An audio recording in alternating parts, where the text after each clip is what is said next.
Hello there. How you guys doing? Happy Tuesday. Hope you all had a nice weekend. I personally had a pretty decent one. There was definitely knitting involved. Currently working on more small swatches of stuff, but eventually I'll be making a scarf. So, excited for that. Yeah. Also, we've got a new background today. We haven't had this background before, but I didn't just take this picture. It's about as old as all the other ones. But because the game is called Veil of Darkness, I figured I might as well just pick one that was taken at night. It's just a random street in London. So the reason I took this picture is because of this very crooked tree. So, yeah. Can't really see it with me sitting in front of it, but that's why this picture exists, because that tree is, well, yes, it's both cozy and spooky at the same time. So, yeah, just thought it was a fun one. And there's also leaves on the ground, because I think it was fall-ish, so fitting in that regard. Over here, fall has definitely fallen. It's finally actually colder outside, which should mean that I'll be able to stream better, as in for longer without losing my mind because the temperature is going up too high. So, we'll see. But it is finally getting to the point where, the temperature doesn't reach 20 degrees or more outside. Of course, the sun can still heat up this place, but, well, at least the outdoor temperature is nicer. And it's, below 10 at night, for the most part. During the day, not so much. Most days, I think, but whatever. Close enough. It's an improvement. I'll take it. So, yeah. Yeah, exactly. It is getting quite cold for, early mornings, but yeah, during the day it does still heat up. It is fall, not winter, so. But just saying, I'm glad that it's finally at that point of the year where hopefully the indoor temperature is going to stay more stable during streams instead of going up to 28. So, just reasonable stuff. Yeah. I've also, I'm planning on working on emotes eventually. It's kind of my catchphrase that I need to work on emotes, basically always. And it is still very much the case. So, yeah, eventually there's gonna be new emotes. But not yet. I've just reminded myself that I kind of need to work on them. So, anyway, might still get some this year. And if we don't, you have permission to throw me annoyed looks. There. So, anyway. Yeah, it is kind of a catchphrase. Oh yeah, I need to make more emotes. I need to work on emotes. Yeah. Maybe eventually I'll print that on a t-shirt before I end up actually filling all my emote slots. Yeah. But still. I've still got unused emote slots. Shame on me. So I definitely want to work on that. About, if I don't make even one new emote before the end of this year, as in before the, 1st of January 2024, if I don't make a single new emote before then, you can throw me annoyed looks. So, that's the deal. Because I'll try and get something. I'm not sure if I'll manage to fill all the emote slots, but, it's an idea. We'll see how it goes. Yeah. Wonder what will be done sooner, my scarf that I haven't even started on, or the next emotes. I do get sidetracked a lot. But, you know, I'm having fun in the process. So that's my excuse. Anyway. Today is going to be the first Veil of Darkness stream. I don't really know anything about the game. Like, I've seen very short snippets of it. I think the main protagonist is some blonde guy. So, I am obviously practically an expert on this. So, let's start the game. Oh, I need to remove the Spooktober poll. Thanks for the kind of reminder.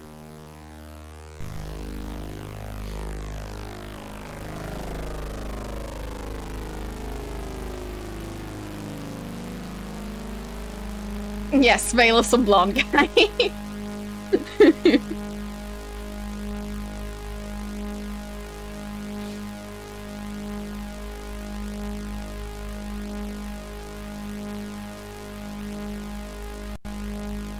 Kind of seemed like it got stuck on that. Okay. That's a nice quote. Beautiful. Ah, there. And if he denies the Dark Lord his place of rest, the Veil of Darkness shall be lifted, and the evil reign of terror shall at last come to an end. Or come to end. Oh. There's Mr. Blonde Guy. Having issues reading a map. It's a very yellow shade of blonde.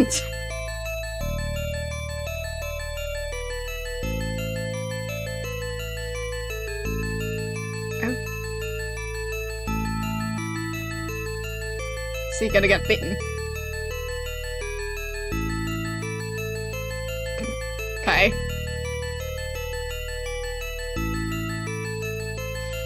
Oh no, it's a vampire. It's a very big vampire.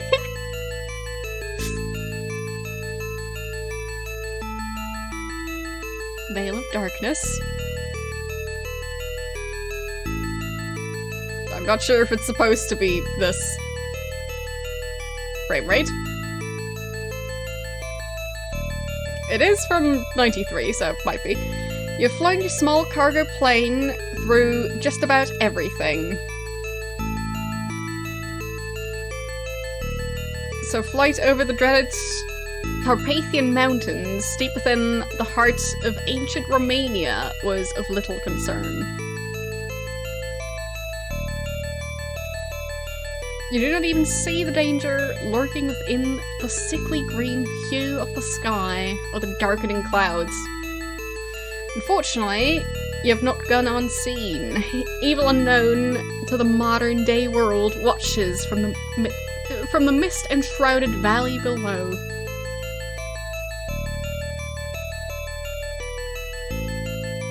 Oh no, he's watching the plane.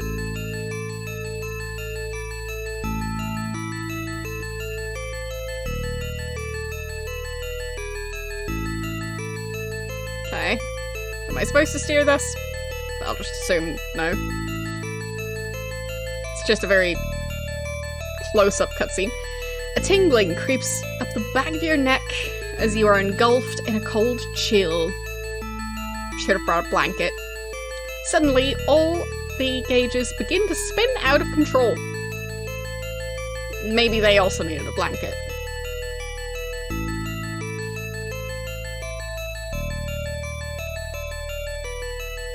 Struggling, you barely manage to pull your plane out of the dive. Okay. But we did manage.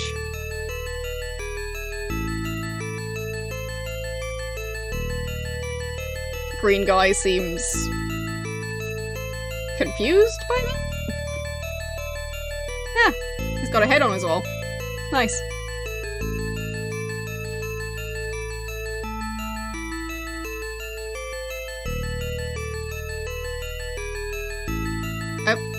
A bat.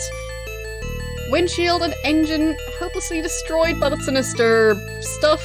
As you brace for the inevitable crash, you attempt to regain some control of your plane.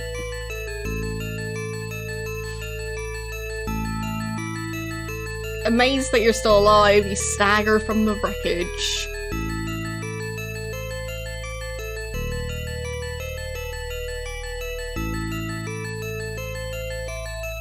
The loss of your strength wanes as you fall to the earth, helpless as unknown hands reach out to grasp you. The text speed is very inconsistent.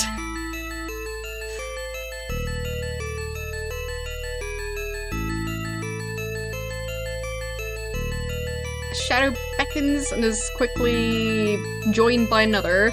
Together they descend into the village below as the day gives way to night and the fog closes in.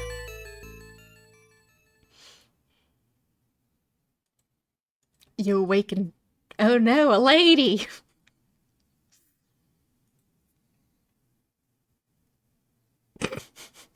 Very 3D.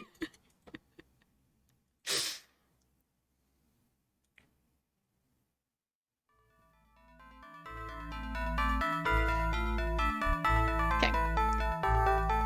So...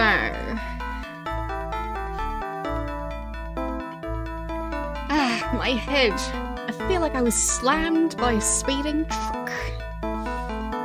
Oh. Close enough. Plane crash. Phew, I'm a little dizzy too. Perhaps you should lie back down. Father said it's a miracle that you're even alive. I'll be alright. So, who are you? And where the hell am I? Last thing I remember... Father will explain everything. He asked to see you as soon as you regain consciousness. As for my name, it's... Deirdre. That's... like, is that a J? Deirdre? Yes, that's a... lovely name. And you are... My name is... Spidey. Yeah, I'm saying the I kind of looked like a J, but fine, that is an I. So... Deirdre? Like... I don't think I've ever heard that name pronounced. Anyway. My name's Spidey. I guess you should take me to your father? We don't want to keep him waiting, do we? Deirdre? Okay. Father wishes to speak to you alone, so you had better go by yourself. I'll stay here and tidy up a bit. Deirdre or Deidre? Very strange pronunciation of that spelling, but okay. You'd find Father in his study. Just go down the stairs in the hall, through the first door to your right, and enter the room straight across the first floor hall. Okay, down the stairs, door on your right, and then the room straight across from the hall. Thanks, I'm sure I'll find my way. Maybe after I get some answers, we'll have a chance to talk some more. Oh, I would like that. But knowing Father, he'll leave you little time to flirt with his only daughter. Alright then. That's a very interesting frame rate, gotta say. Would you like to play this game with full, simplified, or easy combat? I'm not sure about that. I feel like probably not full, but simplified or easy. Because I've got a feeling that full is going to be a handful. Let's do simplified, I guess?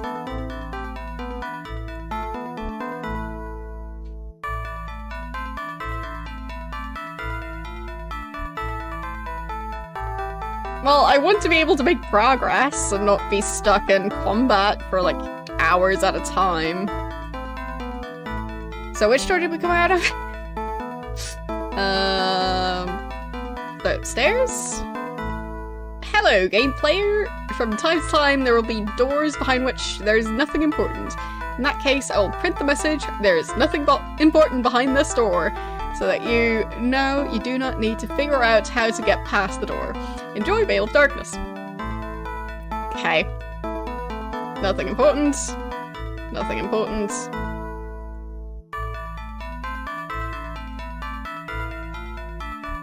Wait, there. How do I actually check?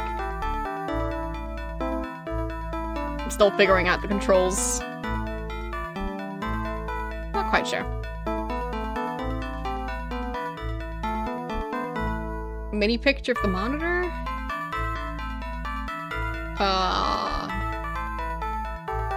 Not sure what you mean. Oh, this one. Is that the one?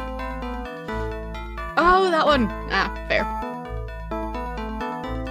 I think if I remember correctly, that's our health bar? So our health bar comes with a coffin pre-installed.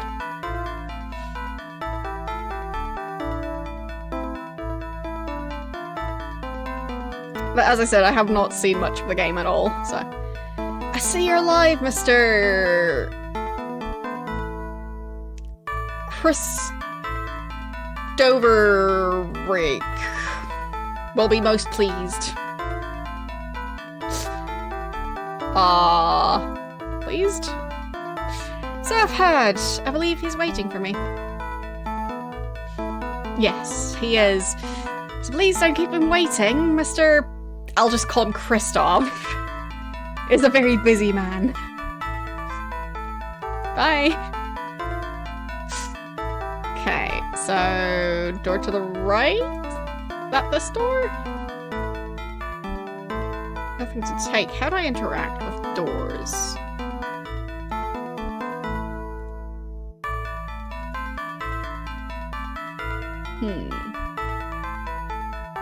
So, save menu. This is the disk options menu. You may save, restore, delete save, or go to the game options menu. Press escape, or right mouse button to return to the game. Okay. So, game options.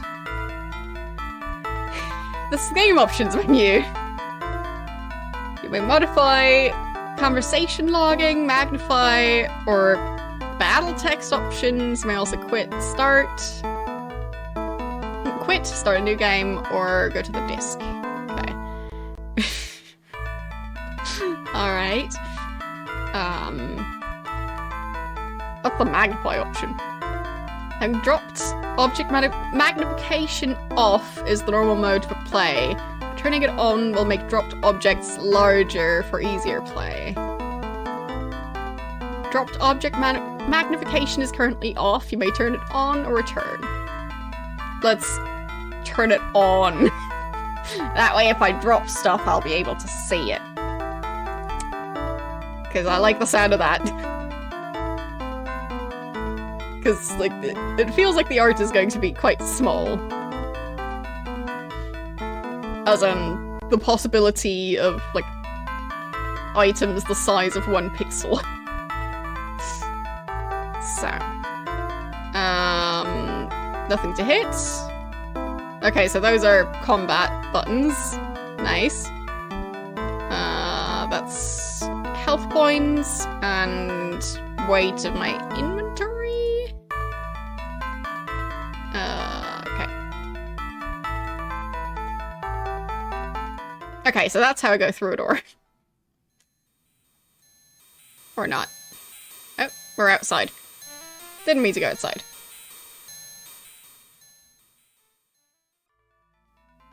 Okay. There we go. So, across the hallway? So this one. Yay! I managed to follow basic instructions. It kind of looks like an island in water. The carpet. see that you're alive and well. When the metal beast fell from the sky, Deirdre and my servant Yvonne went to investigate. I must say, they were stunned when you stumbled from the wreckage. Metal beast. Have you ever heard of an airplane? Airplane? No, haven't. Nor have I ever seen such a machine. You'll find that this valley is somewhat behind the times, good sir. We've never seen this thing you call an airplane. Okay. Sir? Please don't call me that. I never liked it when people called me sir. My name's Spidey. Kinda true to life, because I do get the sir treatment in Twitch chat sometimes. And it's very strange. Forgive my lack of manners. My name is Kirill. Okay. Yeah, it's very strange when people just assume you're a guy because, you know, you're on Twitch. You have to be a guy.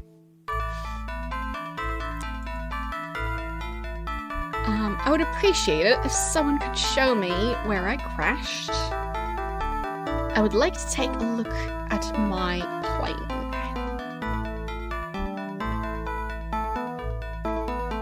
In time, Spidey. You have my promise that I'll try to help you in any way possible. But for now, give you some rest. A few more days won't make a difference. I'll make sure you're suitably taken care of. Wouldn't it be ob with like one F? Whatever. In the meantime, I would be so bold as to ask a small favor of you.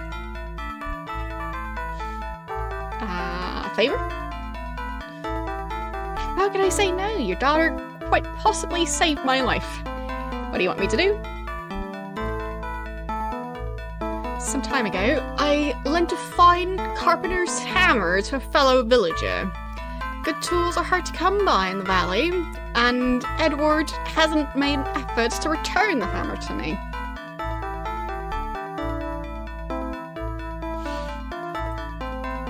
Could you go to him and get the tool? I would ask Yvonne to do this, but there are many more important duties to which he must attend.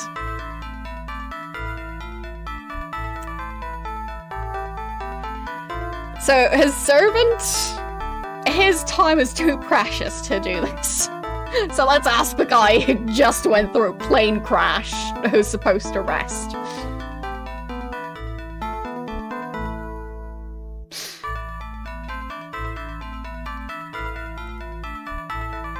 That's all you want me to do? Get back your hammer? That's all. And don't let Edward give you a hard time. He can be feisty at times. Are we going to get in a fist fight right after getting into a plane crash?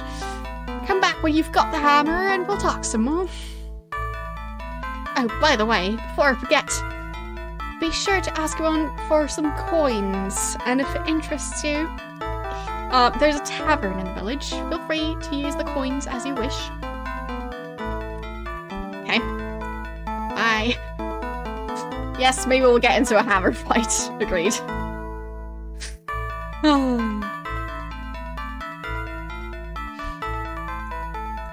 Yeah, I just think it's strange that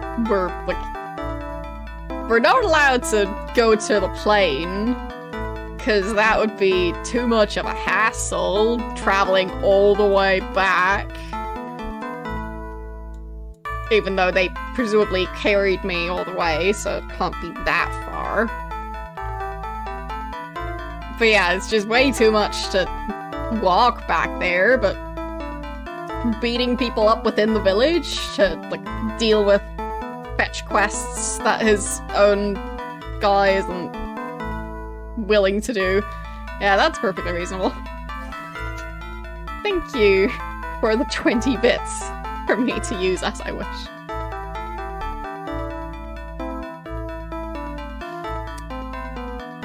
Mr. Christov, as I've decided to call him, is in the study if you wish to speak to him.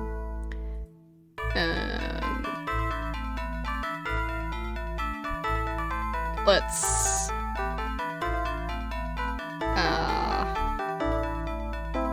ask for coins. Hey, Yvonne. Christoph told me to ask you for some money. Yes, I know.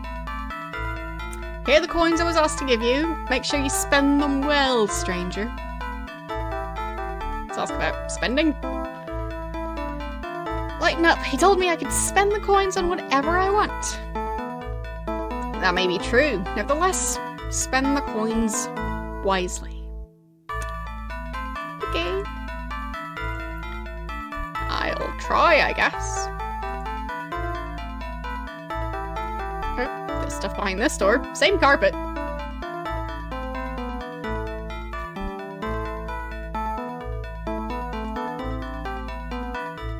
This is a big house. Wow. Like, what's the use of this room? That's the room you sit in and listen to someone play the piano. And this room, that's the room you sit in and watch the fireplace. Or your vase, I guess. And this is the room to, contain your other vase. Nothing there.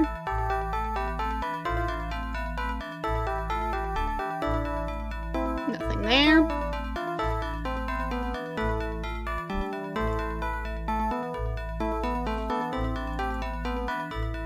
Yeah, the energy bills for this place. True. Oh, this is the room where you store your old chairs that you no longer use to sit and stare at your stuff. Oh, I found some coins. They're big. So, let's see how small they get. So, game options, magnify option. Wait, magnify option. Turn it off.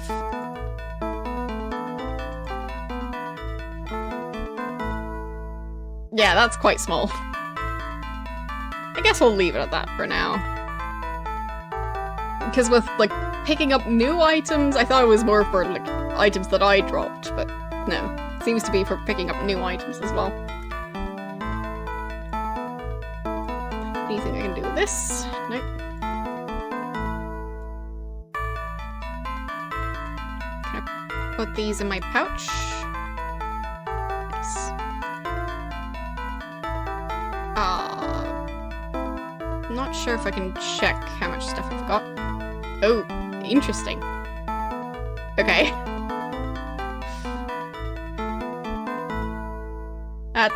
That is not an inventory system I expected. Okay, that door is locked.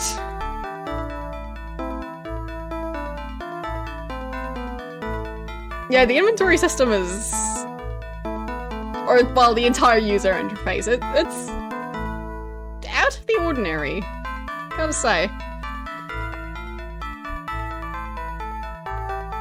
Also, just wondering, why is that random message pinged?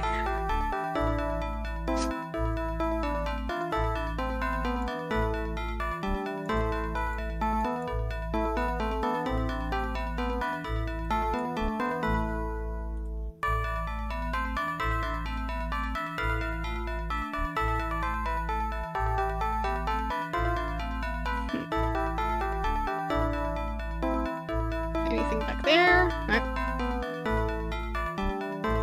Nothing there, apparently. Or is there? No. I'll try and pick up absolutely nothing to make sure I know if it's actually referring to the door I'm trying to go through, not the previous door. There. So, that's where we came from. I mean, we do have time to talk to her now. You'd better not keep Father waiting. He's most anxious to talk to you. But I've already talked to him. He sent me on a fetch quest.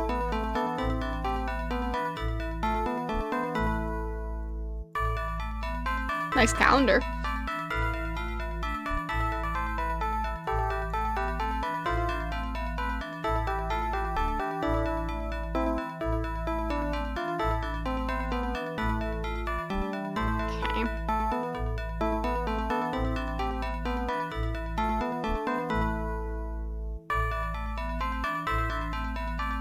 Just gonna assume that message was pinned by accident. So, there we go.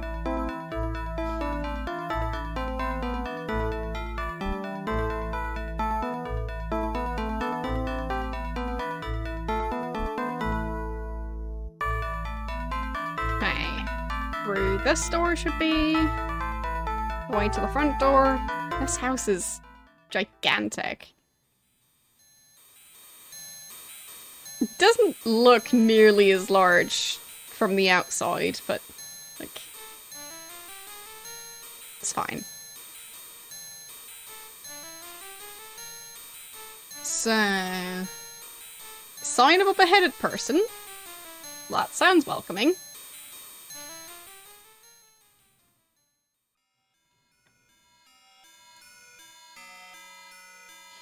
Guessing that's the tavern. Well, hello there. I'm... Seth. Darling, could you please get me for a moment? I need a light.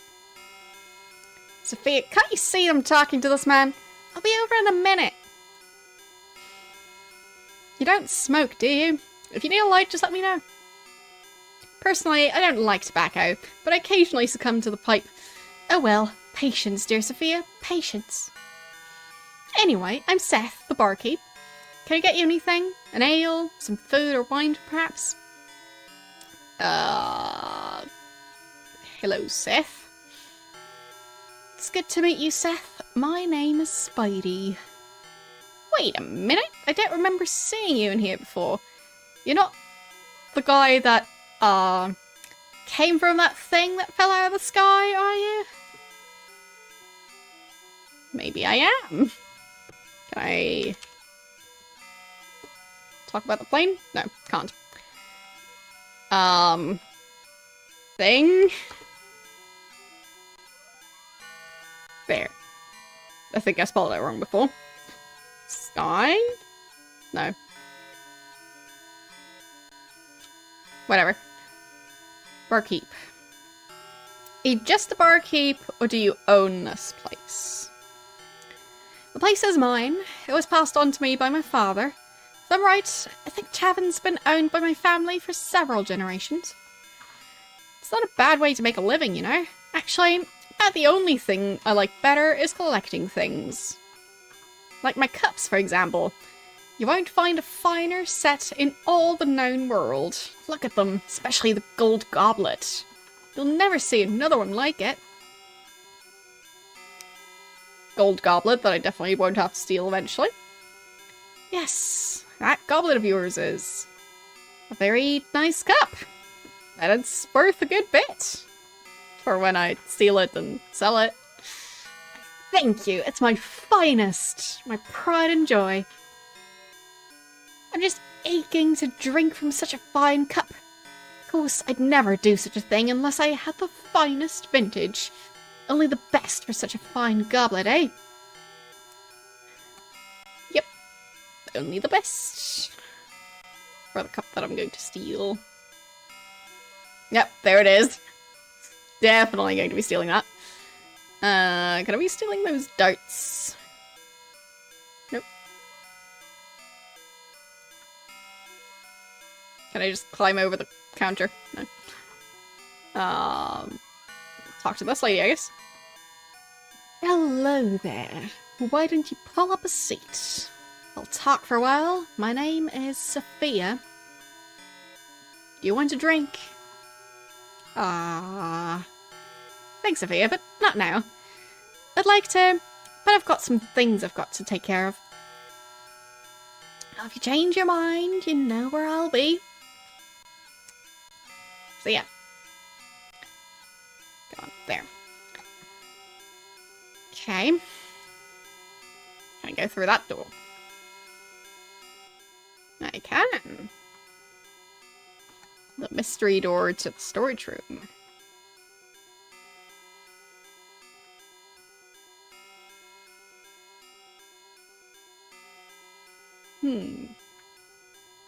Quite difficult to tell what items I can pick up in this game because of the art style.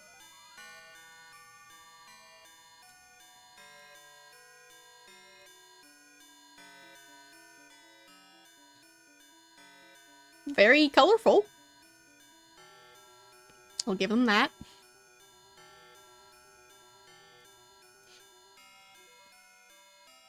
Can I take that tiny pillow? No.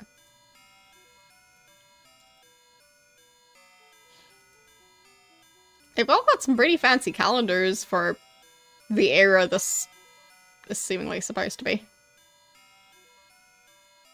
Can I open chests somehow? Don't know. Yes, very nice quilts. Apparently they couldn't afford a quilt for this room. Also, I think the calendar is on the wrong date.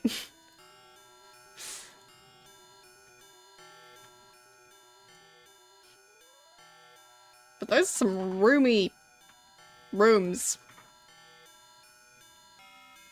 Is that a spider web?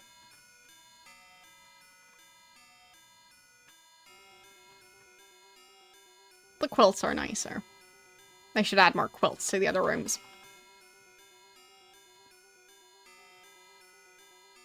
There we go. Oh, and I think there was a redeem for the silly word while I was still starting up. I completely forgot about that, but well, I remembered it now. So, buenos presidentes de Wiederholungsverschiebung.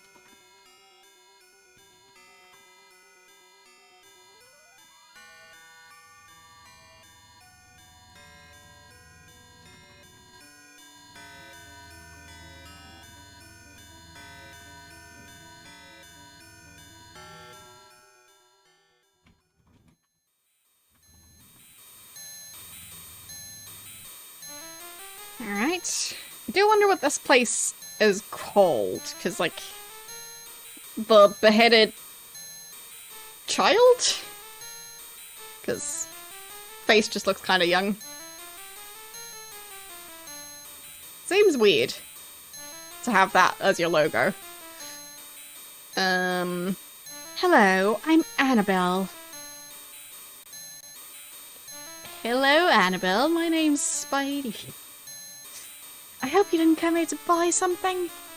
You sort of caught me at a bad time. I haven't had much of a chance to get out and pick my neat herbs.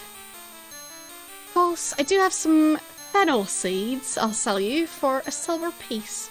And if by chance you have something I might want to buy, tell me what it is. So, those seeds.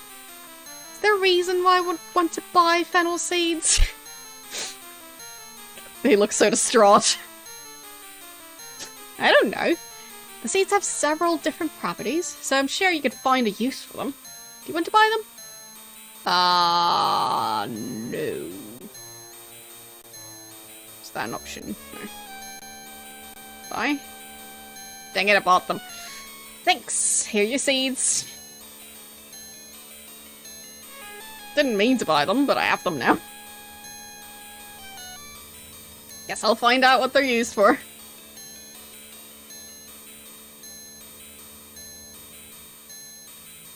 Okay. Who's this guy?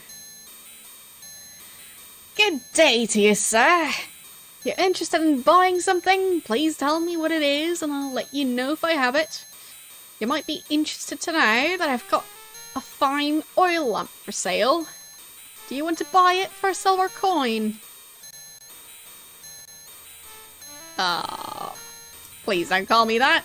I never liked it when people call me sir. My name's Spidey. My name is John. Are you sure you're not interested in buying anything in particular? If so, just let me know what it is you'd like to purchase. I'm sure I have something that you might want to buy. I'm very confused by the way that guy structures his sentences.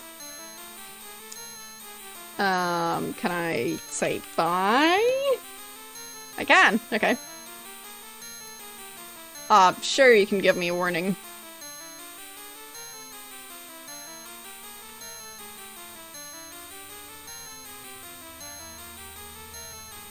Is the soft locking spending too much money?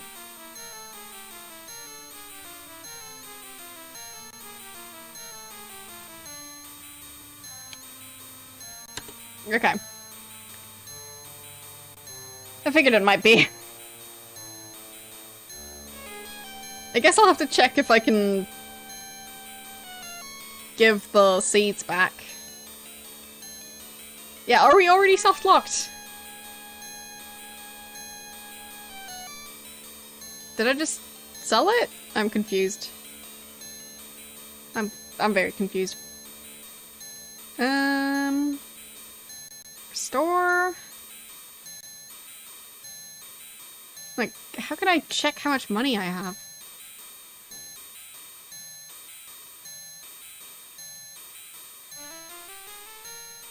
In your hand. Ah, there it is. Thanks. So that's 1, 2, 3, 4, 5, 6 per row. So 7 coins. Okay. Wait, that's dropping it on the floor. Didn't mean to do that. So I bought it for 1 coin. Can I give it back? And get my coin back? Sell.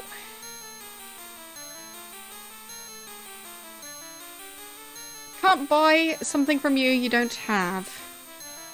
What was it? Fennel. Would you like to buy some fennel seeds?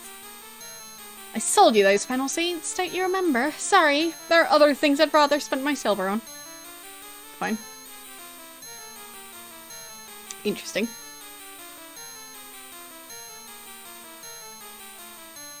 Can we sell it to other people?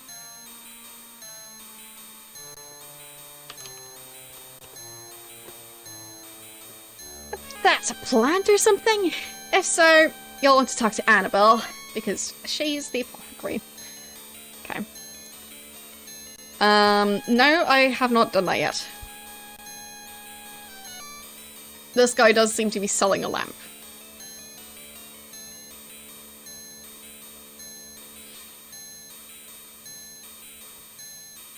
Yes, yes, right. I keep forgetting to remove that poll from the command. I'll do that now. The non-Spooktober poll is still going though. Where is it? Okay, I'll do it right now before I forget again.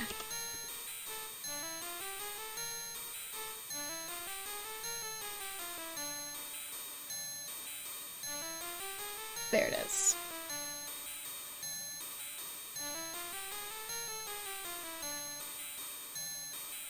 And save. Alright, that should do it.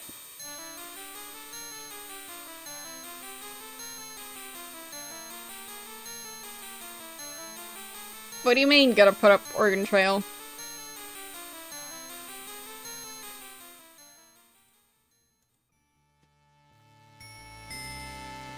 Well, I'm trying to make it not too confusing.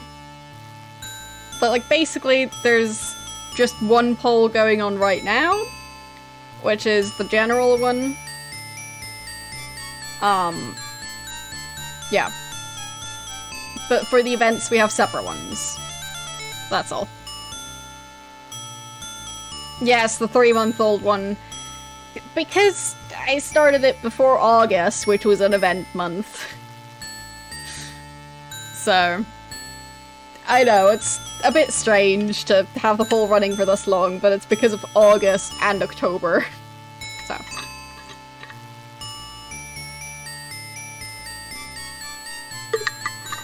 Silly me starting streaming in August. Well, if we make a time limit on them, then, like, the results of the poll are going to be, like... Yeah, exactly. It's not the first time there's been a bigger gap. But, like, if I do a poll for 2 weeks, and then, like, 5 weeks later, I start playing one of the games, it just seems a bit silly to end the poll that early. If you get what I mean?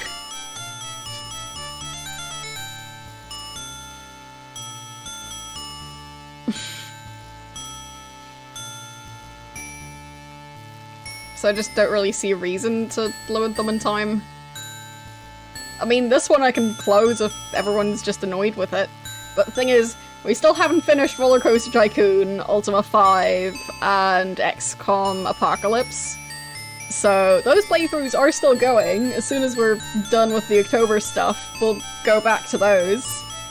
So, like, that poll is gonna keep on going.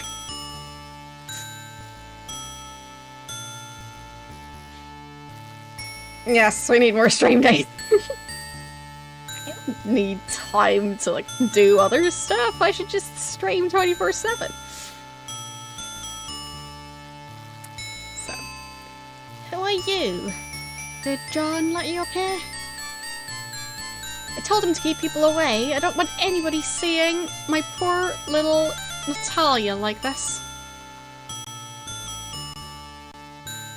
Yes, well...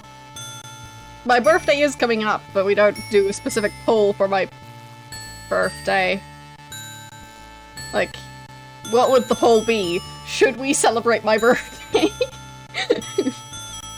Because the answer is yes. Yes, we will be celebrating the birthday. You're stuck with me and my birthday. Anyone who's watching right now will be there. Let's ask about Natalia. Is that the little girl's name? If she's sick, maybe you can help her. Her? No one can help her now. Can't you see she's dying? She's going mad. She's all I've got and I can't lose her. Not after I've lost her father. I can't help her. There's no cure for the madness. Oh, I've tried.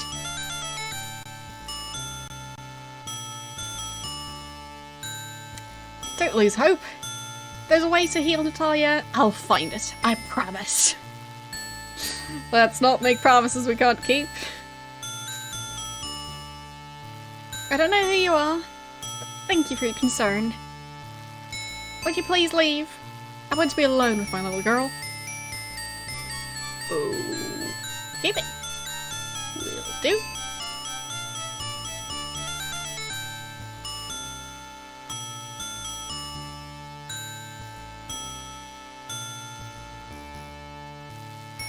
Yeah, exactly. So that's the idea of having the poll be, like, going for this long. Because otherwise it's quite possible that, like, let's say 30 people got the chance to vote in the poll within the 2 weeks. And then, like, 60 or more people over the span of, like, when the poll ends up until, like, when the next game has started, would want to vote in it. It just feels like a bit arbitrary to have the poll only go for a short period of time, even though I'm, like, not playing those games yet. If you get what I mean. So, yeah. And happy birthday to you.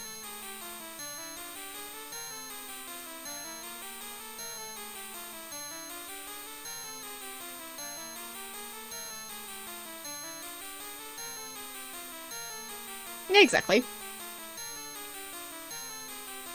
But I'd say it's okay to, like, be able to participate in a poll, even if you're not, like, the most regular of regulars.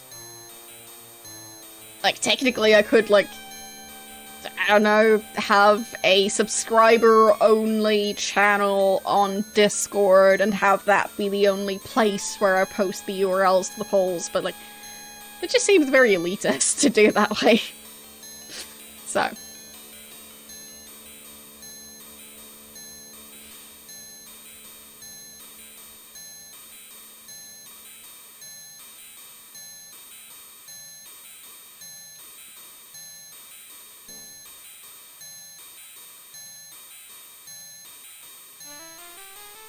Wait, what? What happened here?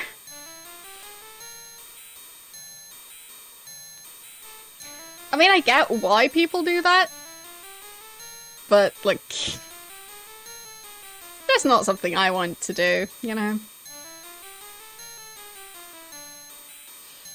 I mean, people who depend on their Twitch income, like, it makes sense to, like, have specific perks that are just for people who pay you, but I just, yeah, as someone who doesn't have much money to spend on Twitch,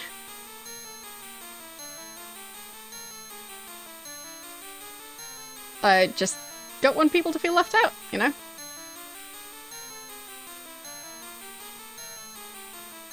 Because it's not very nice to be left out. I really like candle animation. It's pretty.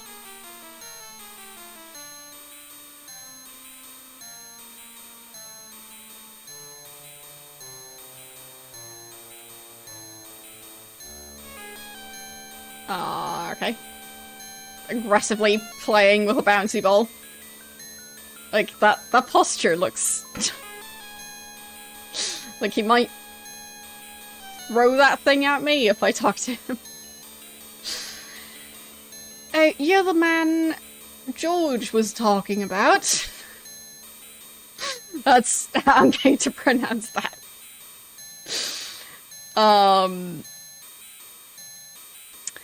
You said you were a monster. He said you were a monster, but you're just a man. Who's George, and why does he think I'm a monster? I think the monster that George was talking about is my plane. Plane? Never heard of one. Are you sure it isn't a monster? Like the werewolf that attacked Mother? Maybe you can show me this plane, if it's alright with Dad? I haven't even seen it. I don't think that's a good idea right now. Maybe some other time before I leave this place. You're just like Dad, he never lets me do anything. All he ever wants to do is show me how to make candles. I don't care about candles. I went to see the thing that fell out of the sky. Okay. See ya, kid. That's a massive bed for a child's bedroom.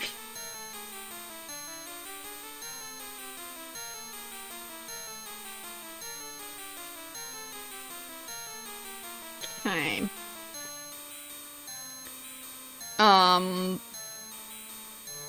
You mean this situation? Don't question it. Yeah, as far as I know, this is health bar, but yeah, it's weird. Wait, how do I... There, put the bag back in the inventory.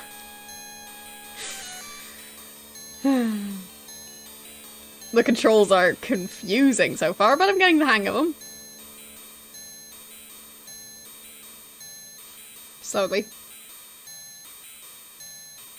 Right, so downstairs was the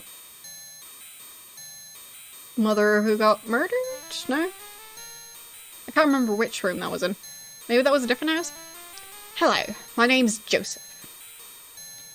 I don't recall seeing you before. You wouldn't be the stranger that everyone is talking about? The outlander that fell from the sky? Well, outlander? I guess I've been called worse. My name's Spidey. My son Anton heard George talking about you in John's storehouse the other day. I must say, the nature of this valley has worked its way into my son's imagination. He said you're more bird than man, covered in glistening scales of steel and armed with long, sharp talons. I hope the madness doesn't touch Anton. Ever since my wife's death, he's had such terrible nightmares. And I find him describing you as some kind of beast.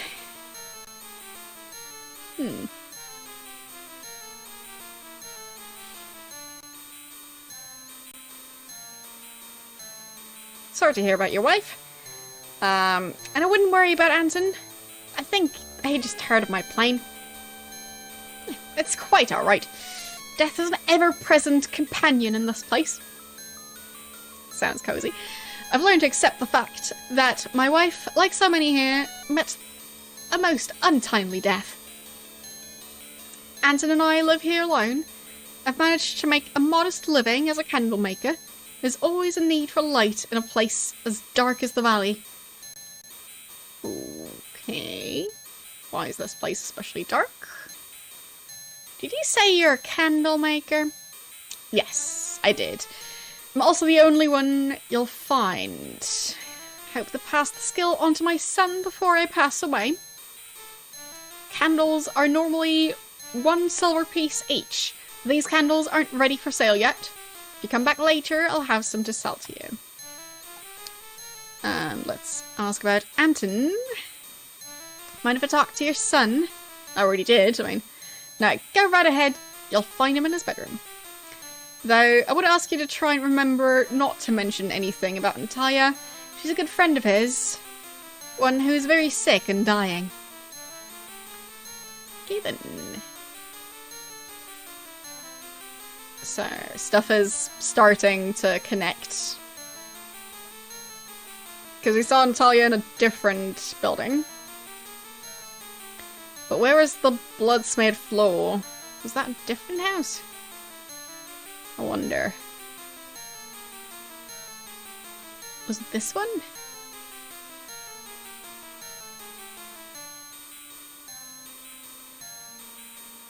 Yeah, that one. Like, that seems pretty strange.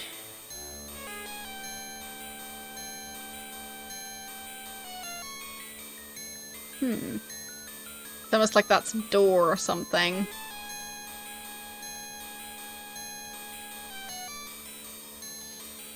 Was there anything else in this building? I think it was just empty. Door is locked. Okay. So there is a locked door in here. We'll see.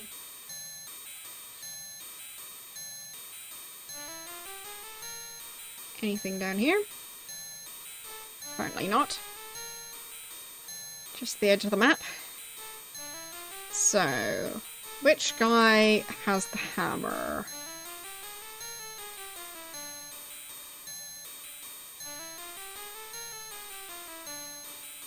Can't remember what the name was.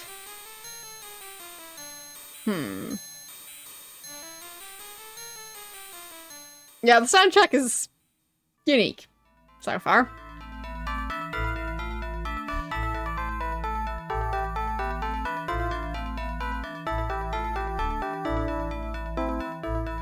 So, who had the hammer? Please don't waste my time. I've been most generous. The least you can do for me is fetch the hammer. Yeah, but who had it though? Who will?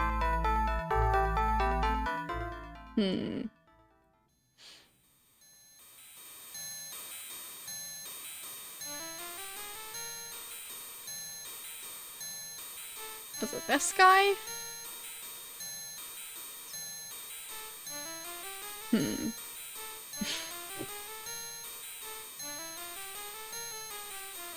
Hammer? No, can't ask about it. Fine. I check back there. Right, that was, I think, the lady with Natalia up here. Okay.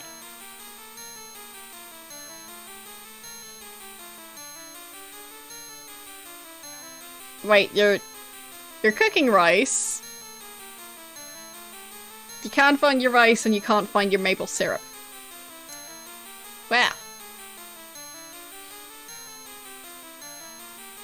Sounds like it's time to investigate.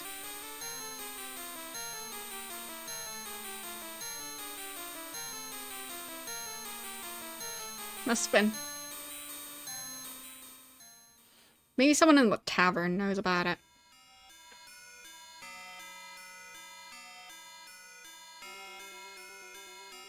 Did you hear? I still can't find Edward's body. Why, with all that blood in the library, I bet it was the werewolf that got him. If it was the werewolf, I wonder how it got into his house. Who cares what got him? Edward was a mighty strange fella, and he didn't care one bit about his fellow men. If it was the werewolf, why don't you think there would be... Why don't you think that there would be something left behind? I mean, the werbeast doesn't eat cloth and bone. Who cares? The man is dead and gone. Let's hope that whatever got him doesn't get one of us. Okay. Great conversation. Can I ask this guy about the hammer? It's good to see you again. Better watch out, or you might just become a regular here at the Severed Head. Sorry, I imagine there's nothing more annoying than a talkative barkeep, is there? Can I get you anything? Some food? An ale? Or wine, if you like? Ask about the hammer. No. Hammer. No. No clue who had it.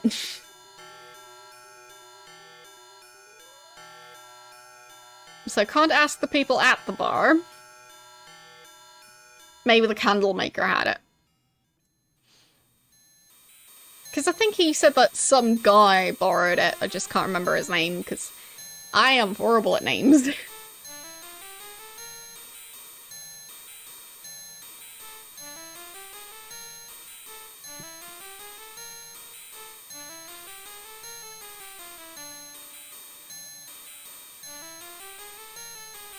Alright, ask about the hammer. No. Okay. Ask about... I think I already asked about those other topics. Maybe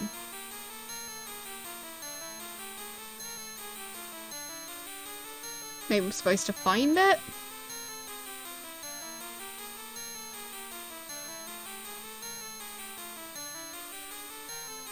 I guess maybe the murdered guy had it. That could be. Because I think he said it was Edward. Apparently Edward was the one who was killed.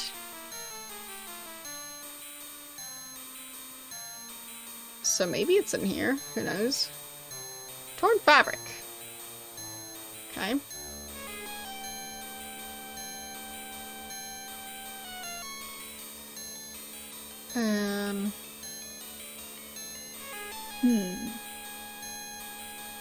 Fine, maybe I will switch on the magnify setting.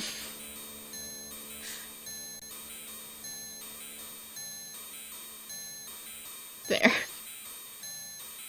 Maybe that'll help. Because it is definitely very difficult to find stuff in here. Especially with this control scheme. It's not as easy as the usual pixel hunting.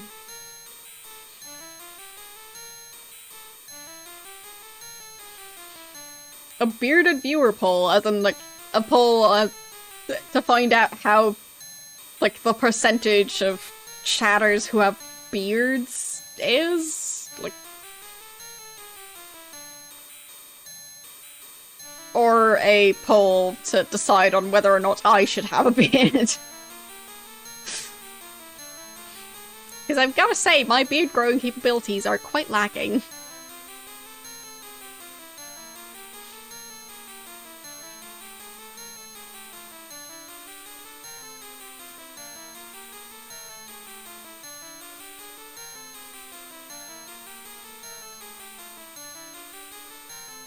Hmm.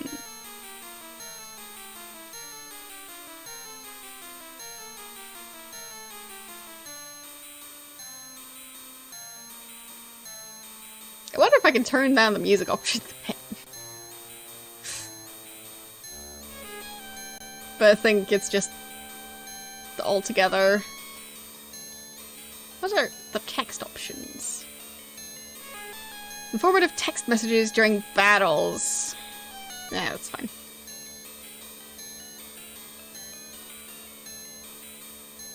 Well, music is still there.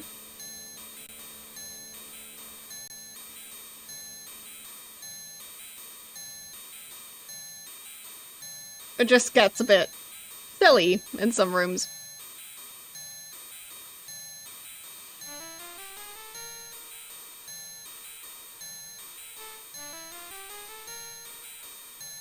I mean, I can turn it up, but, like, I turned it down for myself on my own speakers that don't affect stream volume stuff. Because they're... Well, some of the sounds in this music are not the most pleasant, but I can turn it up and then we can all complain about it. There.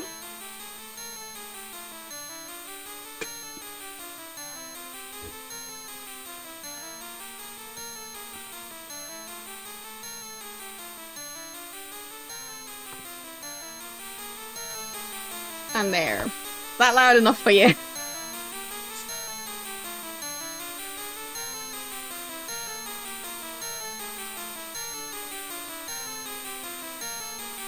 So yeah, I'm turning it down on my end because it's very, well, kind of shrill. I don't really like the high-pitched ding sound. How about you?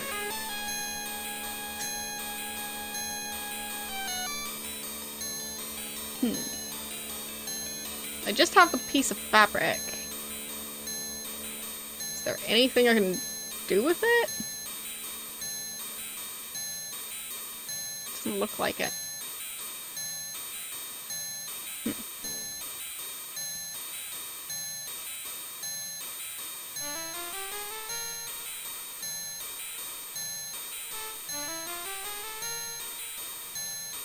Maybe something to do with the other furniture in here? Nope. Are those skulls though? How could I open a cabinet? Do I punch it? No.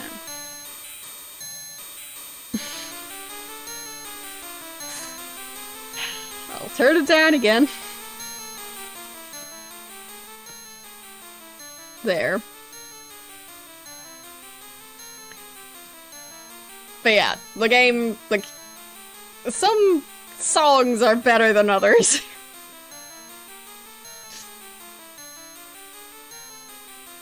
It feels like they cheaped out on the soundtrack just a bit in some spots.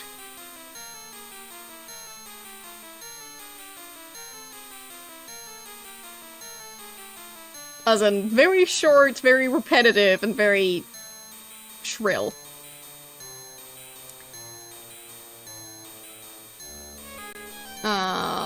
Show? Right, that was about plane.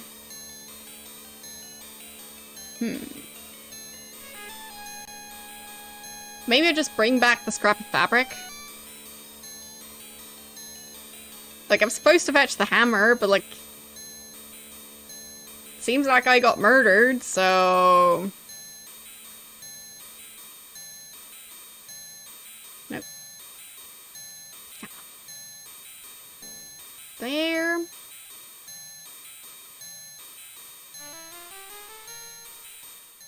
Let's go through here. Yeah, this music is much nicer. This is perfectly fine.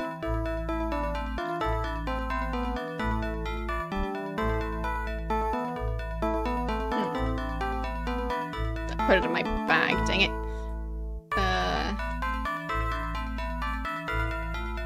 There. Take it out of the bag.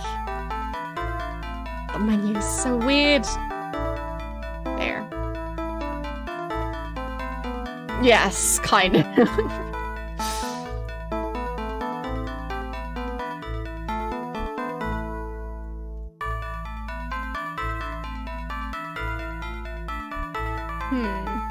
Ask about the hammer? Hammer? Do you know anything about Mr. Kristoff's hammer? I don't know where the hammer is. Edward has not returned it. Edward?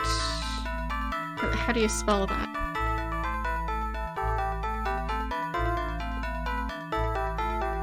E-D-U-A-R-D.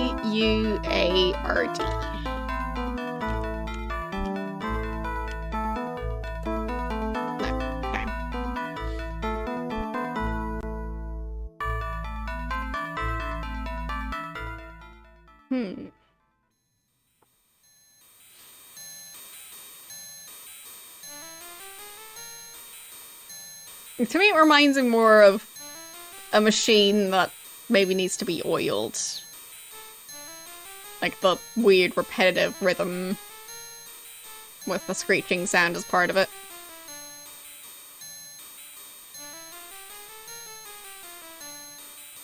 Let's save. There. Not sure why it explains how the options menu works every single time I open it, but seems to be a choice. Seems this game made some interesting choices all around.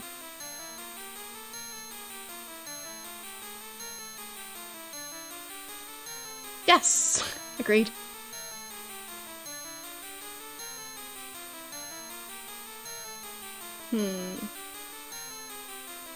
Nothing else here for now.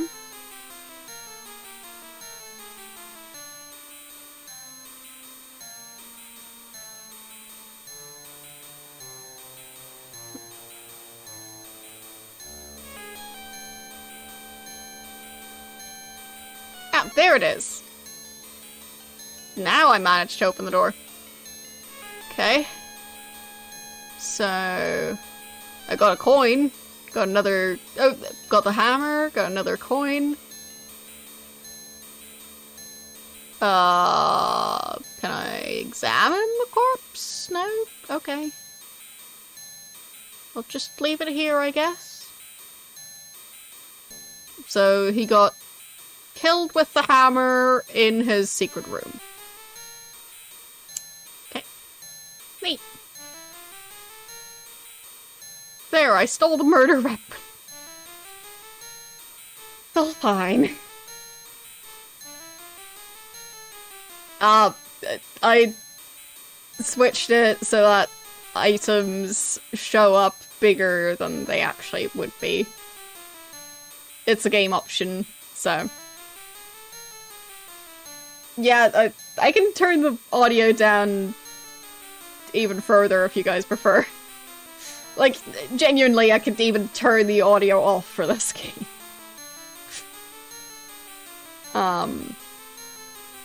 You didn't have the scratchy noise. Yeah, this is the GG version.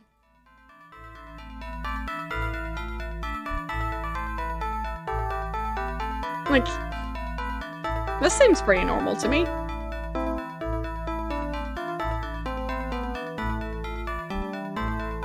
Right? Specifically, the audio in this room. There are sound effects, okay. Really? Well, for 60 cents. I'll be rich. Good, you've retrieved the hammer. My lord will be most happy.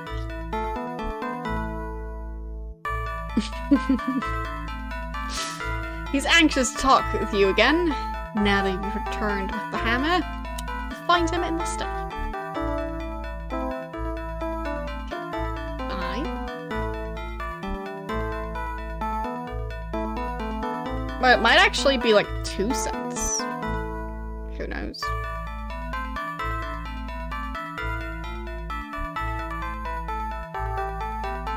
You found it! You found the bloody hammer! Or, as it is said, a bloody tool most foul. Well, thanks, Spidey. I'll give you the I'll give the hammer to Yvonne once we have finished talking. So I stole the murder weapon from the crime scene. Did one of them do it? Because it feels like Can it be salvation? For a moment, I doubted you. Coincidence, I thought. But now I'm sure you're the one. If it wasn't you, the hammer would... If it wasn't for you? Or if it wasn't you, the hammer would never have been found. Oh, I found the hammer all right. And good old Edward is dead. Dead! Dead! Dead! You're probably all crazy. No, Spidey, not crazy. Well, at least not all of us. Cursed is what we are, and so it seems, are you. All who find themselves in this valley of darkness are trapped by the evil of this land. But you, my friend, represent hope. Hope for us all. You can deliver us from Karen's evil prey. Karen? Let's go Karen. Karen's evil embrace, so can be free to leave this valley.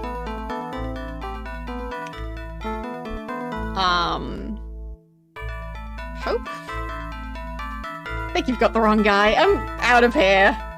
With or without your help. I don't think so, Spidey. Go ahead and try like the others. Throughout the ages, many outlanders have been drawn into the valley, but not one soul has ever left.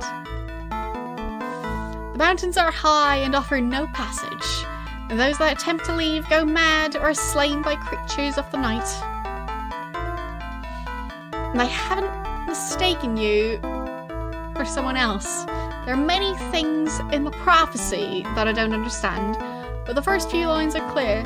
You are the one, and you will not escape until Karen is destroyed. I mean, Karen, I guess, but I'll just keep calling them Karen?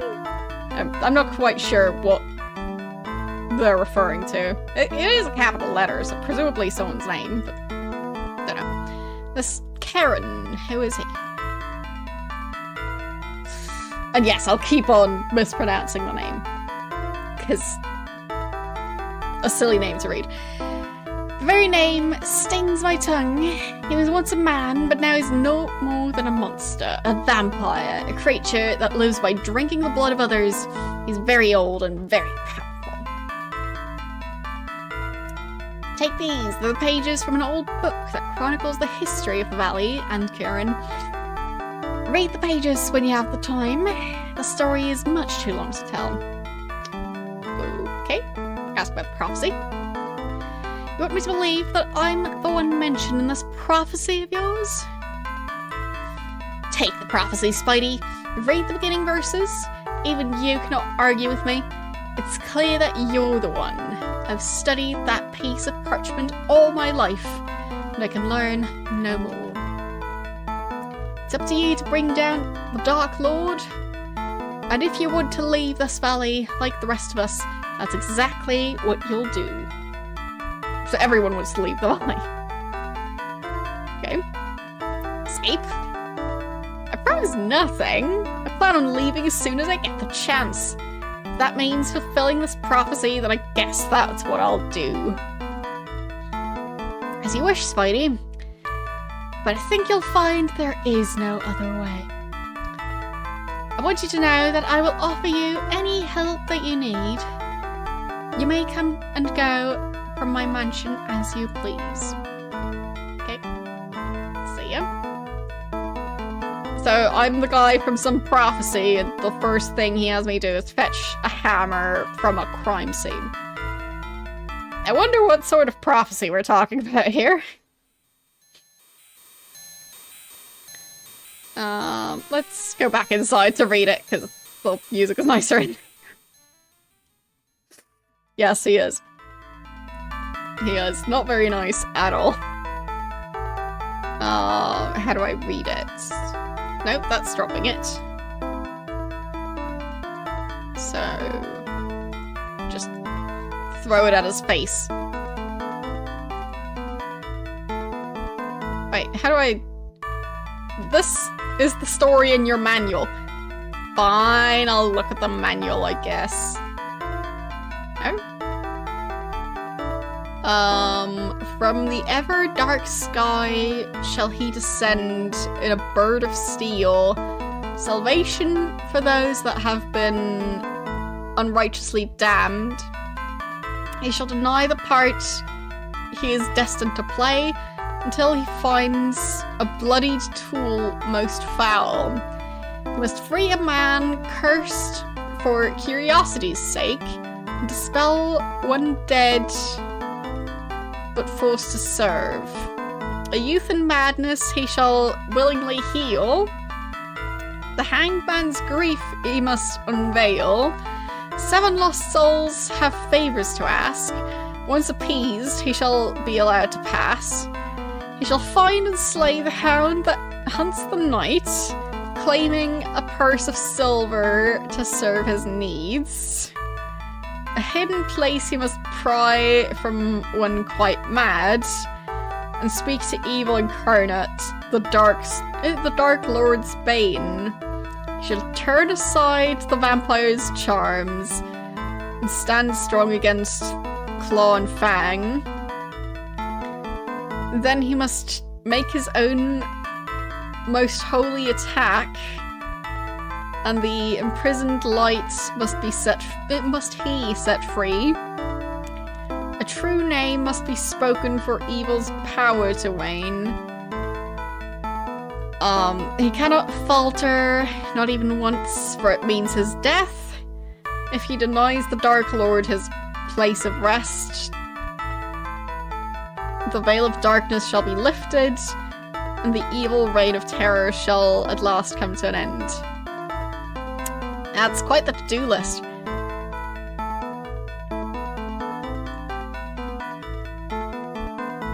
Okay. So this is in the manual. I think this is separate. So this is my quest, basically.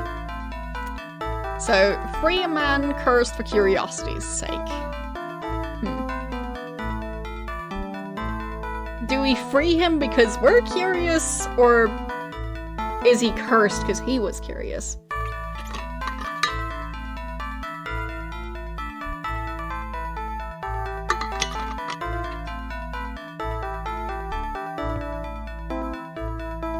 Alright. So who's the cursed guy?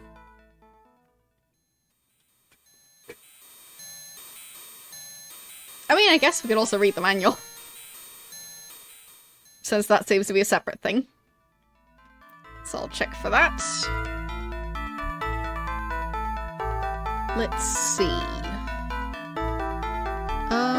There is a manual and also a clue book. Neat.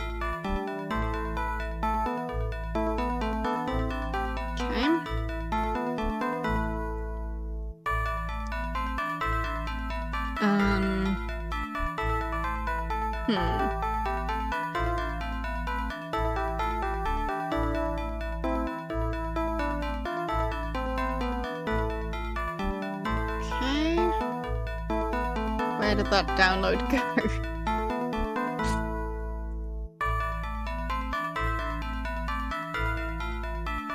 Oh, it's queued to download.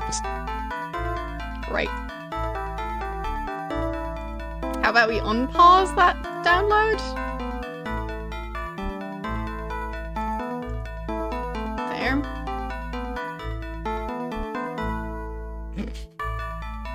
Alright, I've downloaded it. And oh, we've got 3 languages for the manual. We've got German, English, and French. Alright, so that is a long story by the looks of it.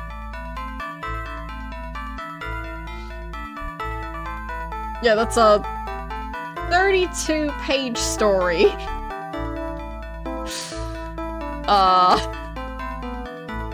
Yeah, I guess we can read that.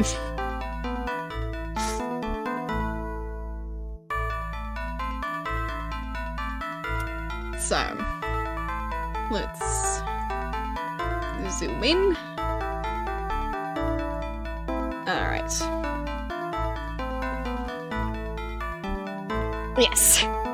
At least in this room the music is okay. Hope everyone's settled in. Prelude. The Forge of the Evil Heart. A hand had been nailed to the library door. It appeared gaunt and shrunken, a thing all but withered to the bone. And before it, Karen of Sarda. There's gonna be so many silly names. Cairn of Sarda paused. When he examined its lines in the morning air, a sharp and almost irresistible urge began to build in him. He found himself wanting to touch it, to place his own hand, fingertip to fingertip, against the decaying flesh. The hand was positioned so that anyone standing before the entrance could not fail to see it. Beyond this, the building itself loomed, fortress-like. Its massive stones dominated the hill upon which it stood, its columns, towers, and windows of coloured glass, giving it first one aspect, then another. Yeah, I've read the Ultima manuals as well. I'm not new to this. A man approaching the rise from one angle might perceive a stronghold, yet from another he would swear the ruins of a church were standing in his way. While from still a third, an impression would come over him that this could be nothing more cheery than some vast mausoleum. It's a very strange style of English.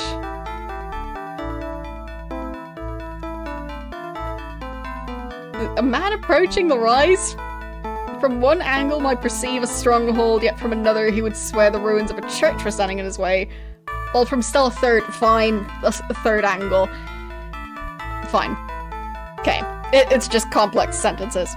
Alright. And though the hand upon the door added to the building's stark character, it was not alone. High above, resting in the shadow of the battlements, and confined within a cage, lay the decomposing body of a man. Its clothes were gypsy tatters, its arms, having been thrust through the bars, hung loosely before it.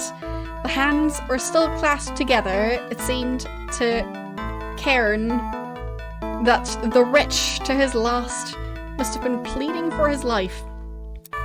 Gazing at the corpse, Cairn wondered what it would be like to be trapped there, to be confined so near the remains of a man whose heart, at least once, must have beat with the same cowardly rhythm as his own. Cozy thoughts. Such thoughts were not the norm for Cairn. But this day, his heart and lungs were filled with a new energy. It was defiant and yearning. Like a great tide, it swept over his fears to bury them beneath murky waters, leaving behind a taste of forbidden things. For forbidden things. It was willing to move him into danger, this energy. Pushing the strangeness of these thoughts aside, Cairn reached for the handle. He placed his hand, pale as it was, over the black iron and felt the mysteries of the building rush out to meet him. I wonder how that works. He knew now why his brother Michael loved this place, gaining in a single touch some intimation of the power held behind these walls. Perhaps, Cairn thought, it was a power only scholars and monks might truly measure. There were no guards, and the last man to breach the sanctity of the library, to enter it without permission, smiled down at Karen from the battlements. That broken-toothed grin was now the only expression he would ever bear. It was dark, and the smell of decaying books overtook the rancid scent of death from outside. Karen opened the door. Its hinges protested loudly against each burst of his strength. But once inside, he could hear the librarian working no more than an aisle or two away. It was dark, and the smell of decaying books overtook the rancid scent of death from outside. Yeah, so it was just a highlighted thing that was kind of looking like a chapter title, but okay. He limped forward. "Are you there?" Karen asked cautiously. "Is it you?" There came a pause and the sound of books being moved along the shelves, and suddenly, as if there had been no reason to fear all along, an old man came out to greet Karen, moving with a vitality that belied his age. Even in his grey years, the librarian seemed everything Karen was not. Bernard was large and moved with the presence of a warrior. His garments hung on him as if each tatter had occurred but recently and in the heat of battle. In one hand he carried a small volume, bound in leather, in the other, but he had no other. His right hand had been replaced by a bit of metal some 3 years ago, and was now a hook from which a lantern hung. "He isn't here, is he?" Karen asked. He continued to look cautiously about. Michael, I mean. Bernard shook his head negatively, causing an amulet about his neck to rattle against its chain. "A royal scholar is off putting quill to paper. The quill itself is exquisite, a divine piece inlaid with gold. A gift from your father. I believe Michael is in love with it." Bernard laughed. "Ah, the pity. You should have been the scholar, Karen. You've the heart for it, but I suppose he's made a horseman of you?" In response, Karen gave but a weak smile, fighting as best as he could the urge to turn and run. But then something caught his eye, and he remembered his reason for coming. "Don't be afraid, boy. Walk like the son of our Lord. You are that, aren't you?" For his voice assaulted and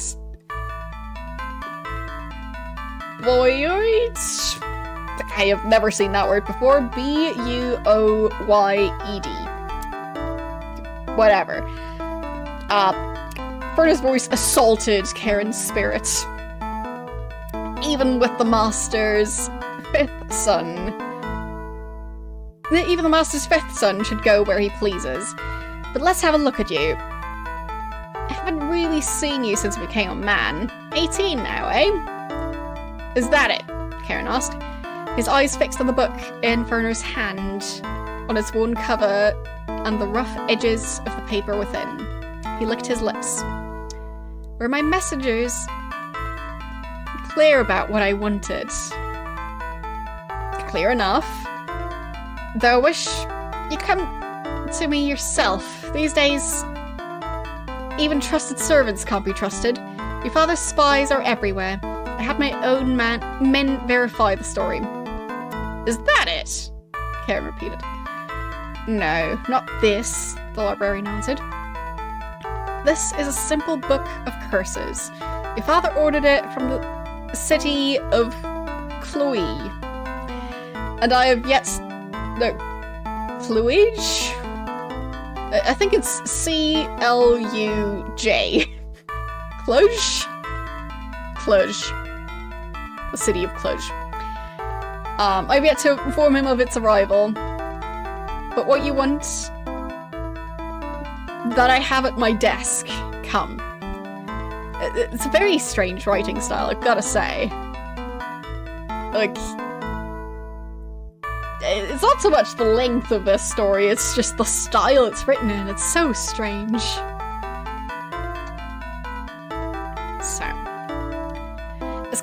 took a stride to follow, he found Werner swinging about suddenly to block his way. But remember, Karen, it's not enough for you to be the good boy. You're always that, always obeying your father and those howling brothers of yours. If you want what I have to give you, you'll have to find the creature you've curled and hidden away inside yourself. It's time for you to be a true man. I have no beast inside, Ken said honestly. Not like what you mean, Werner. I'm hollow. The big man laughed and led them deep into the building. It was difficult for Karen to keep up, and when at last the light of the lantern seemed lost, he hurried along behind into the vaulting darkness. Thank you for the follow. This woman you seek to win, Werner asked. Does she mind that leg of yours? They had arrived deep in the recesses of the library. They stood about Werner's desk. It had been set into a small vault which served for the librarian's office, and there were iron gates for doors. It was cold, and the few candles burning at the edges of the desk and the lantern on Werner's hook gave no heat. On one side of the desk lay a huge tome, almost hidden in the shadows, and yet it caught Karen's eye immediately. From what he could see, it was a thick-ribbed volume, bound in leather, and it worked an impression on him more deeply disturbing than the hand which had been nailed to the library door. It gave the illusion that it was absorbing the light of the candles without reflecting it. Though it was all but impossible to see it clearly under such circumstances, Karen believed the book had been chained to Werner's desk. He had to get closer. Music is getting annoying? Ah, fine. We can have the Ultima music instead if you want. Let's see.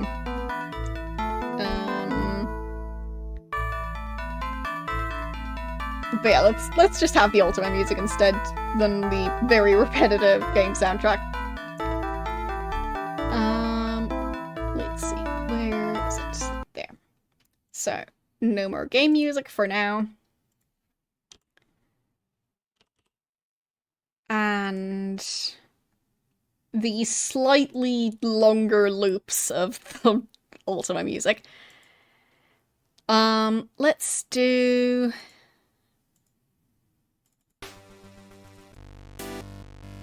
Let's see.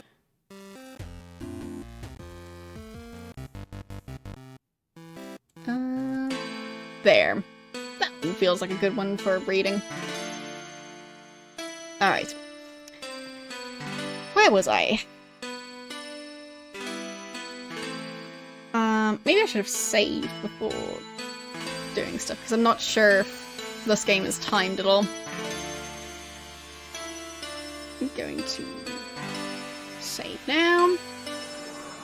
Thanks for the follow. Oh, that's save number 3. Okay. I guess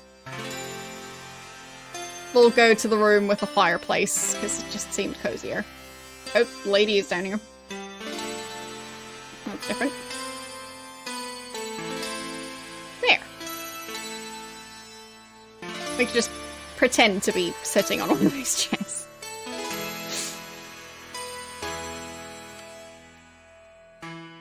Alright. Where was I?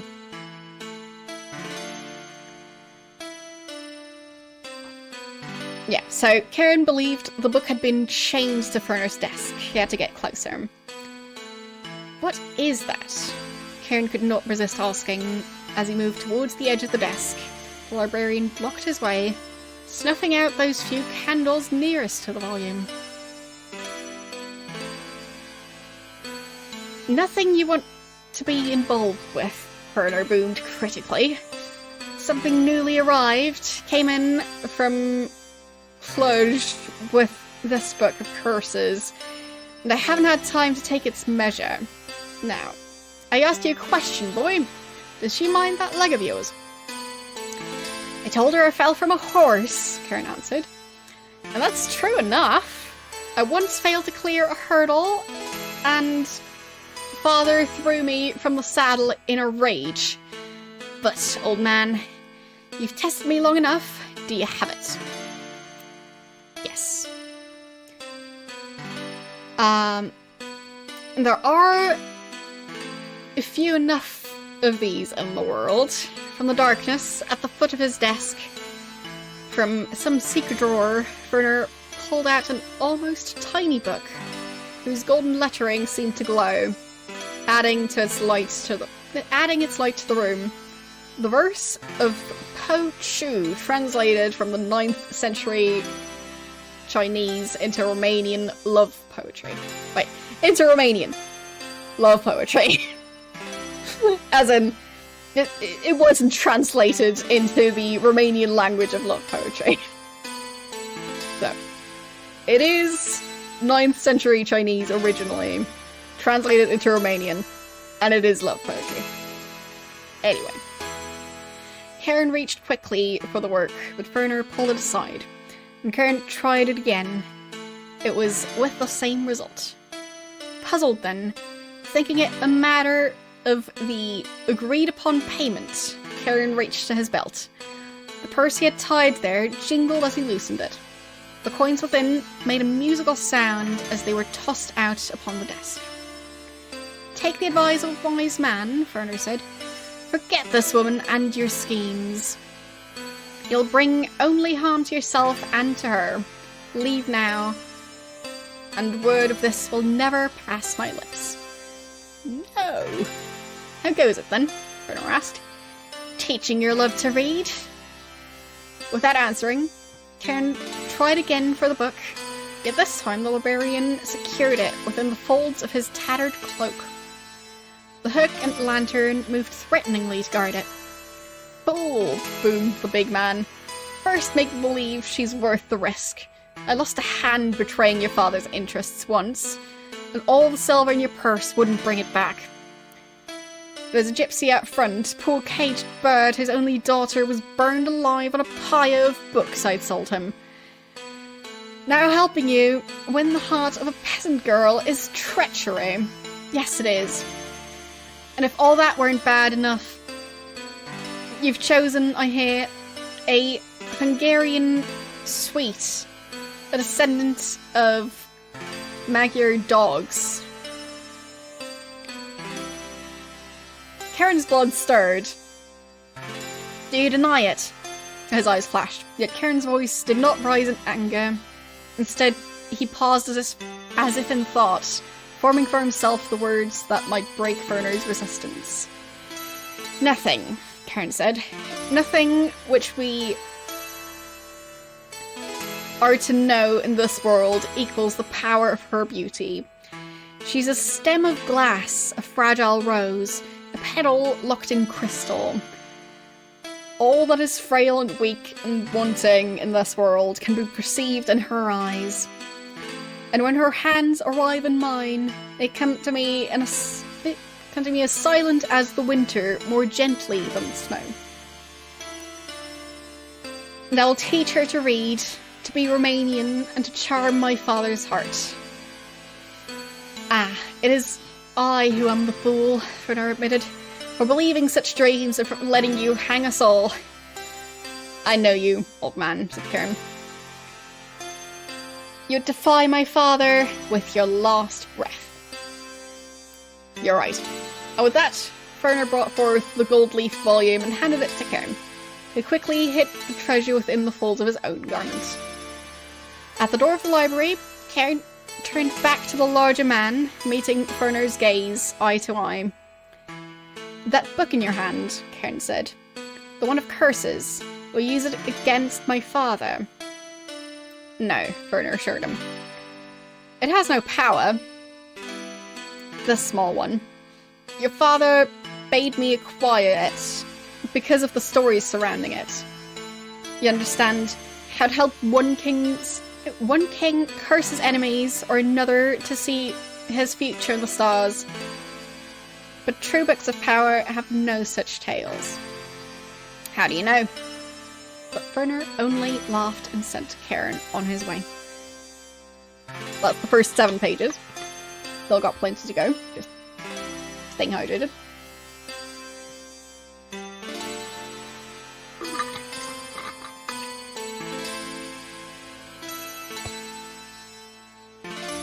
A mournful wind accompanied Cairn on his way to the village.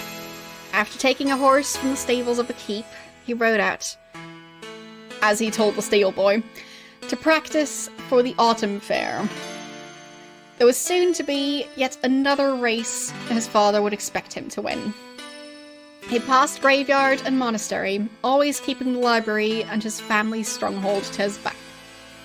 The keep, with its portcullis and many battlements, and the library, when taken together, appeared to rise above the mountain pass like sentinels. They were grey and resolute guards of Sarden independence. And yet what shadows, what chained darkness the valley possessed seemed to be focused there, between the two of them. Elsewhere sunlight fell as fluid as laughter, and it cheered Cairn greatly to reach the limits of the town. He first passed the garrison, a small stone building where the guards bowed slightly and let Cairn pass without question. Next, he came to a silversmith's shop and a tavern. Cairn smiled as he heard from within the strains of a bawdy drinking song. It was one his brothers had taught him. Harvests were in, and the streets had become thick with carts. Everywhere, knots of farmers and villagers engaged one another in rounds of lively bartering. Yet as Cairn's mount trotted about the corner where the apothecary stood, he noticed more than a few of the faces glancing his way with suspicion. His family was not well loved, and the appearance of a prince, even the 5th, and by reputation the most harmless of the 7 sons, did not go unnoticed. Nor did it fail to arouse concern. In return, Cairn smiled. They had seen him in town, and that in itself was fit enough for his plan. Now he brought his horse about towards the crossroads and open land, slipping out through a back street where a few eyes might see him pass.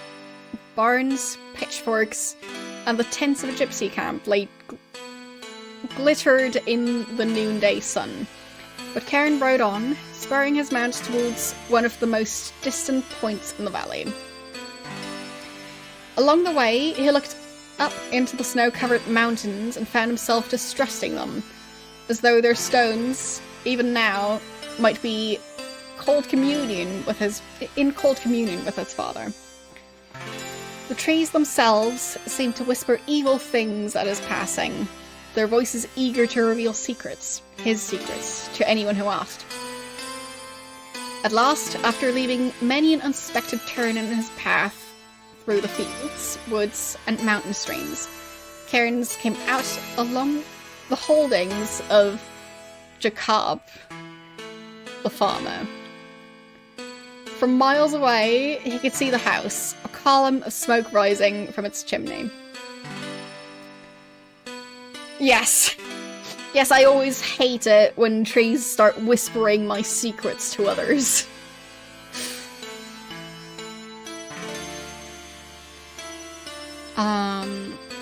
Cairn had not gone far before he realised something was wrong. He noticed even his mount tensed, as he had been taught horses do before the onset of battle. But where ahead was the enemy waiting for his charge? With his heart rising in his throat, Cairn tried to reason. Smoke from the chimney, as he drew closer, it seemed wrong somehow, brutish and thicker than normal. Now I could see horses where no horses should be. They were tied before the house. He spurred his mount, commanding it headlong into the aura of danger that lay before him. As the distance closed, Cairn realised he was utterly unprepared. No sword hung at his side, no blade lay hidden in his cloak.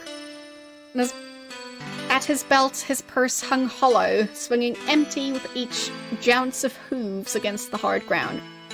It told him there would be no bribes he could pay this day. Yet, with all that was in him, he beheld the face of Diana as he had last seen her. Green eyes and soft lashes beckoned him. The innocence of her voice, the light on a distant sea, drew him on. Closer and closer, Cairn prayed for some new and violent strength to overtake him, to drive him victoriously through whatever enemies lay ahead. But the opposite proved out, for what little determination remained in him failed, vanishing the instant he recognised the horses. Golden bridles and silver bells, the expertly stitched saddle leather that only a royal family might afford. Well, these looters, these pirates, these wanton criminals who had invaded the household of his love, they were his family. His brothers and his father were here. Cairn dismounted in a single jarring action, practically flying from the saddle. His injured leg stabbed at him as though freshly broken, but he paid it no more attention than the scratch of a thorn in passing. Nor did he stop to tie his horse before the little home, nor to catch his breath as he flew headlong through the open door. The scene which greeted him was that of a tavern torn apart by drunken bullies. A table overturned blocked his way, while the floor lay strewn with food, with bits of bread, half-eaten pieces of fruit. Someone had broken a cask of wine to flood the place, and every tapestry, oil lamp, and small household treasure had been torn or smashed with the same cruel and invincible delight he had often seen his brothers use. The corpse lay near the fireplace, its right arm outstretched into the fire, and those flames, which, in roaring, had once filled this room with life and warmth, now ate away at the flesh of the arm, searing it to its immortal bone. Cairn recognised the half-turned face. It was Diana's father.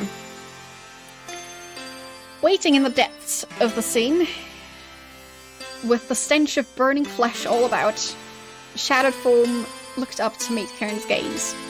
In one hand it held a cup, in the other a half-empty flask of wine.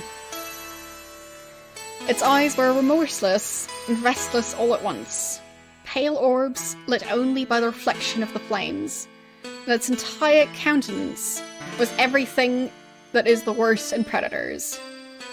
To this creature, breathing and causing pain were one and the same. A truth Cairn knew all the more precisely because he knew its name. "Father," Cairn said. Instinctively, he almost bowed, forgetting for an instant his concerns for Diana. He could see only the scars, the anger, the inner, living hatreds that had spent their years redoubling within the heart of this man, the Lord of Cassardo. "You disappoint me," said his father. I expected you far earlier than this." With the empty cup in his hand, he motioned about the room. "The lesson is all but done." Now, only upon the drawing of his next breath did Cairn sense the others.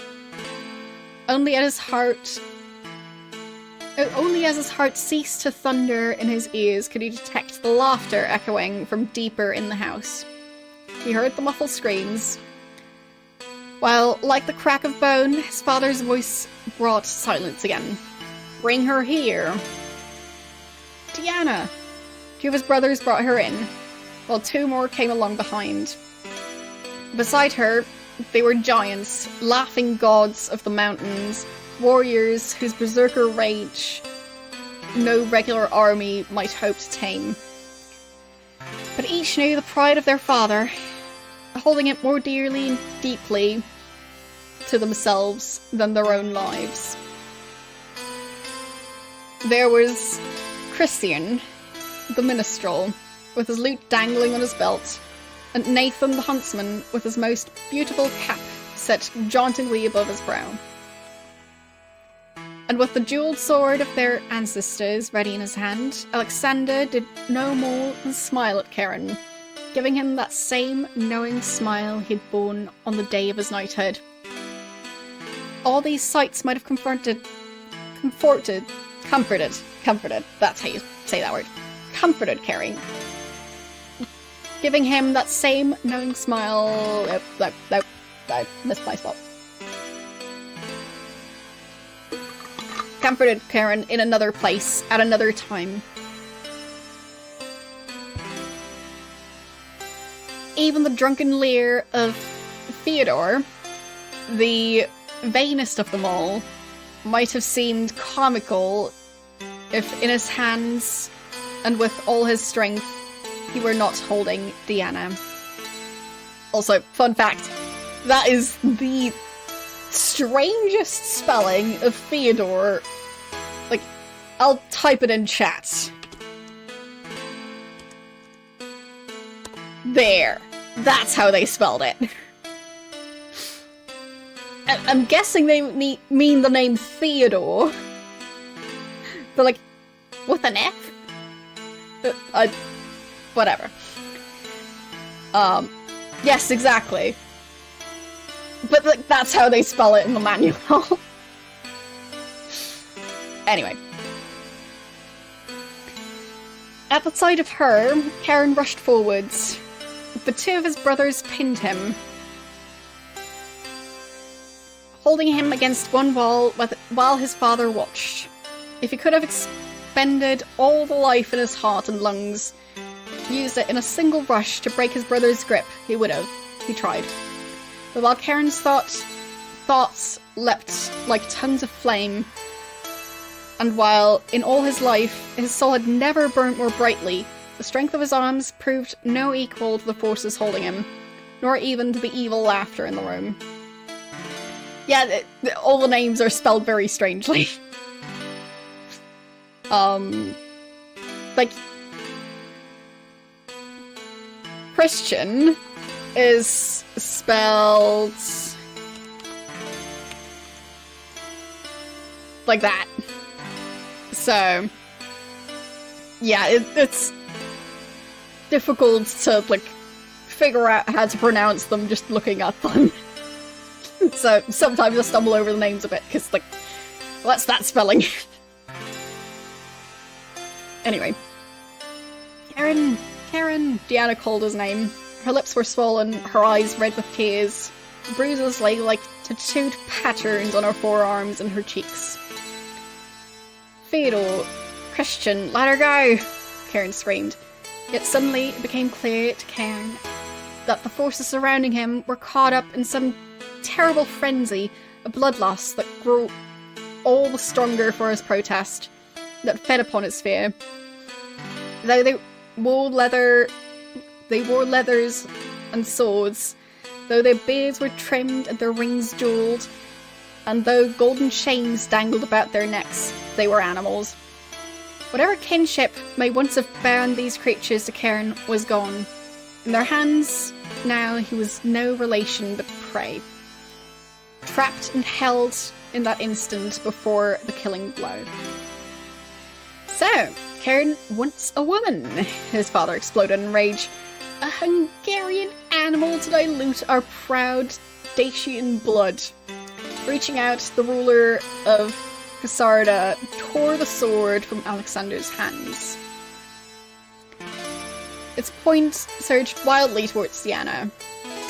Wouldn't I have given you, but this. Tears flowed freely down Karen's cheeks.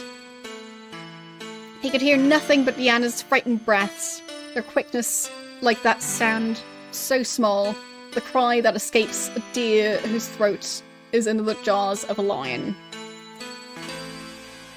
Not sure how many deers come across lions, but close enough. In her eyes were wild, unknowing flames, and with each moment her struggles became more rhythmic, pulsing.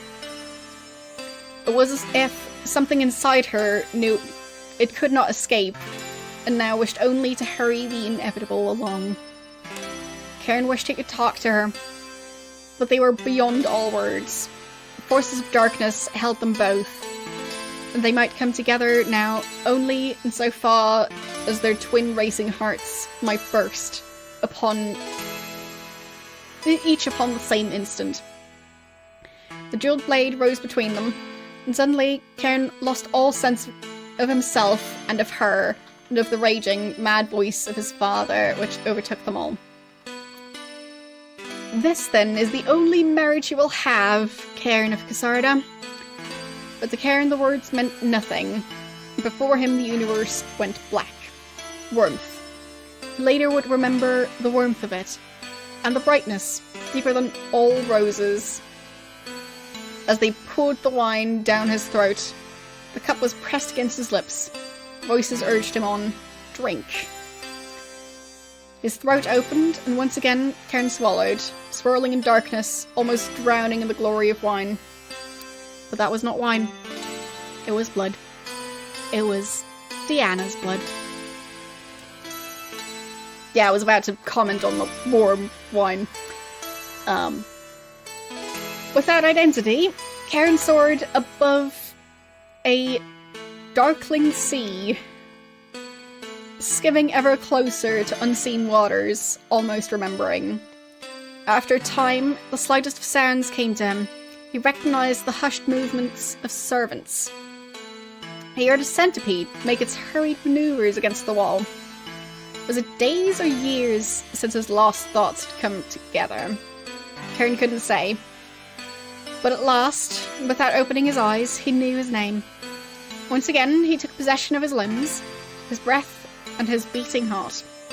He flexed his fingers, on first one hand, then the next, and he knew that he was whole. By the sound of things, by the very feel of the room about him, he was home. This room was his. The bed upon which he lay was his own. But something immutable had changed, or something he once thought to be immutable. It was Cairn he did not recognise. The familiar was now unfamiliar. No thought, no motion, no sample from the cold schemes inhabiting his brains seemed like the Cairn of old. And most certain of all he knew, his every weakness and hollowness had been filled. Where there had once been uncertainty, there was now stone. Where once passion flared, ice grew in fields of hoarfrost and of rime, and all in him that had wanted kindness now wanted to be unkind. It was not revenge he sought. That word, in its slightest imitations, never occurred to Cairn. Instead, he most vividly remembered how it felt to be held against his will, to be powerless, to be the weakest reed whose will is nothing beneath the tread of man, under the boots of his brothers. This he would never again endure. I'm not sure what you're referring to. I'm guessing it's similar to a different story. But yeah, we're reading the game manual, because the game told us to. So. Power. He would have power. He would have more of it, and wield it more certainly than ever his father had thought to do. By the time he rose and dressed, with mechanical, unthinking motions, Cairn had his plan more than half complete. He made for the stairs and the downward spiral to the hall. He heard the laughter of men sitting about the table. Sunlight was pouring in from slits in the stone, meant for firing arrows. And Cairn realised his family was breaking their fast in the hall below, greeting morning with a hearty meal. The smells assaulted him. There was roast meat, garlic and onions. The scent of blackened bread constricted his throat. He grew dizzy, nearly vomited, but he forced his way along, manoeuvring his feet down the curving stairs. "It's alive!" Christian shouted at the sight of him. Cairn wanted to curse them all, but he could not. When he opened his lips, he found he had no voice. And the steaming, rolling sense of food, which only a moment before had repulsed him, now drew him on. Stumbling forward, he pushed his younger brother, Peter, aside. To the sound of a chair falling, dishes smashing, a cry of protest, Karen pulled a steaming shank of meat to his lips. Hands, throat, lips, they all burned at the passing of the juices. His teeth tore at the roasted flesh. Somehow I've got a feeling he's eating one of his family members, but maybe that's just me. When Theodore raised a dagger in alarm, Karen raged at him through his clenched teeth. It was a wolf's growl, and it elicited howls of laughter from around the table. Karen's father, his laughter overshadowing the rest, filled a chalice with wine and brought it around the table. He thrust it into his son's hands, and though half the contents were lost to the violence of the gesture, Karen drank the rest in a single gulp. "We thought the devil had you," his father said, "that you might never wake." A shade of regret seemed to come alive in his father's voice. And was that a hint of shame manifesting behind those soulless eyes? If the cup in Karen's hand had deigned to prove him but one additional drop of wine, he could not have cared less. "Welcome back, brother," said Nathan the huntsman. "Never saw a man sleep like that. Days and days of it. Hardly one breath out of you for each sunrise. But we'll ride today, you and me. We'll put the wind back." "No," Karen yelled. Or thought he yelled. The effect upon those who heard him was as if the king himself had issued a command. Indeed, his father met his gaze with the curiosity of one ruler taking his measure of a fellow king. Karen filled his chalice and emptied it, throwing back his head as the liquid rushed in cool swallows down his tortured throat. He barely knew what he was about, but his plan, had to be attended to. The first steps were already overdue, by an age or more, it seemed.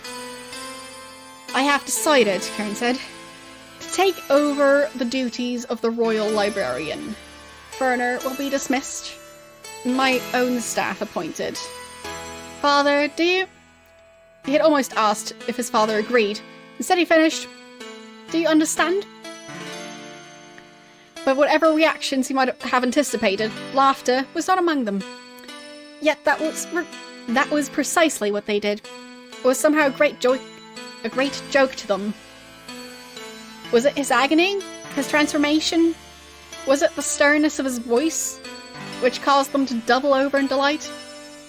It was as if the court jester were at hand, or as if he himself had taken over that playful task. Looking to the other, they laughed. Looking one to the other, they laughed. And all of them,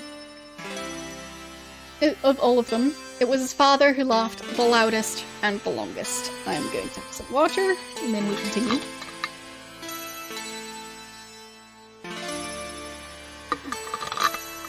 Because when they were talking about the liquid going down his tortured throat, my throat was going, "What about me?"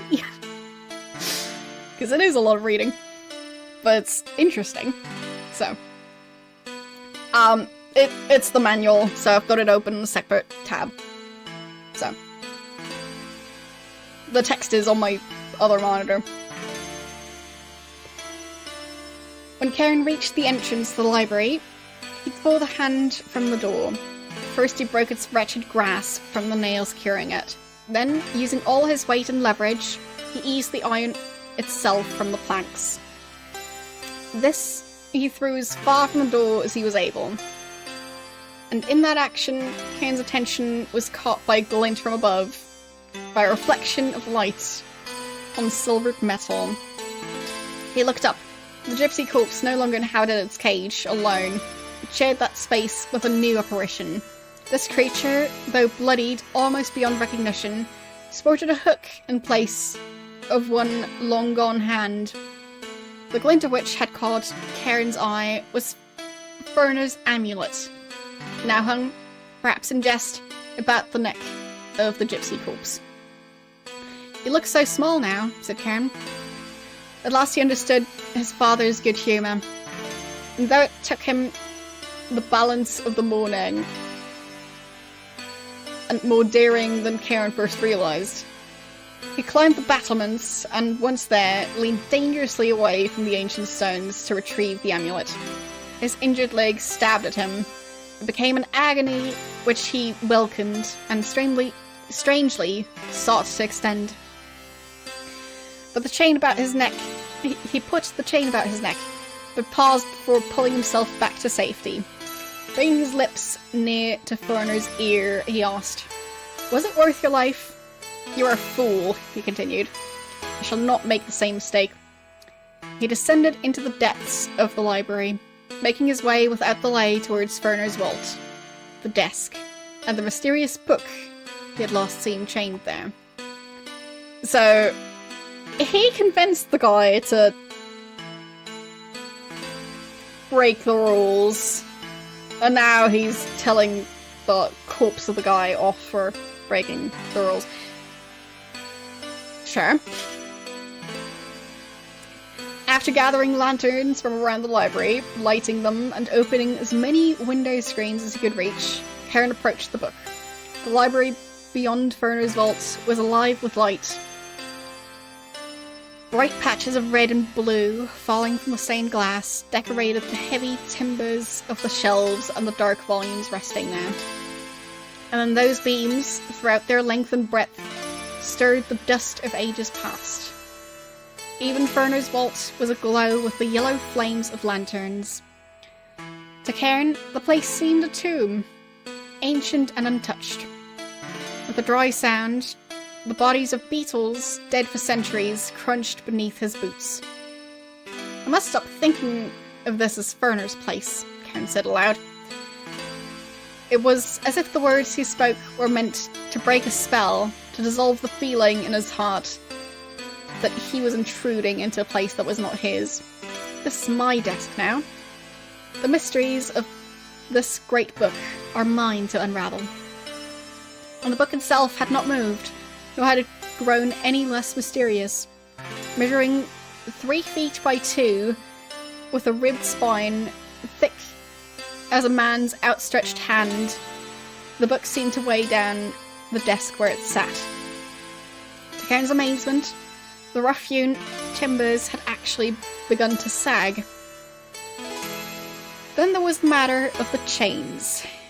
The links themselves were heavy, forged of dark iron, and a weight Cairn had seen used at Xarda's keep to raise and lower the portcullis. It was not the desk to which the book had been chained, but in this light it became clear that the holding spike had been driven into the floor of the vault. "Were you trying to keep this from being stolen?" Cairn mused. He ran his fingers across the cold chains. They found the lock. Or is all this to restrain the book itself, to prevent its escape? Then, suddenly, it didn't matter anymore. Cairn had to open the volume. His patience had vanished long ago, but as if recognising that fact upon the instant, he tore at the chains with his bare hands. They came taut, they jangled, but they did not budge. Where had Ferner hidden the key? Quickly, Cairn fumbled through a dozen items on the desk, through folders and small wooden boxes, and the drawers. In one envelope, its wax seal unbroken before Cain opened it, there was a letter. From one aging librarian to another, the correspondence read. It spoke of the Agrippa, ancient and dangerous. It was a book of power that no man had been able to tame. And what was known of its history could be told in a few words. It had entered Romania in the 1st century of the Christians, smuggled in by a general who had commanded the conquering armies of Rome. Yes, we should all jangle more often. Much later, the Agrippa fell into the hands of Barbarians. From among them, the book brought to power a great leader, a warrior who set the tribes against the Roman conquerors. No more merciless, no more maniacal fighters had ever before opposed the standard of Rome. Sure, we can switch to a different song. Let's go for this one. And in 271 AD, the Imperial Eagle was driven from Dacia. But always, it seemed, the book itself was in control of the events surrounding it. No one dared to destroy it. Yes, there is gameplay. This is the manual. The game told us to read the manual. There's this item right here. It says, this story is in your manual. So that's what we're reading.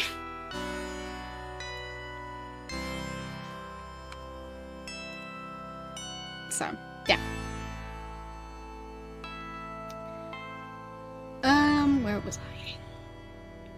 No one dared to destroy it, but in time wise men chained the monstrous work in dark and hidden places, keeping all knowledge of it from ambitious men. In closing, the writer assured Furner that he was delighted to be rid of the Agrippa.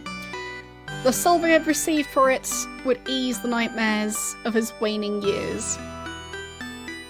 Yes, the game came with a fairly extensive reading assignment, but we're like 2/3 done now, so we're getting there.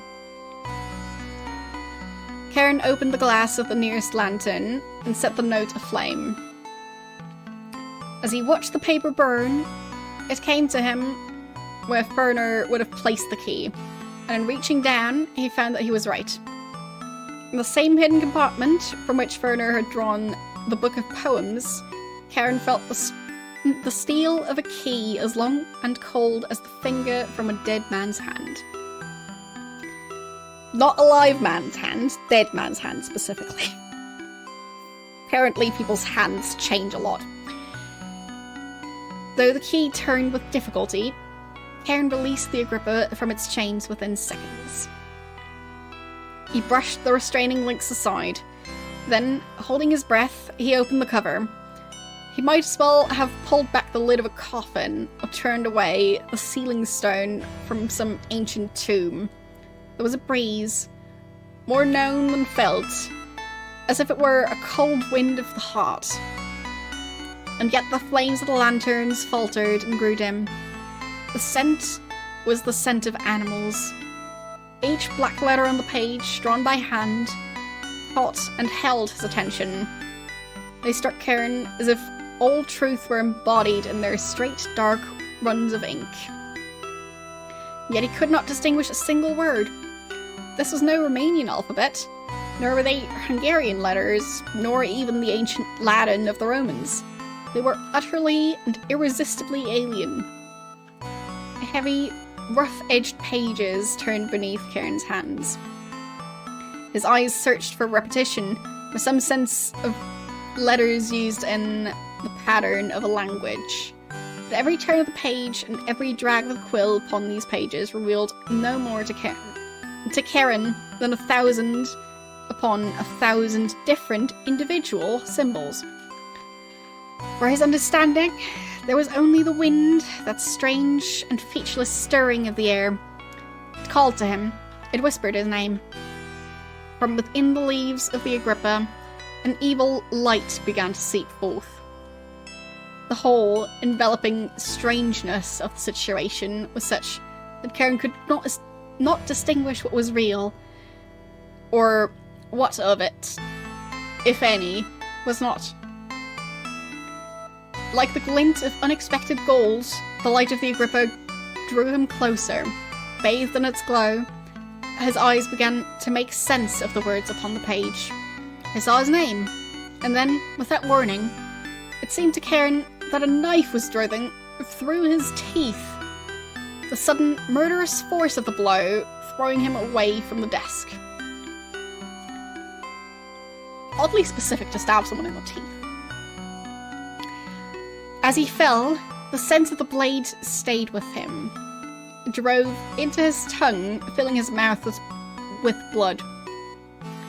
Still, he saw nothing. His hands were finding no enemy in the emptiness before him. No hilt of the knife at his lips. Yet, the cut continued. It burned Cairn's throat and twisted into twin unstoppable blades. One rushed upwards to impale his brain. The second divided him into two equal rivers of pain. With relentless force, it cut open his heart, lungs, and gut, mixing their blood along its razored edge. On hands and knees, Cairn pulled himself from the chamber. Sunlight had disappeared from the corridors, and it was through a cold, musty darkness that he made his way. The light of the vault flickered behind him like yellow laughter. Coming to his feet near the library door, Cairn found himself enveloped in a blind rage. The pain of the unseen knife was gone, but in its place became a remarkable sense of death. The sense was not of peace at the end of life, nor of the horror of dissolution, nor of the rotting in the earth. It was instead a driving force, the death that dwells in the oceans of eternity, and knows the passing of all mortal things, the death which eats them whole. With a single leap, Cairn grasped the bars of the cage and the battlements. He tore them open and reached within.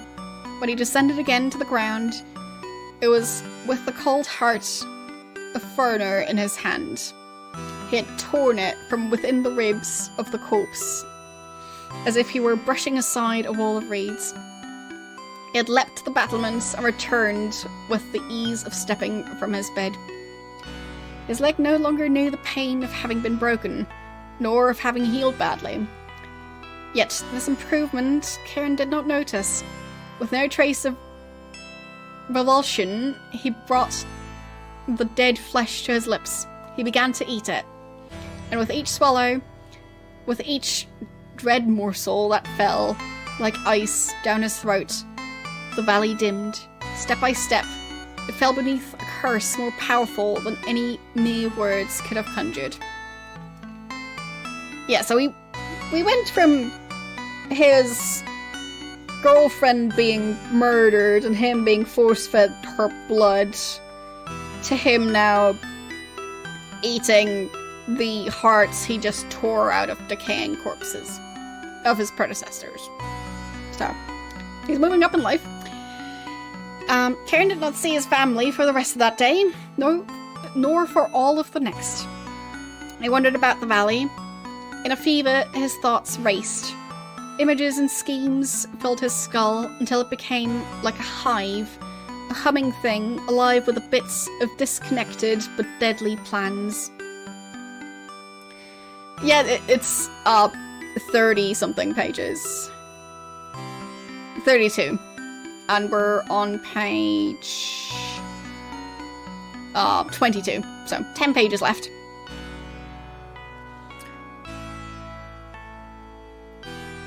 So, he ventured into the cemetery and there watched another rush of clouds overtake the sun.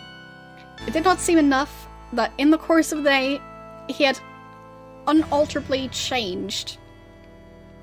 Where once there'd been timidness and the hollow uncertainties of youth, now nestled dead cruelty. It filled and infected him.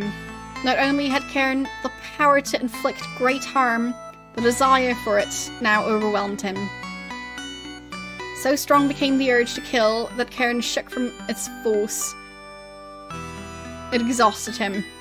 Laying down amid the carved stones, he fell immediately into a fevered sleep. Sleep it was, yet a sleep without rest. Almost from the first instant, Cairn found himself at the centre of a terrible dream. He looked out upon the world through the eyes of another man, a nameless creature whose heart beat as coldly as his own. The man was walking the dirt streets of Crusada, approaching the tavern with even, unhurried steps. Through the windows, lanterns and torches could be seen burning, and the silhouettes of many customers raising their tankards of ale could be seen blocks away through the misty night. A light-hearted music filtered into the streets. The stranger entered the tavern. He looked about. Karen, it seemed, watched through those same eyes. He heard the music fade and cease. He knew the sudden quieting of voices as the many faces in the tavern turned his way. And overriding all was the immense knowledge of a nightmare unfolding. Before he saw him, Karen knew he was there. Or the stranger knew. It was one and the same. Somewhere in the crowd sat his brother, Alexander. But before it became necessary to expend any effort in the search, Alexander made himself known. He introduced himself, coming forward through the crowd as though he owned the place. "What land hail you from?" asked Alexander. His left hand rested on the hilt of his jeweled sword. He came close, and by the angle of his eyes it seemed to Ken that the stranger must be taller. "From the dens of wolves," answered the stranger. "From the darkness across the sea." "Come now," said Alexander, turning to the barkeep. He added, "An ale for this dim fellow who travels our night in ashen robes. But sir, I ask again, urgently, from where do you hail?" The stranger accepted the ale, offered, and seated himself with a sigh at the nearest table. He drank deeply and sighed again, but in Karen's dreamy union with the man, it seemed the bitter dregs from the bottom of the barrels had become lodged in his throat. "The roots of mountains," the stranger said. "I come from the grave of the sun." "Were you drunk when you entered, man?" Alexander asked. "It's poor practice to insult us so. And wherever you're from, how did you pass the keep without answering my guards? No one makes it up that pass without our knowing." "I did," the stranger answered. He drank again. "Or rather, I sailed in from the north." A timid laughter erupted in the tavern. Men were making way, moving without hurry, perhaps even without thought, towards the lanterns along the wall. They left Alexander and the stranger alone in a circle of their shadows. "To the north, my friend," said Alexander, "lie the Carpathian Alps. You'll find we show little love to our unannounced guests." He stood suddenly, drawing his sword. "And damned little courtesy to liars." It was as if a red shade had been pulled down across Cairn's dream. The world swam in its crimson light. The stranger prepared to stand, but though his muscles tensed, to everyone else in the room he appeared motionless. "I say again," Alexander growled, "what business have you in Casada?" Cairn's brother rested the point of his blade on the table. With the turn of his head, he signalled to one of the men to bring reinforcements, guards from the town's garrison. As he watched the man exit the tavern, the stranger smiled. "Are you afraid, then, of a teacher?" "I fear no man," Alexander howled. He raised the sword. "And I need no lessons." The blade flashed, glinting yellow in the tavern's light. With perpetual speed, the stranger was out of his chair. He rose. Somehow he avoided the blow, and Alexander's strength sent the edge of his weapon into the table, deep into the wood. In the next instant, the stranger had his hands about Alexander's waist. Their faces came close, and as their cheeks touched, the stranger drew in Alexander's breath, feeling the heat of the exhalation rise through his own nostrils. In that closeness, he made his move. His hands, like scythes, moved through Alexander's chest, brushing aside mortal bone, ribs as if they were willow branches. Alexander's face went rigid with astonishment. His rage vanished in an instant, to be replaced by the unseeing mask of death. Withdrawing those hands, the stranger moved, turning his gory grip to the hilt of Alexander's sword and pulling at the blade, wrenching it from the table. Next, he brought it around, neatly severing Alexander's head from his shoulders with a single blow. Silence. Karen heard the pounding of soldiers' boots in the street. Yet, from the stranger, he knew only a coolness to match the snow of the mountain peaks. A lesson for Casarda, said the stranger, laughing as he lifted Alexander's head from the floor. He moved to the bar, there depositing the severed heads. The severed head, as though he were tossing a bag of coins onto the wood. An ale, you pigs! I'm paying for an ale. But before the Dark One could drink, Alexander's man was through the door, and the soldiers behind. The blades surrounded the stranger. With leather strips, they bound him in seconds, handling his strength as if arresting a common brawler. Indeed, it seemed as if the stranger had lost whatever strength he had exhausted himself in the killing of Karen's brother. The stranger's only response was to laugh. And it was to the music of that laughter, hysterical as it was, that he was pulled from the tavern to be hanged.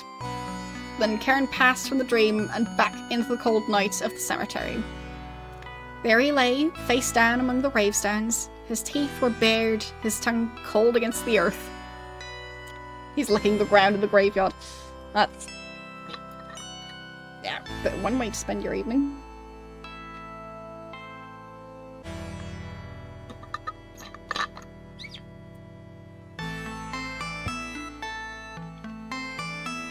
When morning came, it was as if the sun were dying.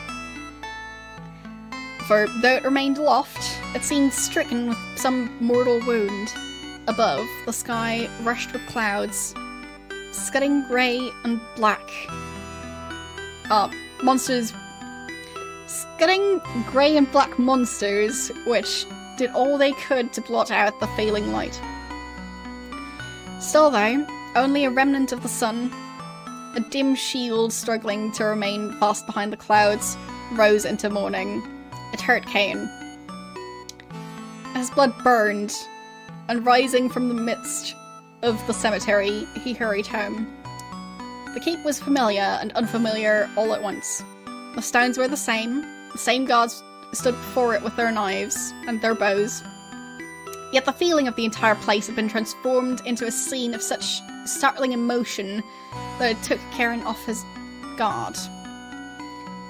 He paused, and to his amazement, the guards backed away. No longer was the gate strong, the walls formidable, the tower impregnable. Their illusions of power had vanished. To his right and to his left, the guards watched him, backed away like frightened dogs, and in Karen's imagination, it was as if the keep had been replaced by the painted props of a stage. All was now backdrop and paper to be torn through as easily as if he were a child at play. But Karen was no child, and this was no game. What he was feeling was the reality of what he had become. Something unknown, something new, and he had to admit, immensely evil. It was a truth others seemed to grasp at once. The serving women screamed as he entered the hall. Men scurried into hiding.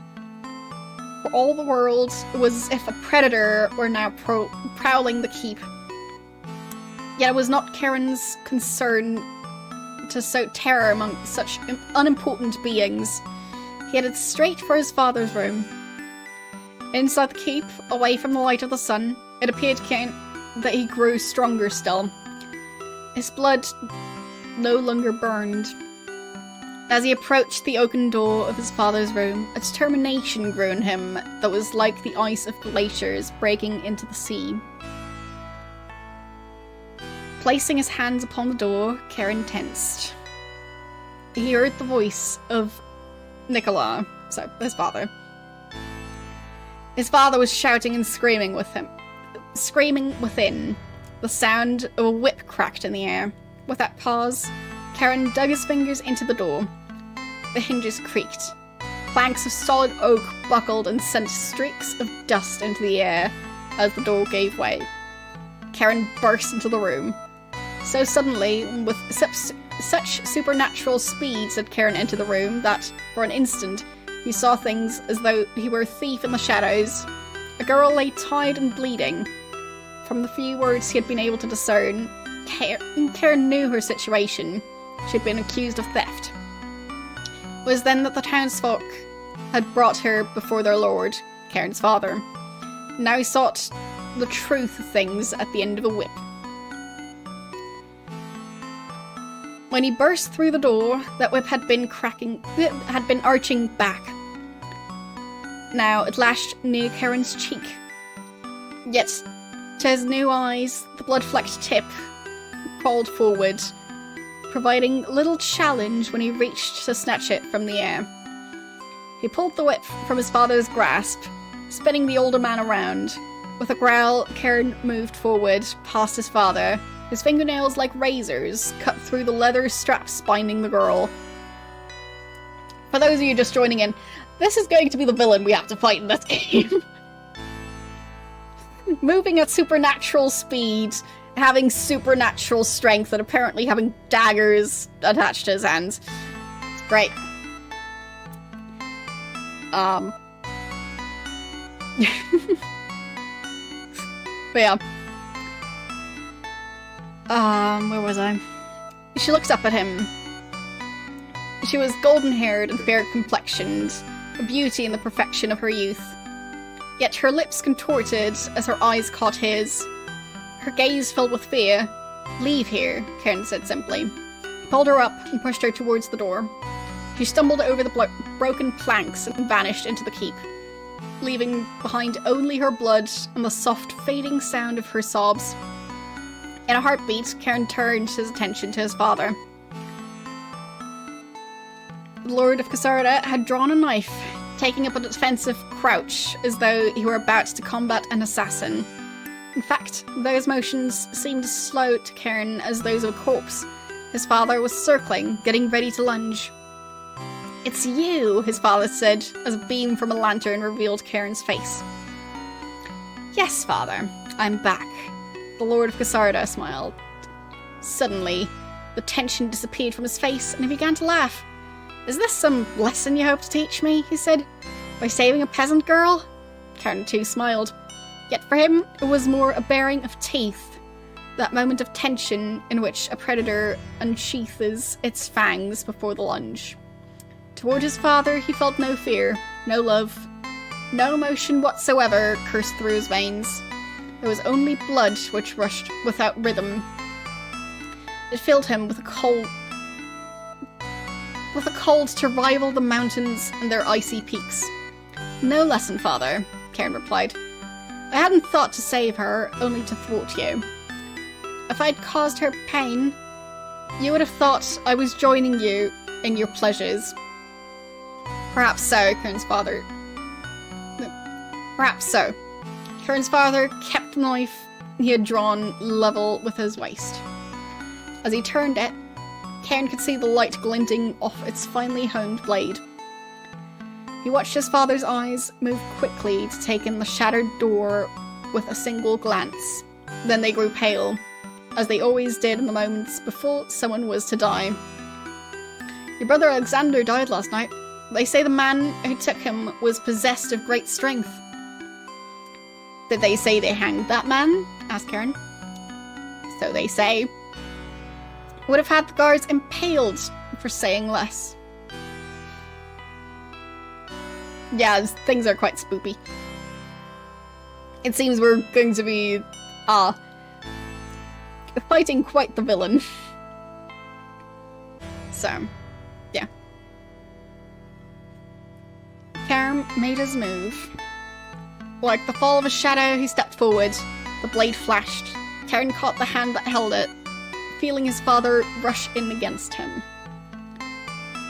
Now no more than a hand's breadth separated the two, and Karen found his father's strength more than he had anticipated.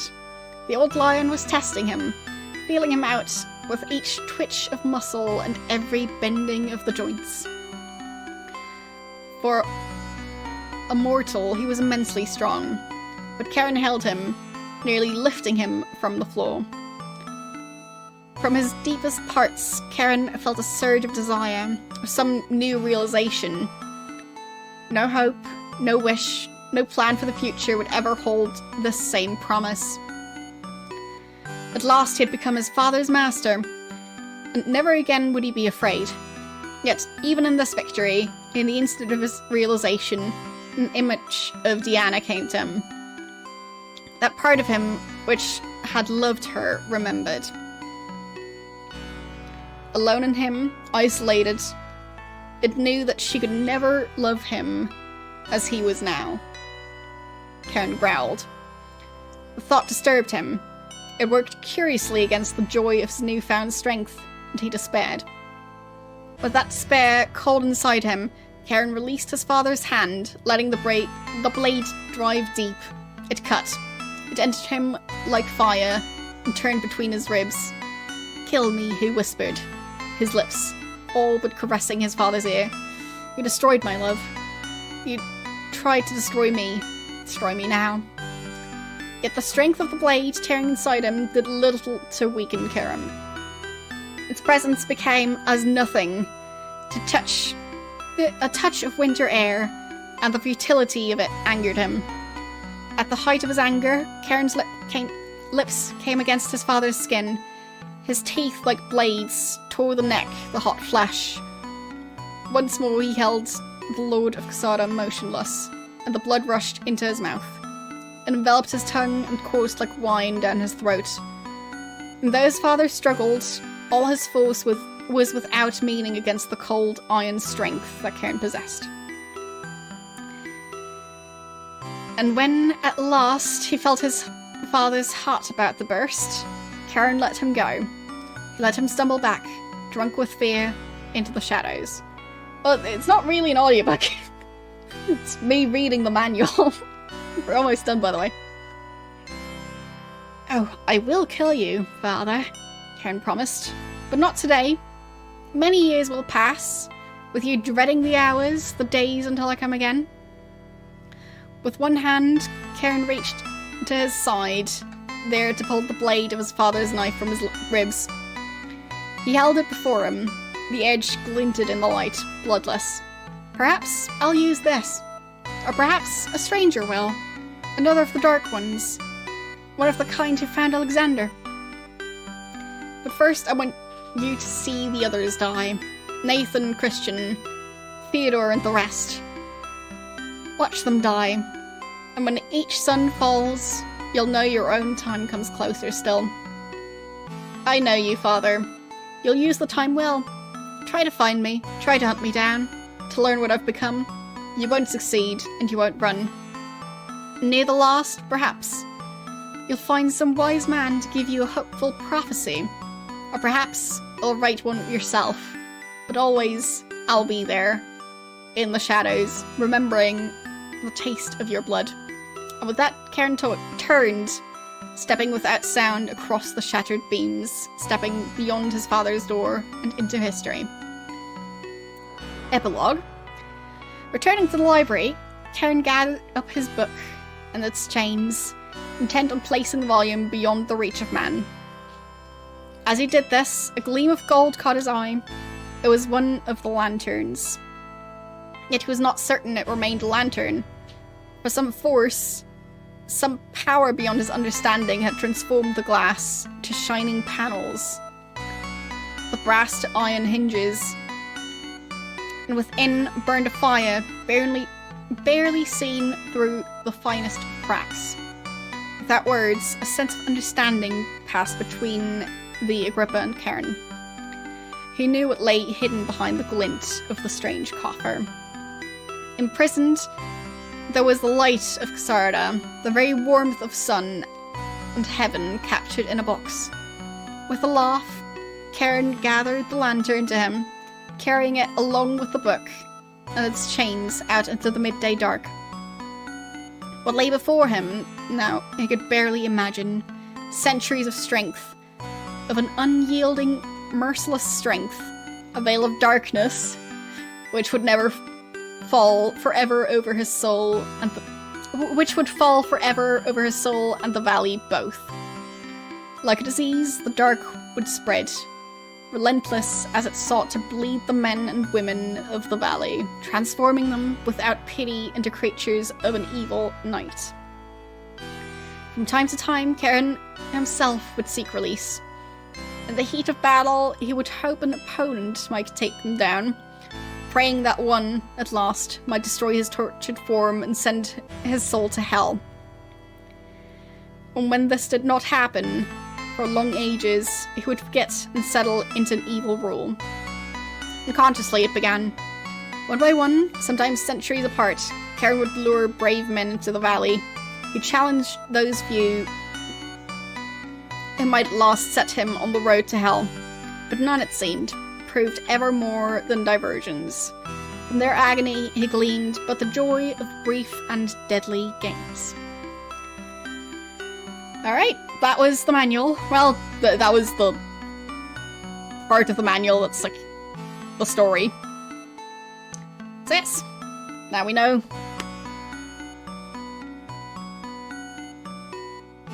Let's switch off the other music and turn the game music back on. There we go. Yeah, thanks for the follows in the meantime. It's interesting to have a more complex villain. I do like that.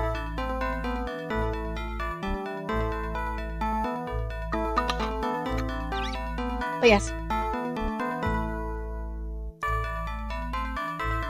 I should work for Audible. Well, thanks. A fun fact. When I was still in school, I had teachers who were like quite critical of my reading skills, let's say. So, yeah. Still surprising to me that my reading skills seem to have improved. So, yeah. Streaming did its thing of helping me to read better. Yeah.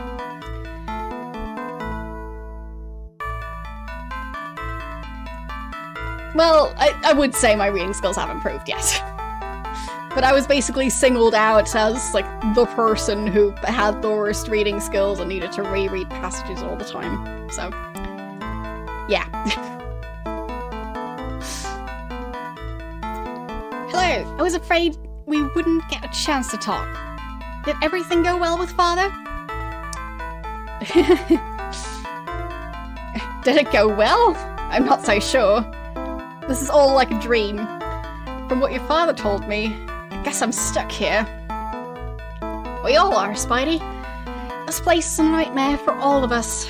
I'm lucky to have a man like my father. He has enough power and money to protect us from a lot of the dangers. Yeah, the streaming can teach you a lot of things. Let's ask about this nightmare. Well, if I can help it, this nightmare is going to end soon. Here. I would like you to have this. Father would read stories to me when I was young. And the princess always gave the champion knight her scarf as a token of good luck. Fine, so we got a scarf. It looks like a piece of string, though. That's a very thin scarf. I'm getting into knitting. I'm going to be knitting a scarf. No, yeah, knitting a scarf, not crocheting. Anyway, I'm going to be knitting a scarf soon. That's a rope. That's not a scarf. And that's as someone who, like, is planning on making a scarf but has never made one.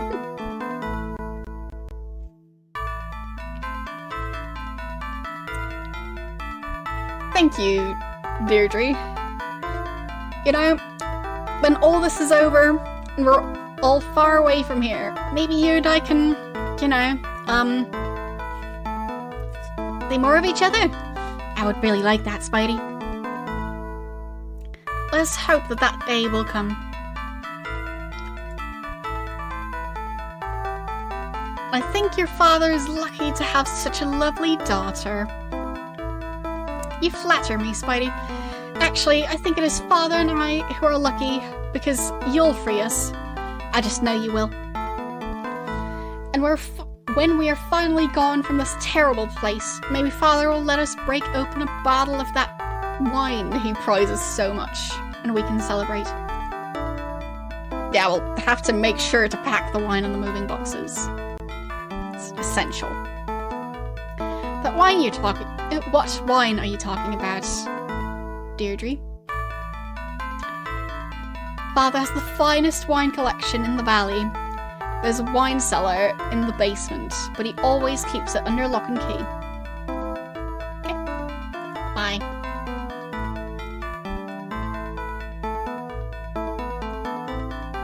So... I mean, considering nothing happened...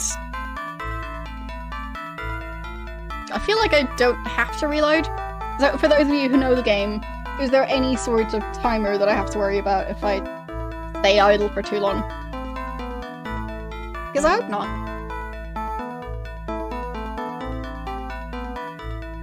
Because if there is, like, that would probably be a good time to reload, if I need to. But I don't see any major changes, so I'll just assume it's like most point and clicks. Yes, I do think I should reread it.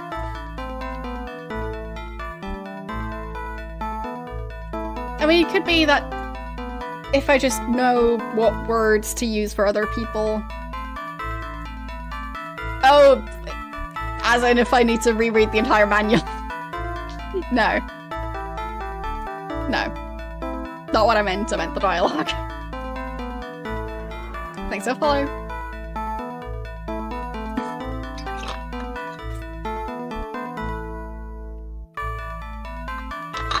Yeah, it was kind of a fun story.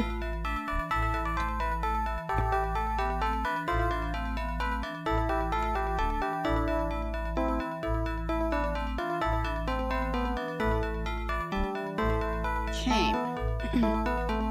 I'm glad you've returned, Spidey. There are other things I'd like to discuss, but first I must thank you once more for finding the hammer.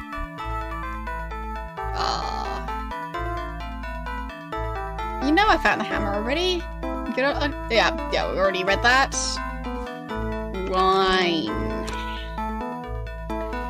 Do you know where I might find some wine? If you want a glass of wine, go to the Severed Head.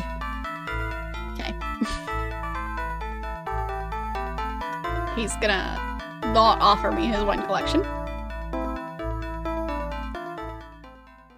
I might be the chosen one to free everyone, but oh boy, if I touch his wine cellar, he'll kill me anyway.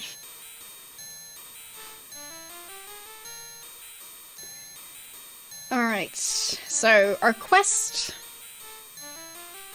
Free a man cursed for curiosity's sake. So, who around here is cursed?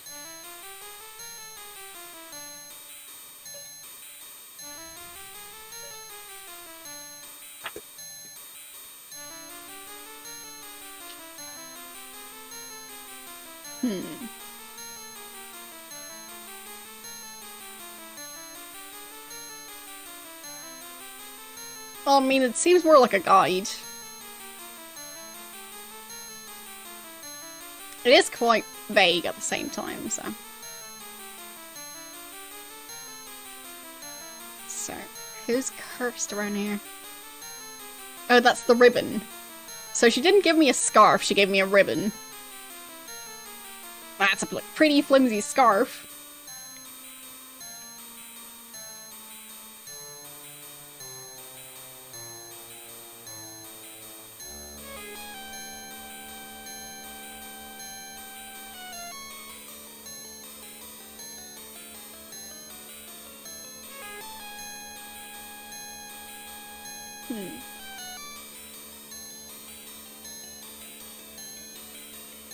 Yeah, I've already talked to him.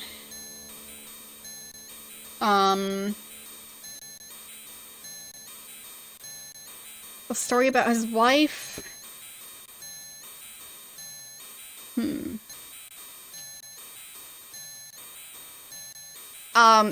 Well, it's just a thing, having the manual have a giant story in it for some reason.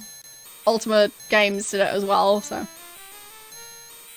They don't think they're the only ones. So. They just liked having additional stuff in the box, I think. And maybe some vague copy protection, because, well. So let's ask about the wife again.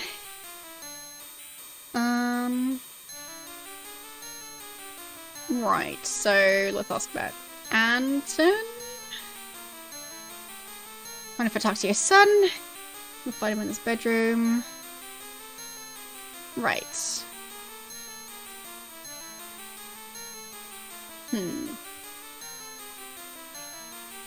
Neither of them necessarily seems cursed, though. Oh, whoopsies, that's downstairs again.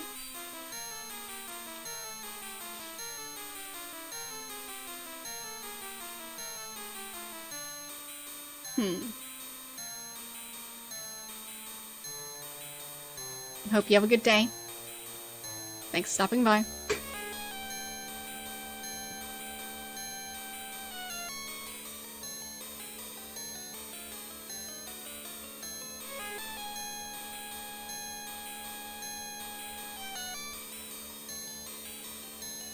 I can't show him the plane.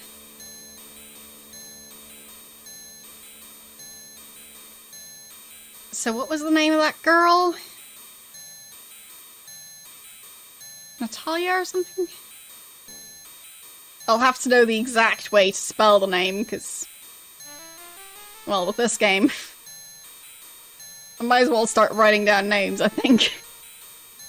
Because there's no way I'm gonna remember all those spellings. So, ask about... son? Anton?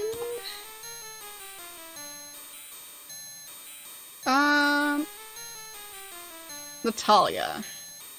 Okay. I guess, what if I ask about... Natalia here? No, can't do that.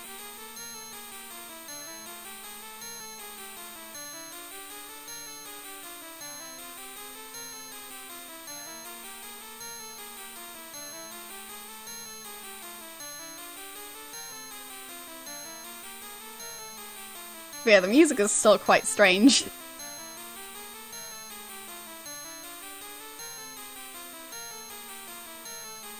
So, let's save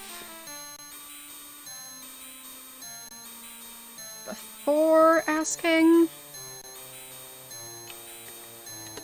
I mean, sure, it's fitting, it's just not the most pleasant music to listen to for extended periods of time, so.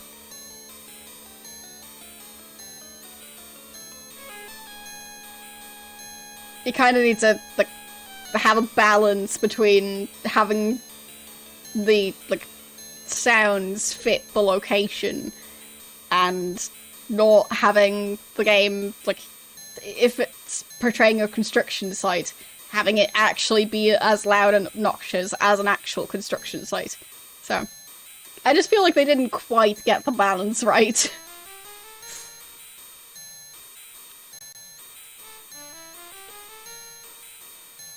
Anton, your father tells me that you have a very good friend who is sick. Natalia. Dad doesn't think she's going to die. Oh, Dad doesn't think I know she's going to die. But I'm not stupid. I've seen others that had the madness, and they all died. He won't even let me go see her.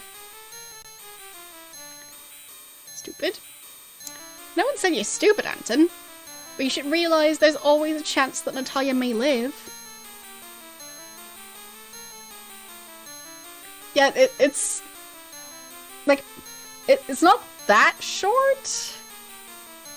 It's just that it has segments that are really short and looping. And then, like, other music behind it. But, like, the super short looping segments are at least what tends to annoy me. So, yeah. I'll probably turn down the volume of the game a bit. It'll be quiet, but, you know, you're welcome. I mean, so far we haven't really had any sound effects, so won't be missing too much. I know, but I still wish Dad would let me see her. I'm just glad that Natalia agreed to swap locks of hair before she went mad. At least I'll have something to remember her by if she dies.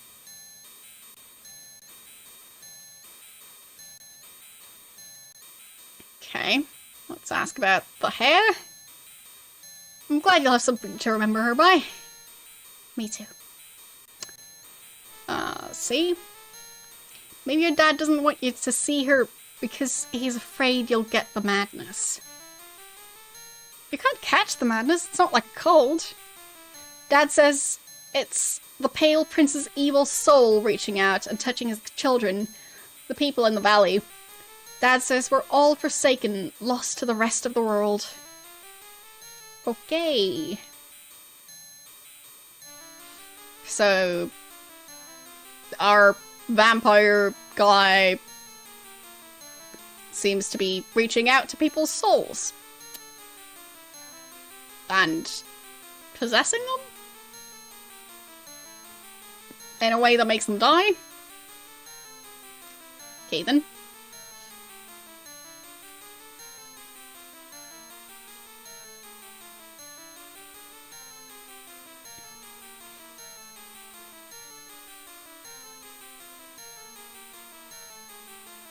Oh, is that keys right there? No. That looked like keys, dang it. So, I'm supposed to save someone from a curse. I think it specifies that... Yeah, a man. So, not a child, most likely.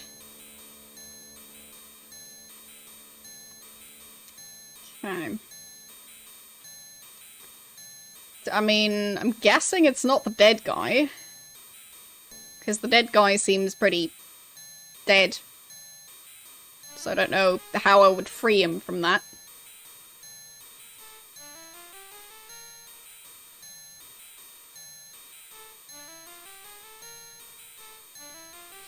It definitely seems like he wasn't killed by a werewolf. So, I don't know what to do with the ribbon, the piece of cloth. Like, do I compare it? No, I just dropped it. It's very difficult to know, like, how to actually interact with stuff in this game.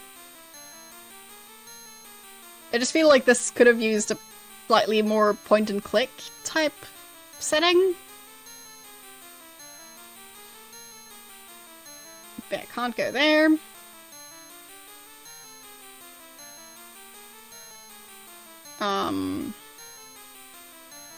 Maybe I can ask to be shown the plane now?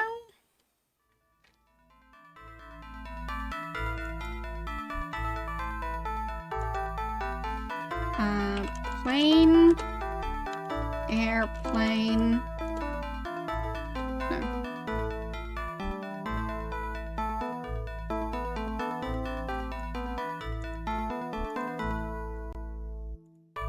No.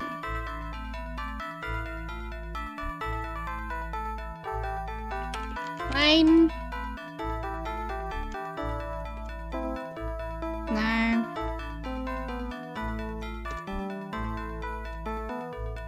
Crash. No. Because he said something about... I think it was... Yvonne showing me to the plane afterwards?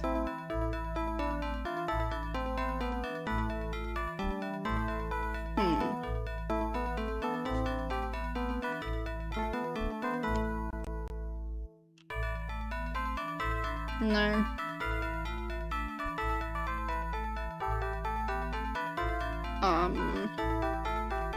Prophecy? No.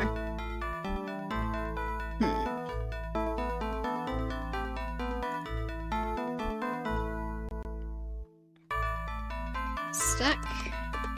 No. Yeah, definitely still need to get used to this game's style of using random words that were mentioned in dialogue. Or maybe I can go back to the tavern and tell people that I found the corpse. Oh, I can pick up the darts. Presumably. Because they're much bigger now. Yep, there they go. Those are mine now. I think this person's new. Is there a special tune you would like to hear? I can play anything you wish, and I assure you, you won't find a finer minstrel in all your travels. Okay.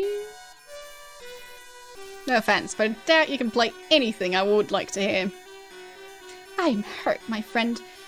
Do you doubt Joshua's talent?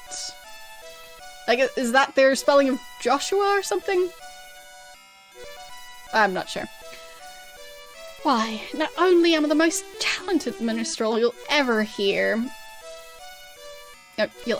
play, but you'll find no musician with a finer instrument. Okay, ask about the instrument first. I never was a big fan of the violin. This is no simple violin, my friend. I dare say it's probably the finest crafted instrument in the known world. A long time ago, it belonged to another fine musician by the name of Christian. I was fortunate enough to chance upon the violin myself. So it was one of the brothers' violins. I think Christian was the one who, like, was known for playing music.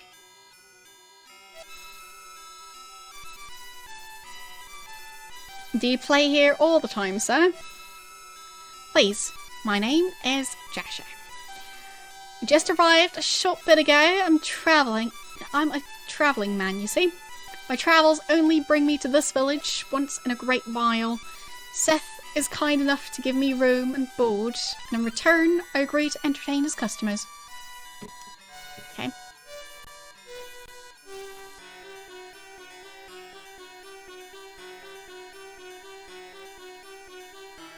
It's good to see you again. Yeah. That's the same. Has anyone seen Boris lately? No, I haven't. Come to think of it, I wonder what that farmer's been up to. About time to harvest the rest of his crops. Probably hard at work in the fields. Well, that explains it. Might have to pay him a visit. I've been to his farm a few times.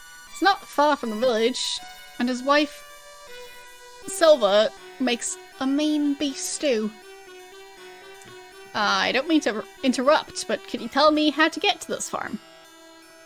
Sure, stranger. Boris and Silva's farm is basically west of here. Go west and a little bit south and you can't miss it. Try some of the stew if you stop by. Like I said, Silva makes a mean beef stew. Is that all your pea-sized brain can think of, George? Food? Okay. So it was west and south, right?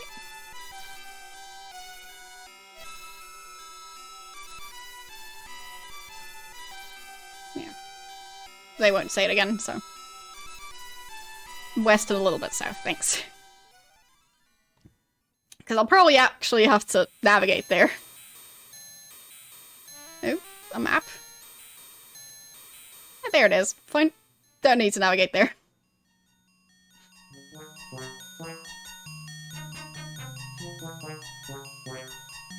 Okay, let's save.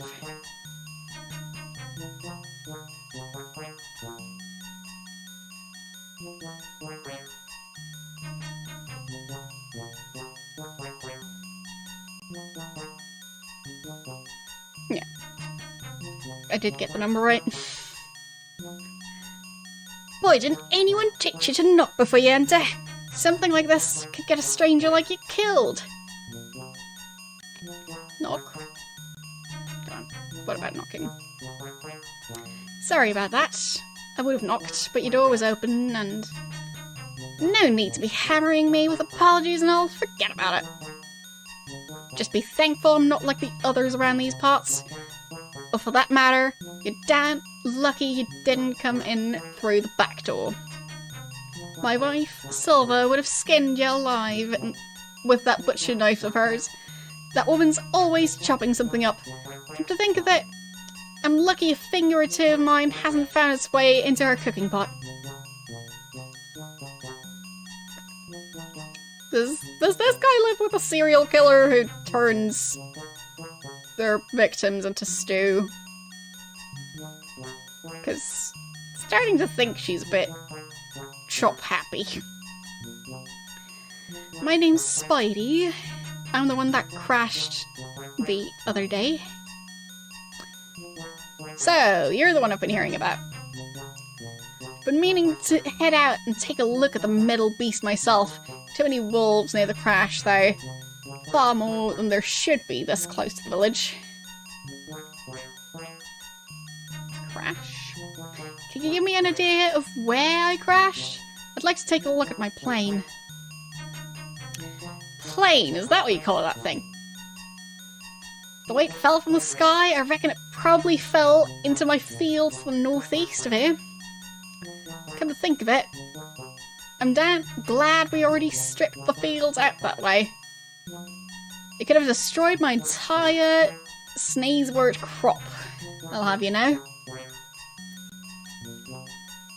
I don't even know what sneezewort is. Besides, if you already stripped the fields, then I didn't hurt anything.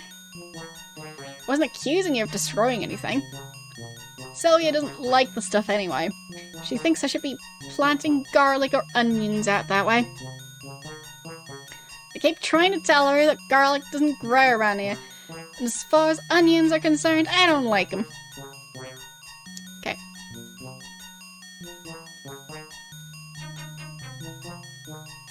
Why does everyone just have skulls candle holders?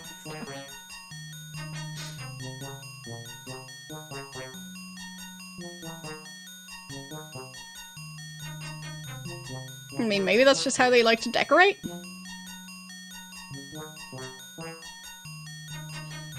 Ah, there she is. It does look like she just murdered something, so that's great. I thought I heard someone come into the house. Boris didn't talk your ear off, did he? That husband of mine should spend less time yapping and more time working. Here I am cooking his food, and what's he doing? Sitting and yapping at some stranger. Boris? He's reading a book. Sorry to disturb you. I think I'll be on my... Reading? Did you say Boris is reading? Oh, thank goodness he isn't sleeping. Still, I keep telling him there's plenty of work to be done in the barn, but he just doesn't listen. The barn? You mentioned the barn? I didn't see one on my way to the house. It's just out back behind the house. Okay. And the food. Oh, jeez. Those are rats that you're cutting up. What do you mean you're cooking his food? Like them too? The critters can be hard to catch. They're very clever, you know. They make a fine stew. At times the flesh can be a little tough. Tough? Oh, I think I'm going to get sick. And you have to make sure you cut off their hairless little tails. They can get stuck in your throat if you're not careful. I don't want Boris choking to death. Bye. Have a nice day. Cutting up your rats.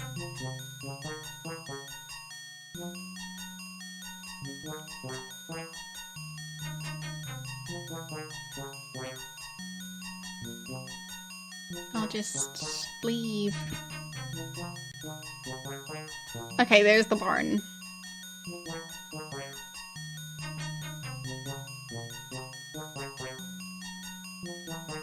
Can't take the pitchfork. Fine.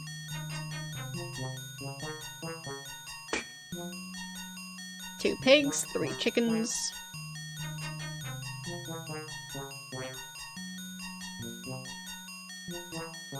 I mean, it seems like it's maybe not the best idea to have them free roaming, because when they just eat everything. As in, eat all the stored up food for the winter. And then not have enough left later on. Crash site, let's see.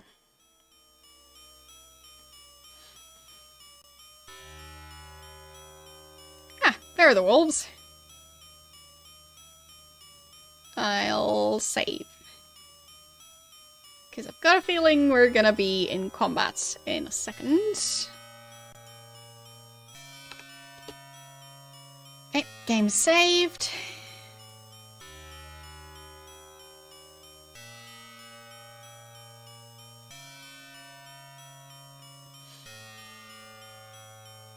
Yeah, I think we'll be stabbing.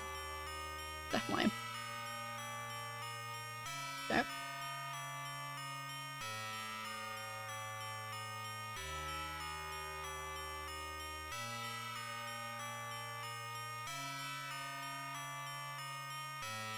They seem to be doing an acceptable amount of damage.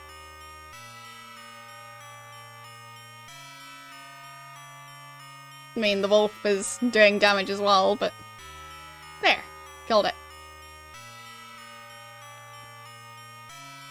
Next wolf.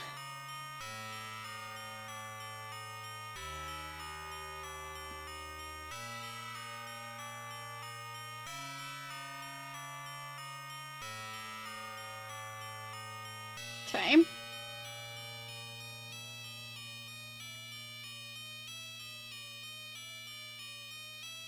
Pretty extensive fights for each wolf. There. Wait. I can push the corpses around? Apparently. Interesting.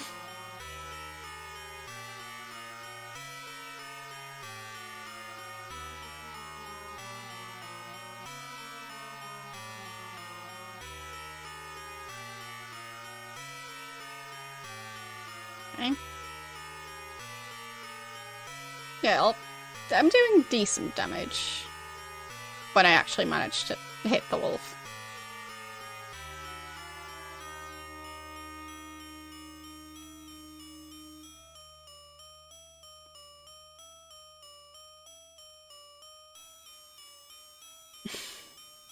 Why can I push the wolves around?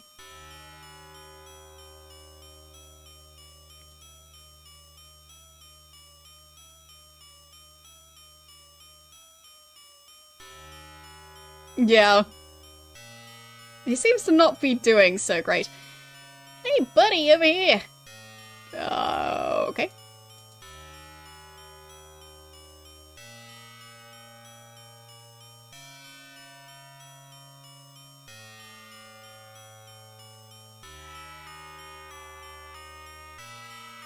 There it is.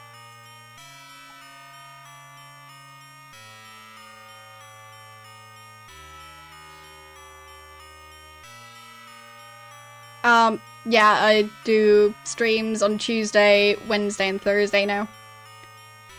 It's since...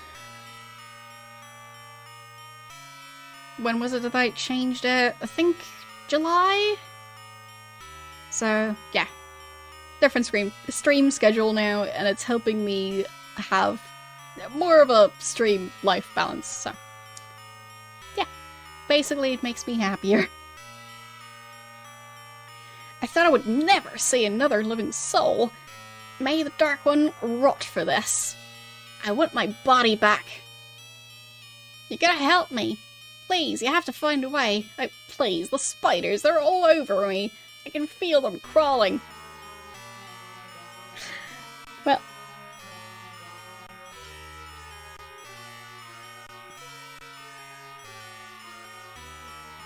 help you? How?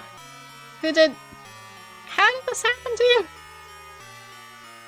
I came to see that thing that fell from the sky. I was hiding amongst the trees when Karen's dead ones came and took away the bird of iron. I was terrified. The dead ones craved the flesh of the living. They heard me somehow. Must have stepped on a twig or something. They came for me. I wanted to run, but I was paralyzed. That's when he appeared. He did this to me and dragged away the iron bird. Dragged? My plane! They dragged away my plane. In which direction did they take it? I don't see any tracks. No, you don't. You help me first, then I'll tell you where they took this thing you call a plane. I want my body back. Okay. Oh, this is the man cursed out of curiosity.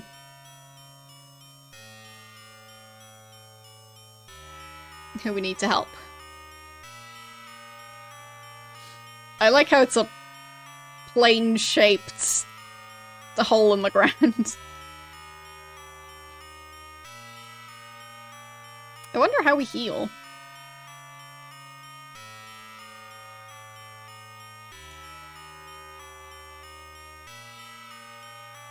I mean, maybe you'll find out at the apothecary that these things are healing herbs. I hope so.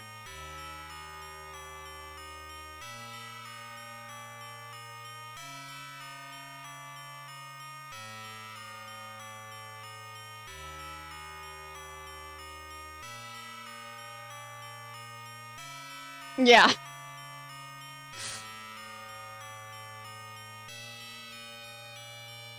It seems very strange to have the hole be this shape, but then again, the plane crash wasn't natural either.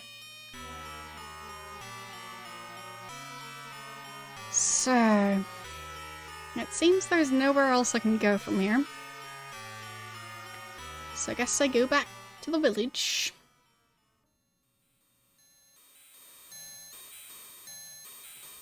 Yeah, it might also be that we just need some sleep. I don't know yet.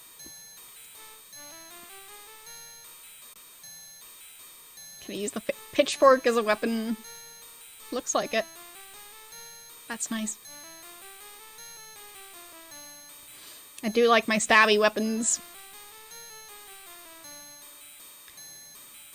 So, let's try the apothecary first. So this is cowberry plant. Cowberry. Would you like to buy some cowberries? I'll give you a silver piece for each cowberry plant you will sell me. But I want you to know, I won't sell back what I buy. Do you want to sell me a cowberry plant? Bye.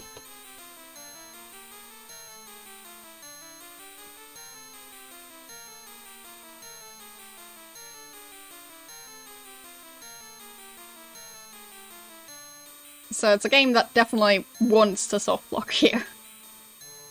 By the looks of it.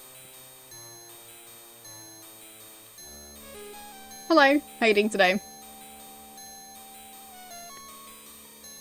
But I just wanted to know what cowberry plants do, you know?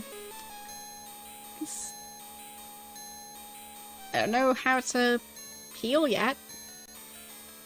There has to be a way. You don't like the game? Why is that?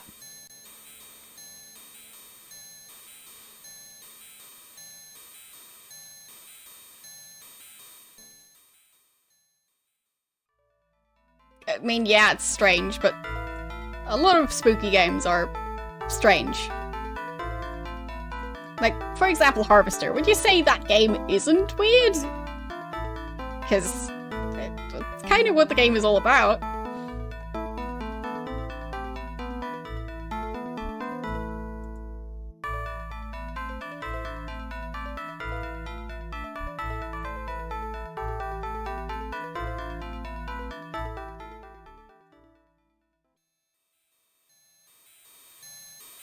So it feels like a lot of spooky games just feel like they need to be weird. Because confusing you is the scariest thing. He's mad, I'm telling you. Let's just be thankful he never leaves that monastery of his. Who cares? More than half the people in this hellish valley are mad. Besides, how do you know he's mad? Have you ever gone to the monastery yourself? I have. It's northwest of here. Oh, come on, Julio. You've never been to the monastery. Yes, I have been, Claudia. I need the monks' blessings. Before you ask why, it's none of your business. So, are the rumours true that he is the only monk left? All of the monks, except for the one Claudia thinks is mad, are supposed to have died mysterious deaths over the years. I don't know if the rumours are true or not, but I only saw the monk when I was there. Okay then. So we're trying to untree that one guy. And there's probably something about a monk in there. Anything about a monastery? Dispel one dead. Youth and madness. So that's probably the girl? Let's just go to the monastery. It'll be fine. Oh, that's a long walk.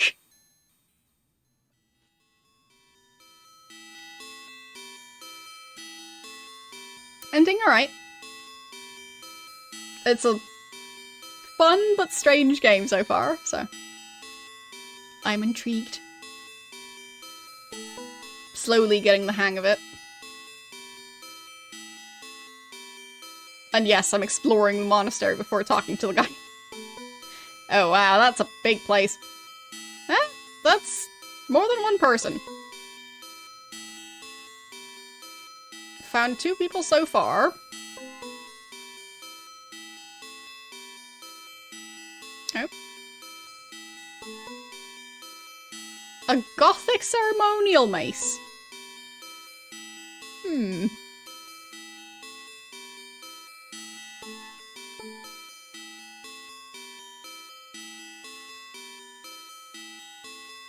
The book.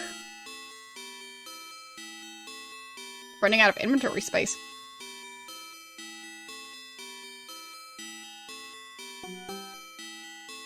Guess I'll need to have a spot where I just drop inventory items.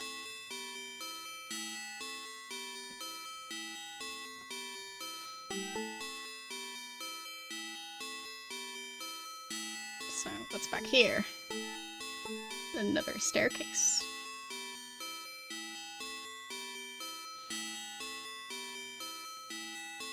Locked. Okay. Mysterious.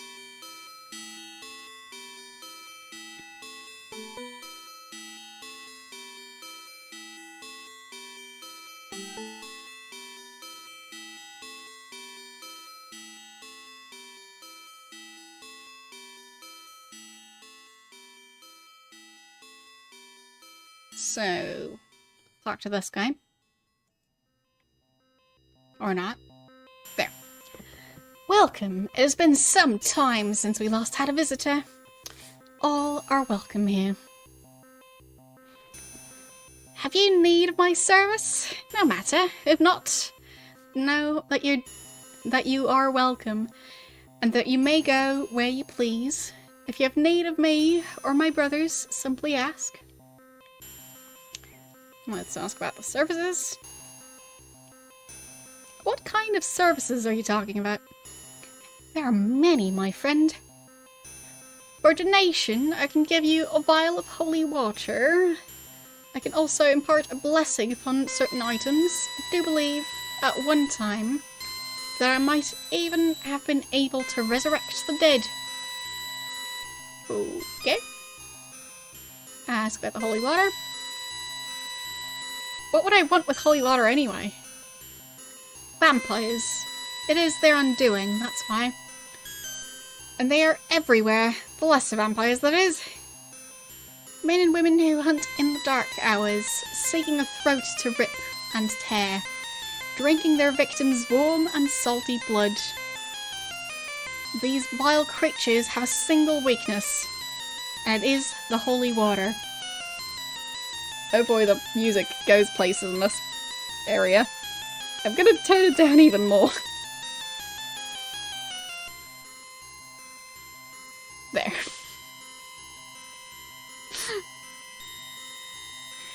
Do you wish to donate a silver coin in return for a vial of holy water?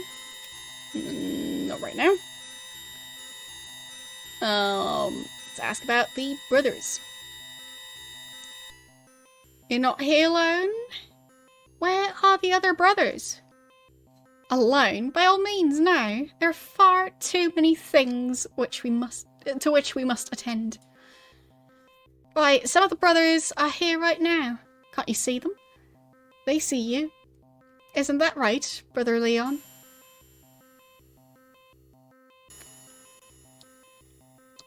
What about that blessing? Can you bless any of the items I have? I suppose you'll want a donation. Greed is a trait not tolerated among the Brotherhood, my friend. Blessings are free. It is my duty to perform these for all who ask. But you don't have anything which my blessings will affect. You may return, and if you have something to bless, I will do so. Okay. Resurrect? Come on, you mean to tell me that at one time you could raise somebody from the dead? I probably still could if I had the Cup of Life. The ritual has been taught to each generation of monks, and it's fairly simple. If I remember, it does require the ashes of the one you wish to resurrect, which usually means the body must be burned. The ashes are then placed within the golden vessel, the Cup of Life, while a monk speaks the words of the resurrection. If there's someone you want resurrected, find the cup and I'll perform the ritual for a donation of 3 silver pieces. Okay. That's all. Do you have any idea what happened to the Cup of Life? I believe it was stolen sometime during the 18th century. That's a long time ago, so who knows how many hands it has passed through since then.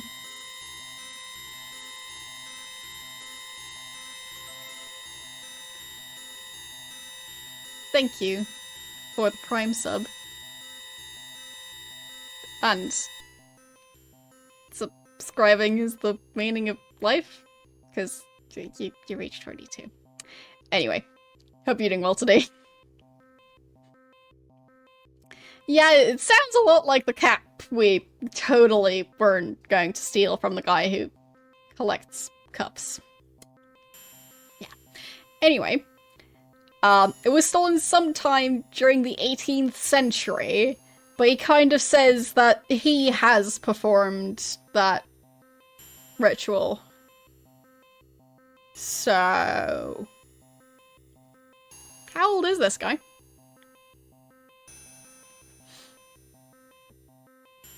And yes, you seem to have switched to orange.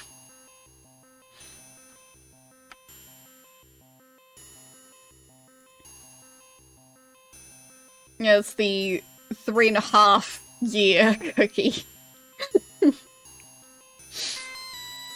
I think there's only one other left, and that's the one I have. Because I think I just made badges up until the 4-year mark. So, I need to make more badges since I just celebrated my 6-year streaming anniversary. Whoopsies. Yeah, it's time to update things. So... but yeah, sometime during the 18th century... still not sure about how he knows that he used to be able to do resurrections. If I recall, it was more of a golden chalice than a cup. The Brotherhood spent many years trying to recover it, but they never succeeded. After a time, the loss of the cup was simply forgotten. Form. I'm no miracle worker, my friend.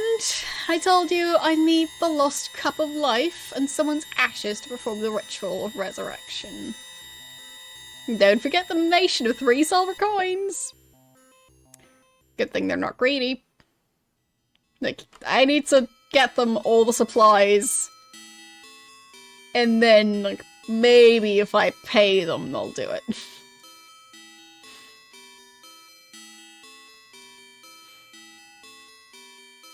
But yeah, we're definitely stealing that cup. I mean, the bartender seems nice, but not so nice that we won't be stealing from him. Oh, you startled me.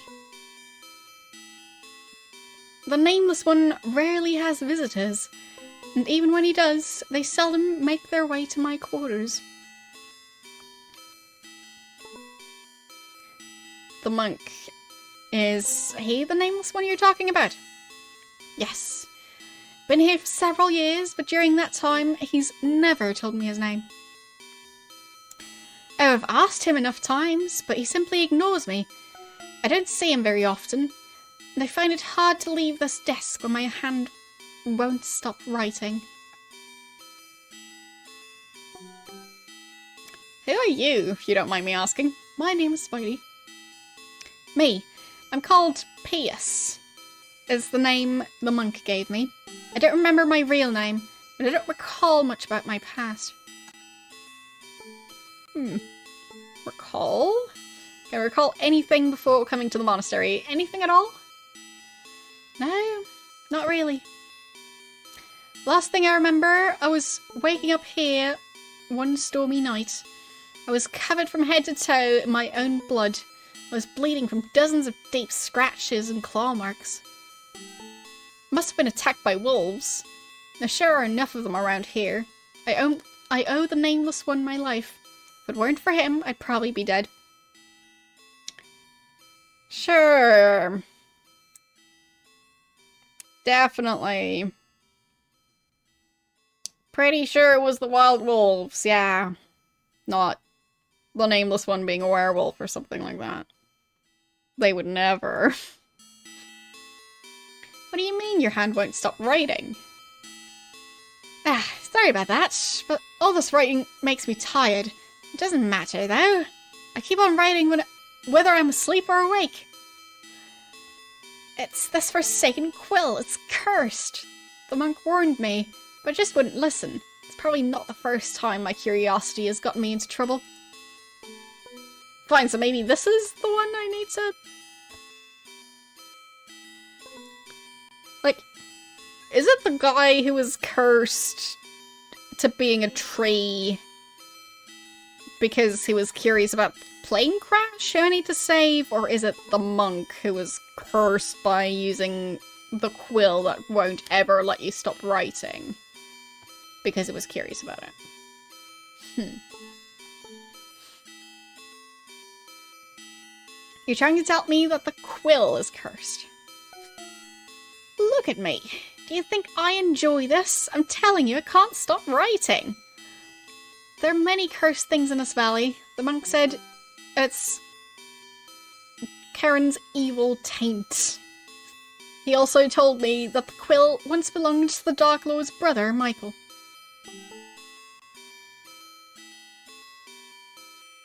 P.S. Is there a way to get rid of the quill? Maybe I can help you?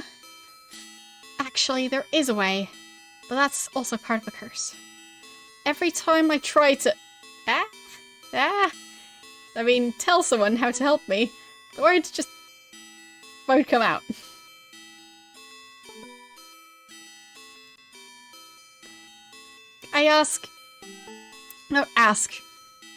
Is that what you were trying to say? Do you have to find a way to ask for help? Like I said, the curse will not let me say something that might help break its grasp. Okay. Curse.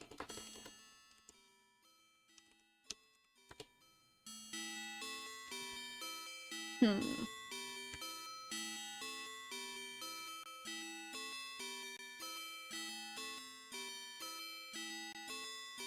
there anything else in that one that I might want to ask about?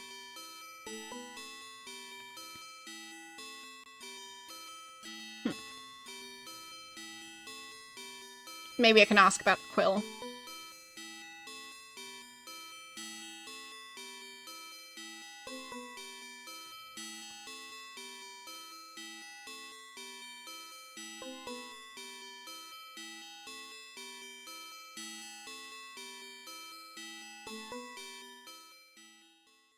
Okay.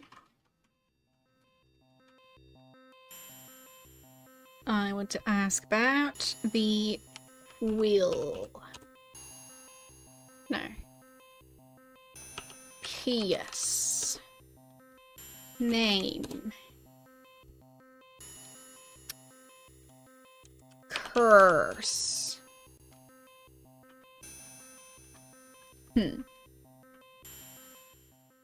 Yeah, it seems he's ignoring me as well.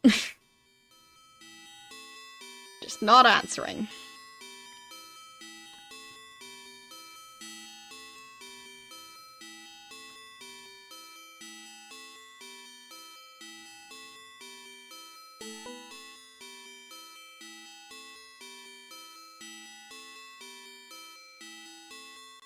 So, ask about monks?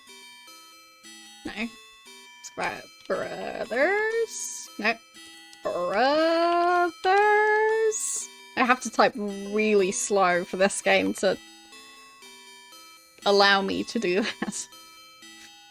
It can only process like one letter every second or so. Well, half a second, but still.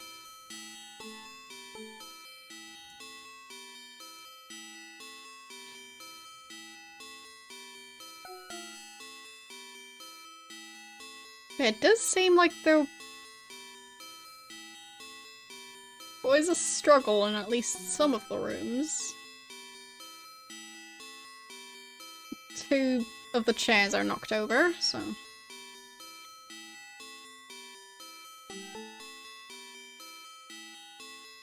And this dresser seems to have been broken.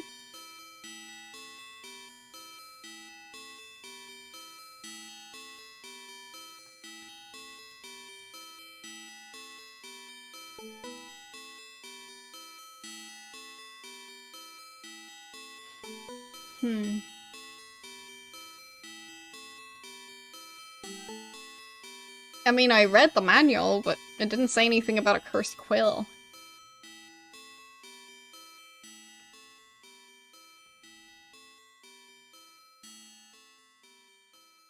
Okay, let's look at all the stuff in the inventory. Can I read this?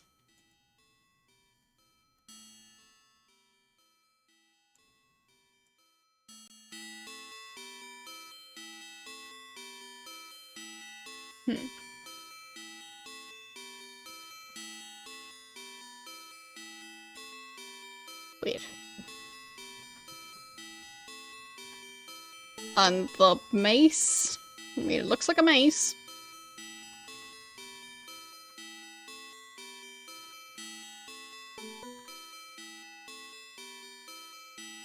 There. The crystal innates. Certain warlocks and witches have found that the larger pieces of translucent chalcedony have hidden healing properties. The rare pieces of this crystal are properly cut. The needed enchantments cast. The crystal can be used to greatly increase the human body's healing abilities. Though one must be cautious, for the gem's power wanes with use, eventually becoming nothing more than a pretty bauble.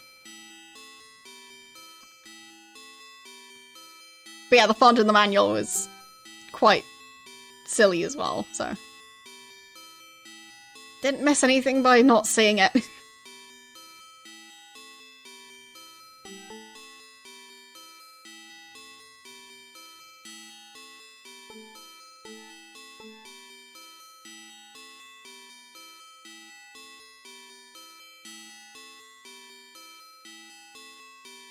Weird abandoned room.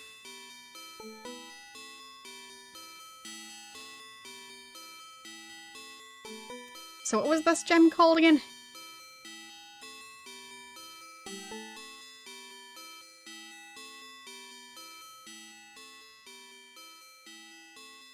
Blue Chalcedony.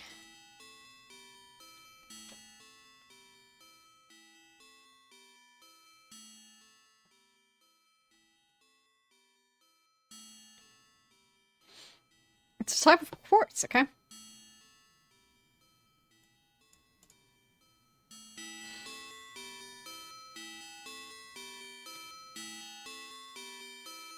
I wonder what this is.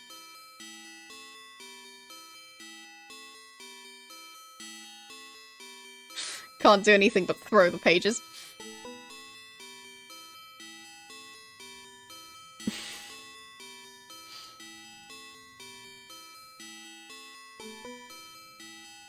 I like how he actually holds on to stuff. It's kind of nice.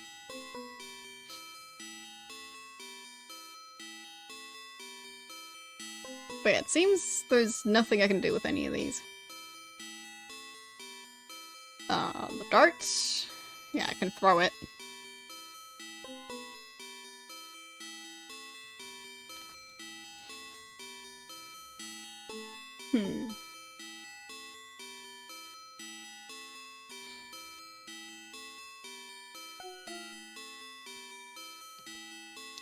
Where do I go next?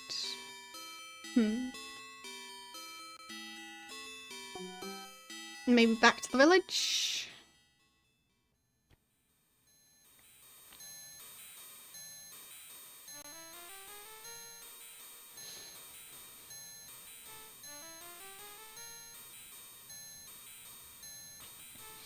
I mean, I've definitely got too many items. But I guess I can put some additional stuff in the bag. It still has 3 slots. Which is not that many.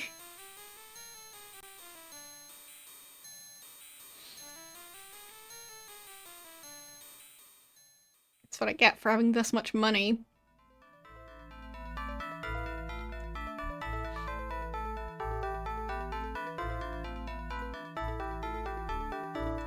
I talked to him again?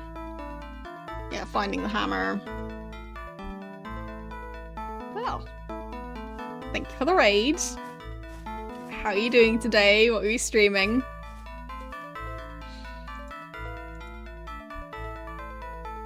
Well, this game is quite silly so far, so... You're in for a treat. It does remind me a tiny bit of, Harvester and I think the game was called something along the lines of like Call of Cthulhu Shadow of the Comet or something. So it feels like a combination between those two so far. I think so follow. Like, I don't think it's gonna be similar to Harvester storyline-wise. But the atmosphere just feels a bit similar.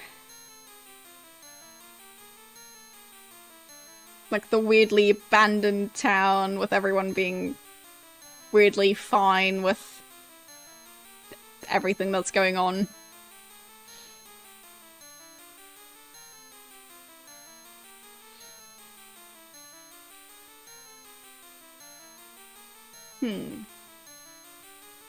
I wonder what we should do next.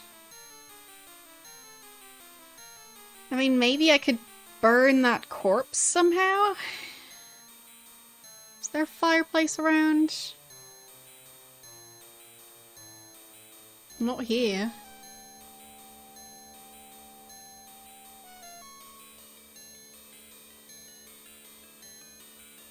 Oh. This is a fireplace.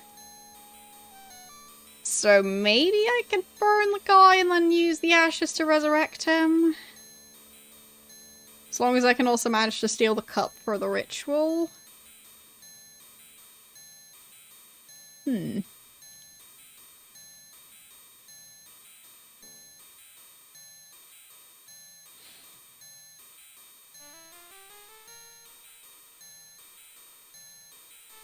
So I need to know exactly what I want to buy to ask him about it.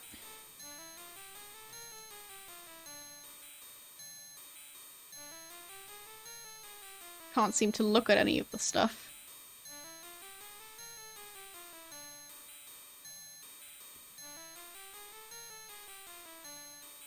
Yeah, and I think the woman and her daughter were in one of these rooms.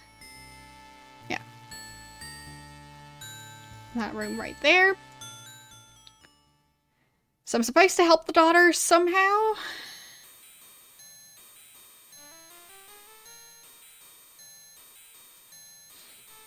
This is just a bed.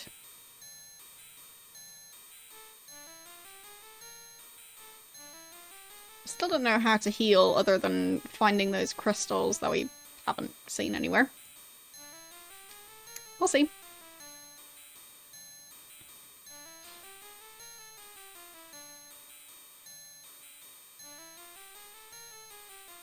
Can I go behind the bar? Or behind the counter? Doesn't seem like it. Okay.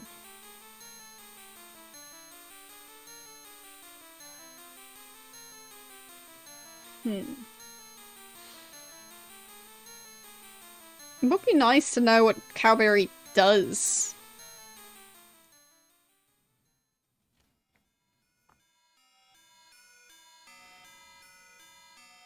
So, do they have anything new to say? Yeah, thankfully it doesn't leave the monastery. How do you know he's mad? Need blessing.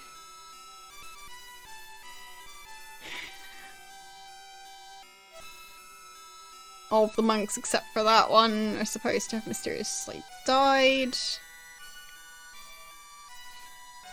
Only saw one monk.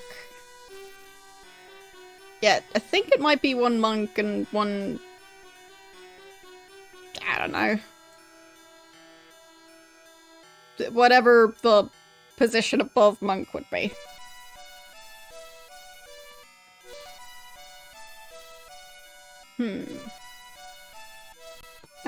Ask about monastery. No. Ask about cup. Nope. Because I mean, this is clearly the cup I need.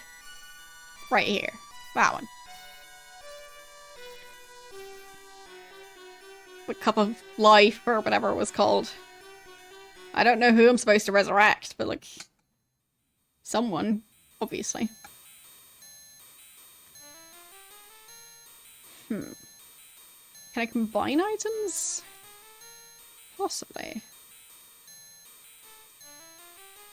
I mean, it kind of just looks like I'm swapping them out, but maybe I can combine them.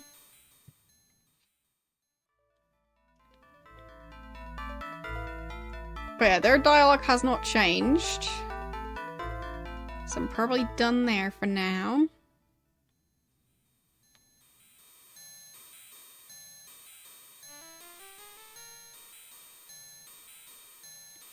I'll check the farmhouse again.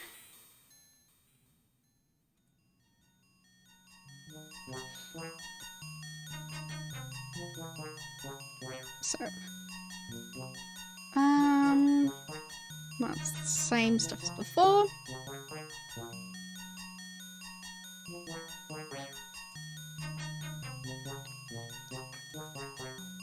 Okay, ask about the barn.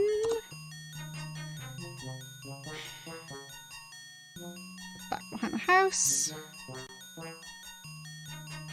Yeah, what was he supposed to do in the barn? Plenty of work to be done in the barn. Okay.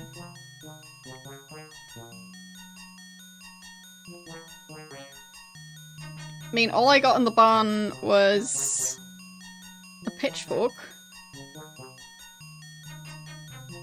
Which, I mean, is nice.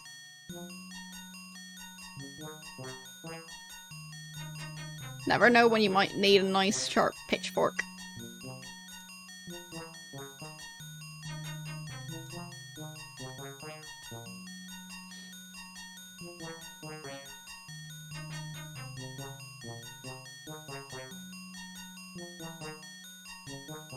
Can I use it?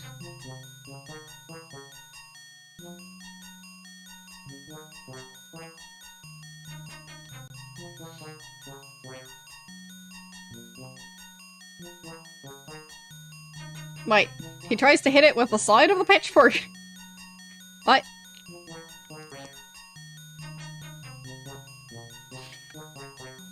It seems very, here, take my pitchfork.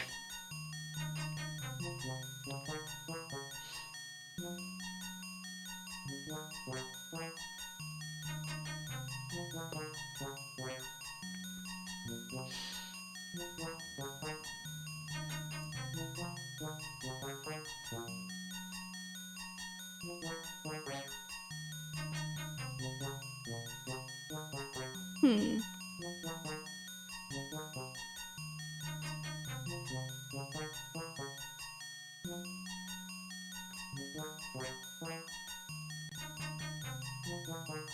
Wait, what's that place?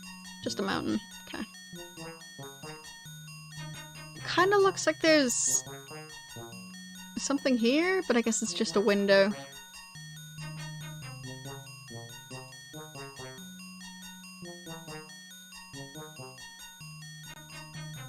Hmm.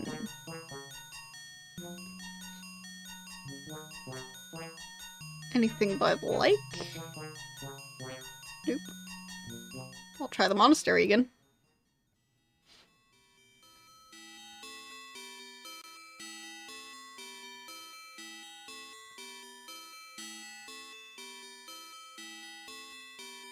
Just gonna put that pitchfork back in my pocket. And yes, the pitchfork fits perfectly in his back pocket. Somehow.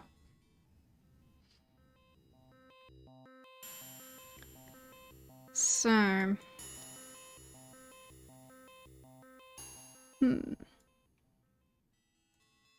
How am I going to heal the guy who's struggling with the curse? Or cure the curse, or whatever.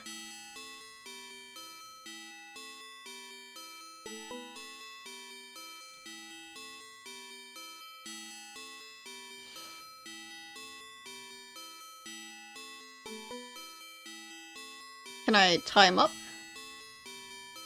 No.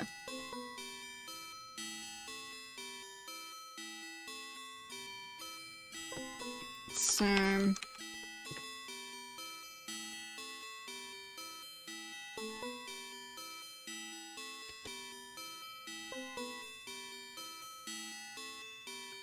yeah, the words don't come out.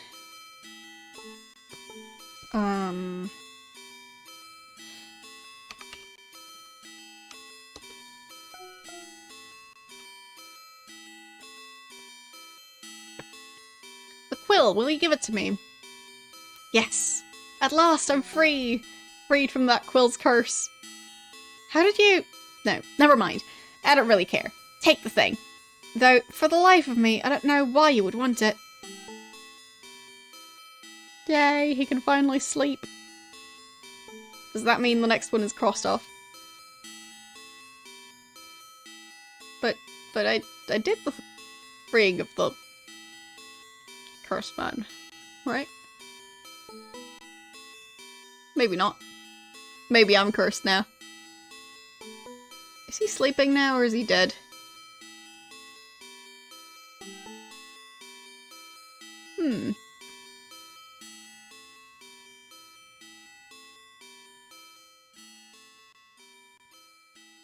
Free man cursed for curiosity's sake.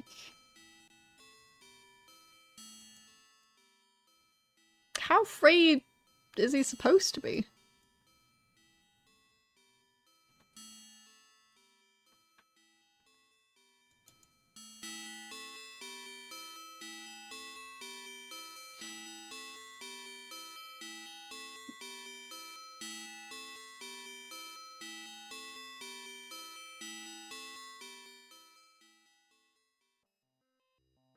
I wonder if I can sell that quill.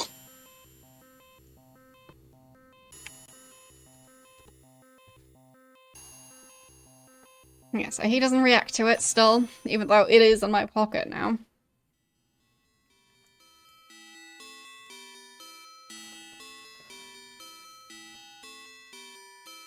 But it's weird that that didn't count.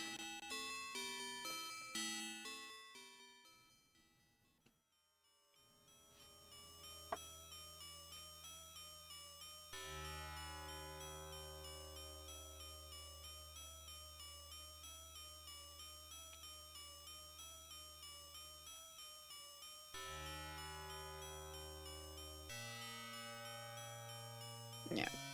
Help. Ask about curse? No. Ask about... Is that how you spell the name? I think it was... Ask about plane? Plane? No. Ask about cure? Cure? I have to type so slowly. Sure, we can ask about water. There. But yeah, that's the speed I need to type at, apparently.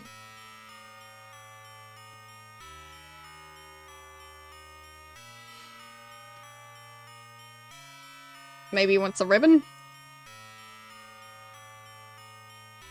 I guess not. Think so, follow. Sure, we can ask for a joke? No. Ask about ribbon? No, doesn't want the ribbon. Ask about...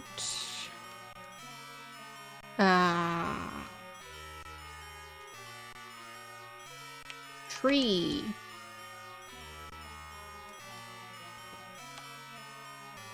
You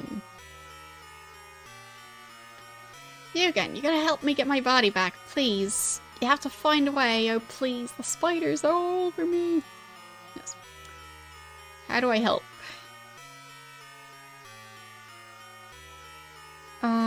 Dead ones, took away the bird. Crave flesh. Must have stepped onto a twig.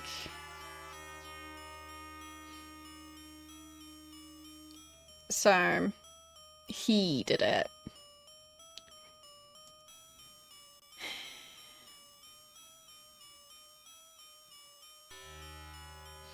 And I need to uncurse him before he's gonna tell me anything else about how to get to the plane. Tricky, tricky.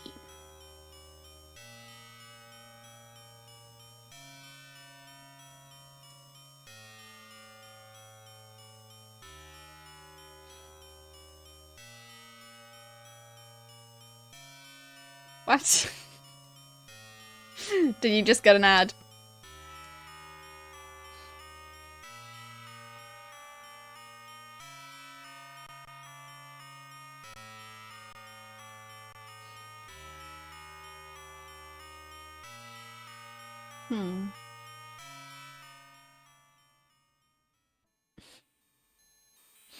It sounds like a very strange ad. But yeah, I have no control over what ads get played on the channel.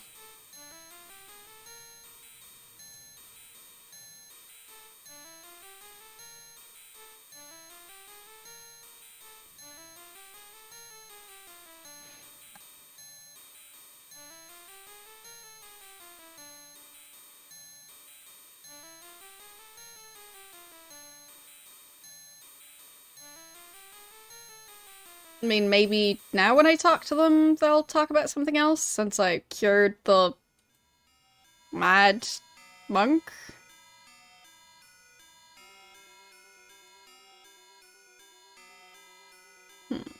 Nope.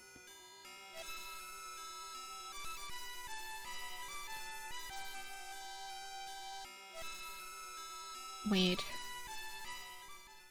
So what am I gonna do with a cursed quill? Who deserves to be cursed with, like, perpetually writing stuff.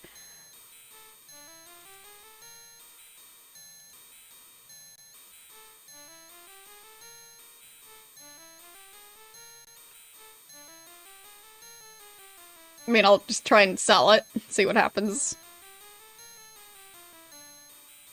Wait, what's this place? Huh. Didn't know I could go in here. A pry bar. Oh.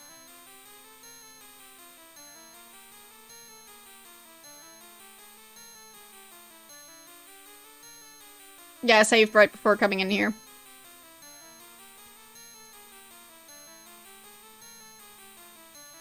Can I use that pry bar to pry open doors?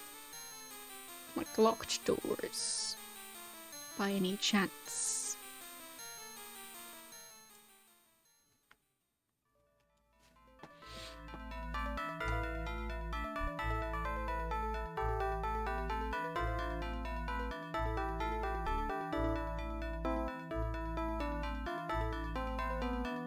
Nothing important. Nothing important. Door is locked. Okay. Pry bar.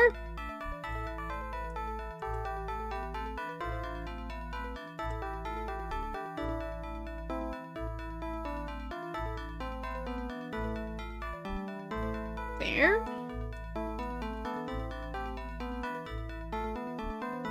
Nothing to pry here.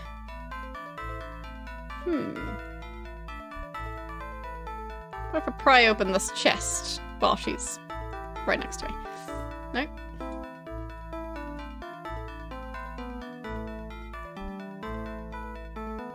So she's back up here for some reason. Interesting.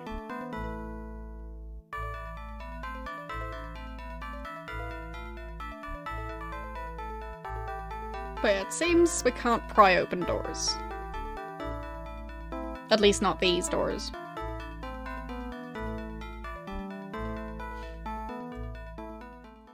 Maybe the one at the very bottom of the monastery? Because I am very curious what's down there.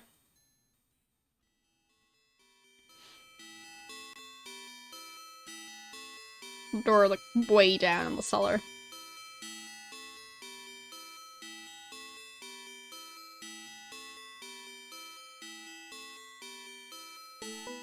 But I do wonder if this guy's awake now? I'm guessing he's asleep. I'm not sure if he's dead though. He might be.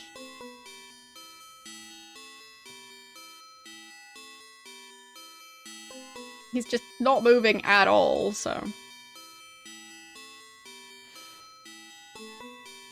Can't really say for sure.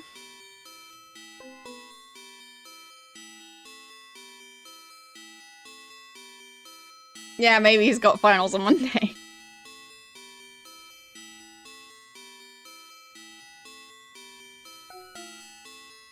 Or maybe he just got stuck working on a paper last minute.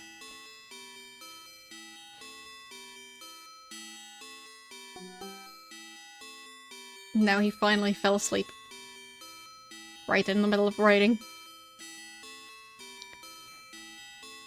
Okay, what else could I use the crowbar for?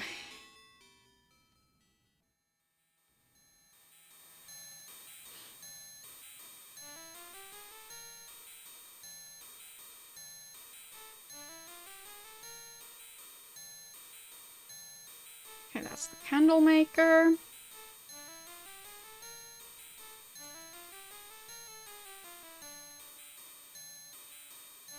Anything in here that I'd want to pry open? I guess this door.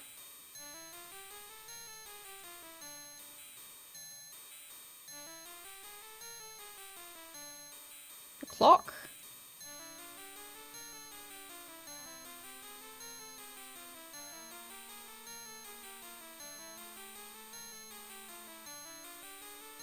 This thing. Nope.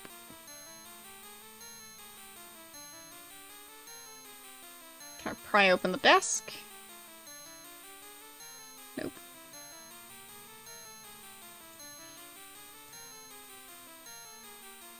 This cabinet.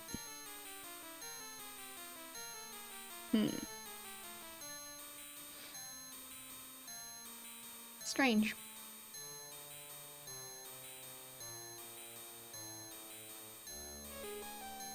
Any other suspicious doors? Oh, it seems to be the only one.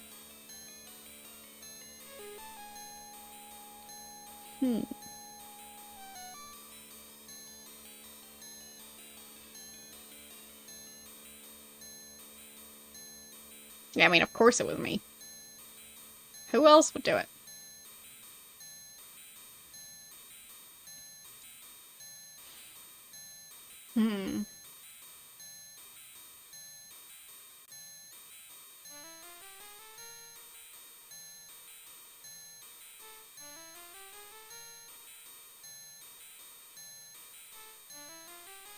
Maybe I ask the lady who's cooking if she wants some fennel. Wrong location, that's the barn, not the house. There.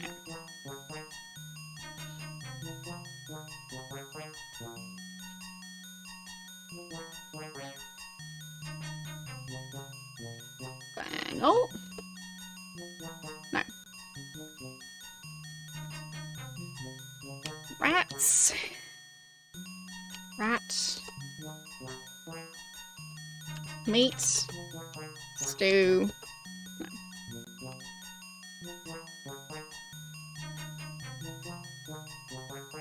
No. What was back here again? Right, this place. Hello, how you doing today? Very tricky.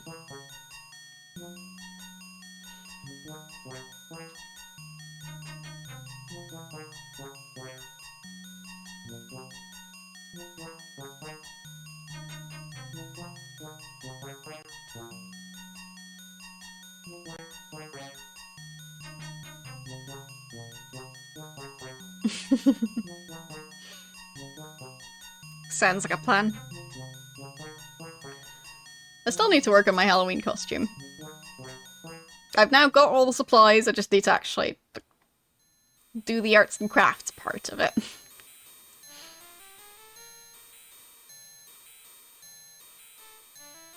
Might even work on it after the stream today.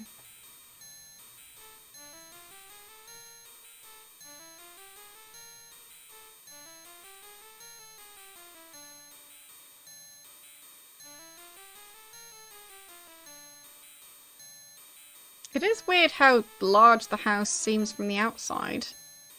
It's like 3 floors? It is somewhat frustrating to play. Because it doesn't really communicate that well with you.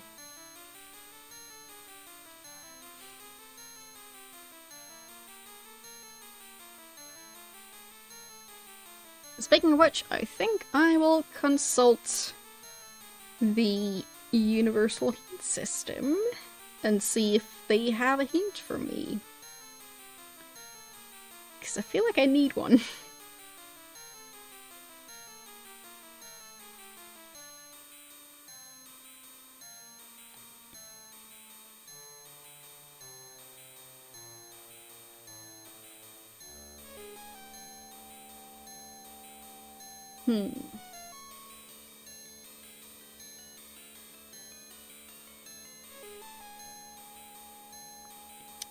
Okay, so...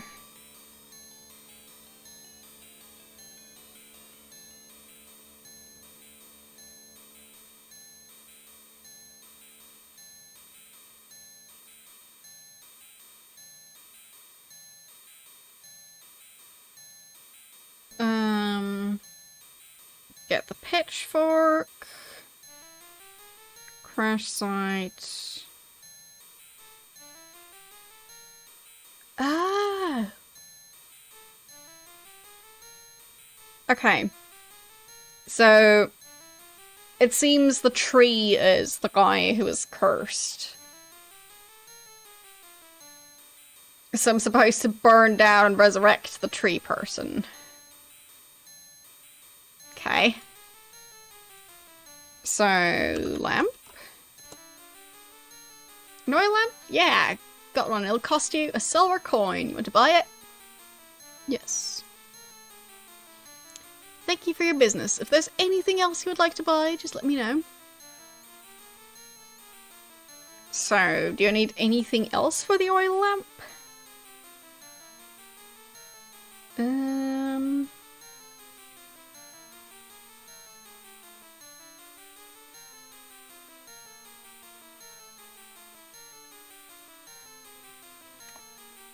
Okay. So it seems like I need to ask the barkeeper for a match.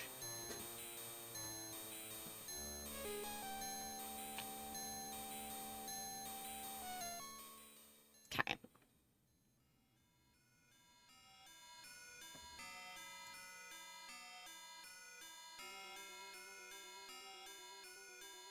Ask about lights. Can I have a light? A light? But you don't have a pipe. Why would I give you a light? Matches are pretty scarce around here, you know? Don't have a pipe because I don't smoke. You don't? You should really get yourself a pipe. I would if I were you. Okay. So we need to figure out where to get a pipe. Where do we get a pipe?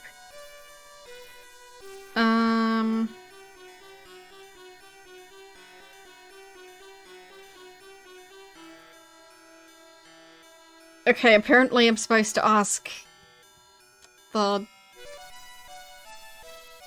guy at the other house for a pipe. It's very convoluted, this part.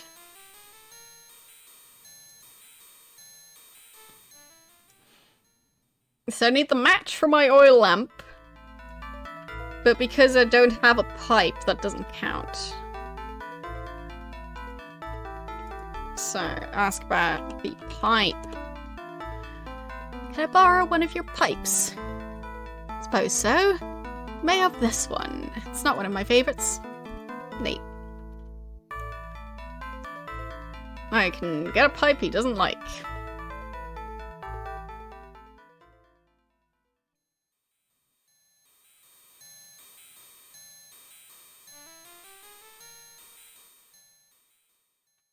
I mean, I have a pipe now.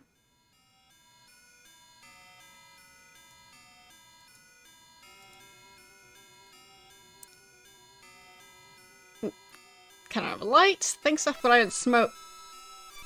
You lazy bartender, didn't you hear me? I need another draught of ale. Okay. Sorry about that. Here's a match if you want to light up your pipe. If you don't... if I don't get Julie another ale, he'll never shut up. Okay, so now we have a match. Yes. Okay. Also, what's that box? Is that the pipe? Do pipes come in boxes? Ah, yeah. It's a box with a pipe in it.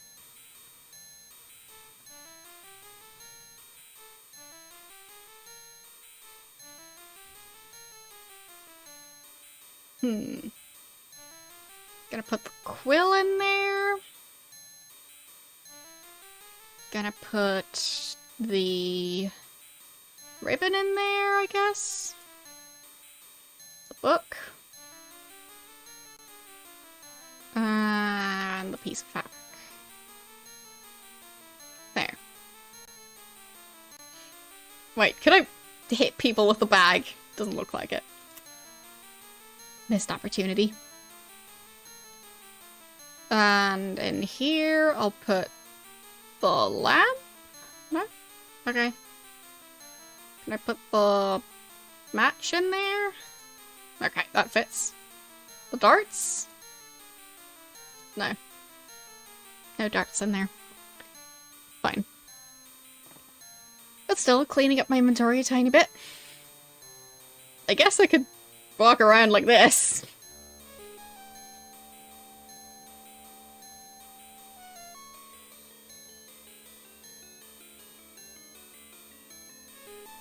Okay.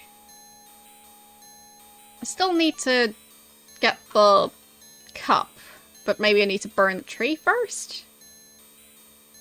Let's try it.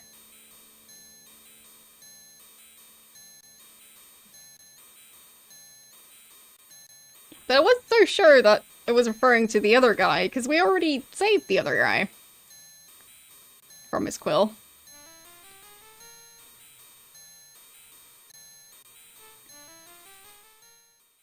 Like, the other guy seemed like the perfect candidate for that part of the prophecy.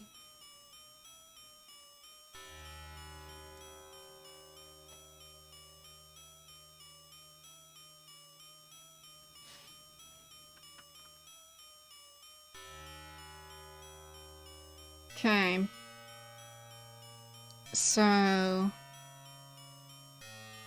let's get the match out of there.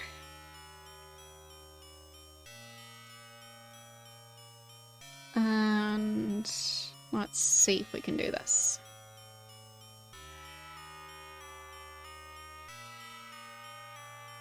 Can I use the match on the tree? Like, how would I light the match? Lamp? Match? Ah! There!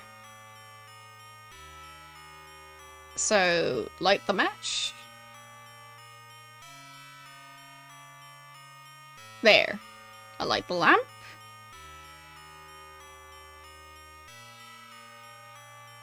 Okay. And now I threw the oil lamp the wrong way. I'll just pick that up again. Thanks for follow.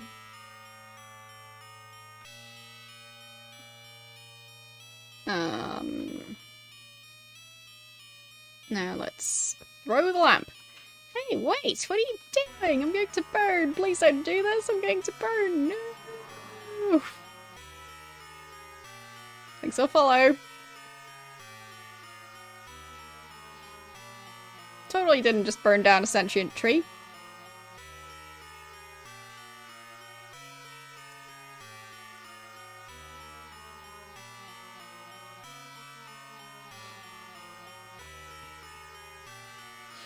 Thanks.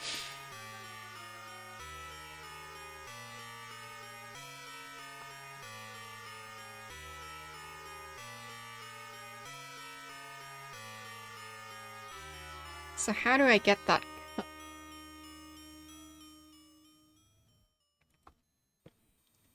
Do I curse the bartender with the quill?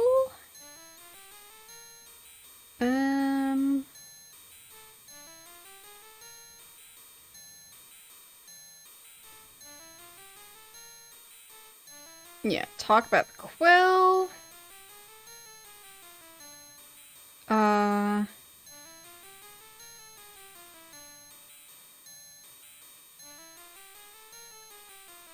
Okay. So it seems the people at the bar are supposed to be talking about something else now.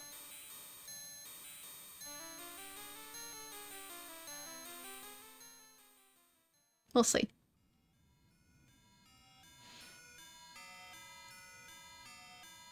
There. I heard that Edward had a mysterious package delivered to that gypsy fortune teller before the night of his murder. What was her name? Marja? Or Maria? I'm not sure. I think it might have been Maria. Can't you all just give it a rest? I thought we weren't going to talk about him anymore. Aren't you interested in what might be in that package? No, I'm not. But if you're so interested, why don't you go to the gypsy camp and ask her about the package? I'm not that interested. The gypsy camp's all the way to the northeast, near Karn's old castle. Seth, can you bring me another ale? And while you're at it, bring around for Claudia and Julia. Yes. Right. So now we know where that camp is, and possibly also where the castle is. We'll see. Yeah. So, camp.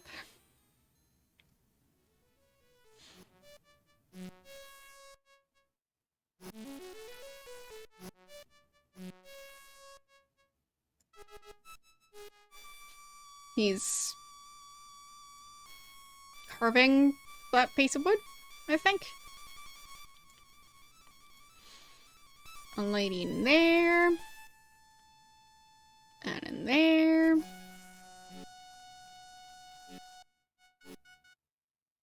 And I can't reach that door.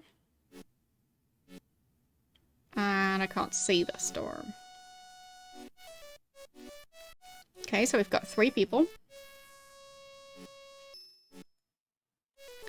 How are you doing? My name is Carolus. My name's Spidey. I'm kind of new around here. Say, what are you carving? I mean, you can't tell? Oh well. Never claimed to be the greatest woodworker. I'm hoping that when I'm finished, this piece of wood here will be a flute. Wow. Carving a flute. That sounds like something that's gonna be difficult if you've never done it before.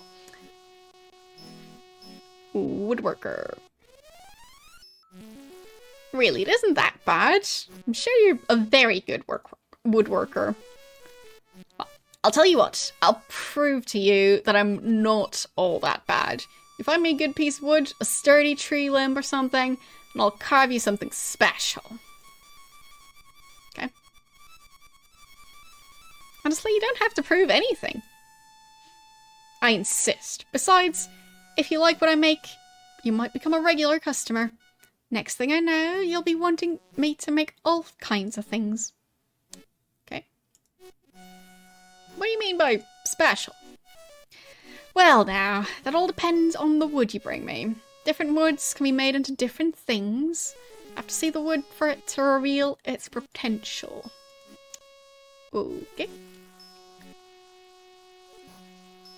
Can I take whatever this is at the front?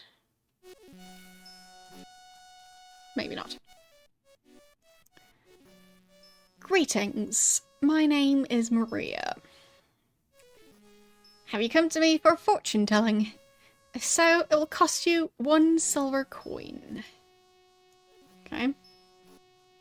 Probably gonna save before doing that. And hello, I'm Carmen. I'm a healer. Are you hurt? If so, I can tend to your wounds. Or is there something else you want? I can make many different potions. Let's ask about the wounds. I do have some wounds that need healing. Just be quiet and relax. Trust me, when I'm done with you, you'll be good as new. A little drowsy, but good as new. You won't even know you were hurt. There, all healed. Thanks, Carmen. Neat. So we can get healed for free. That's very useful. Let's ask about potions. What kind of potions are you talking about? That all depends on your needs. I make elixirs of healing for many of the villagers. Those take a long time to make. More time than I have at the moment, that is. But if you could find the correct ingredients, I might be able to make a potion that would cure the madness. And what would those ingredients be? It requires the use of 2 plants, the seeds of fennel and the leaves of betony.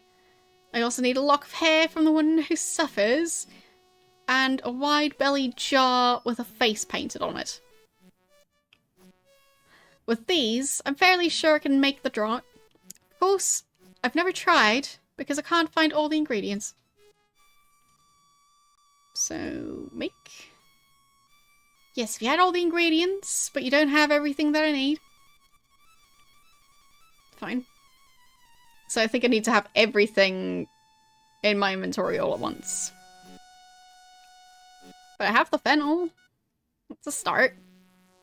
So I need the jar, I need the leaves of the other plant. And I need the lock of hair. Okay. Let's save. Right there.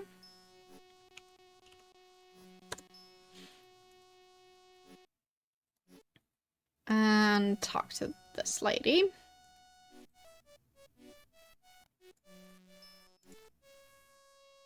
Foretelling? You mean like the future?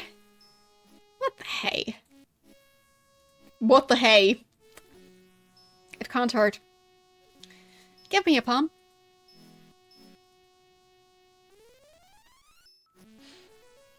It's a very blurry palm.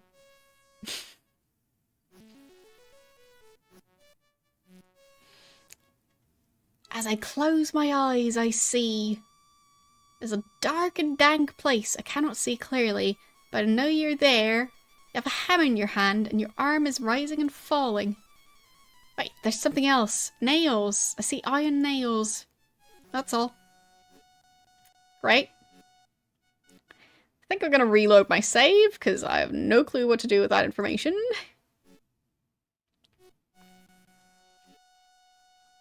There.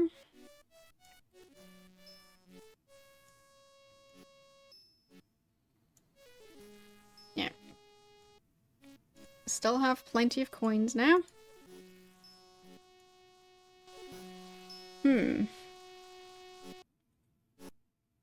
Yeah, the store is not reachable. So, did I get anything from here?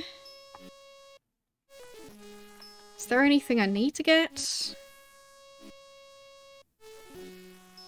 Oh, I'm supposed to ask about Edward. Right.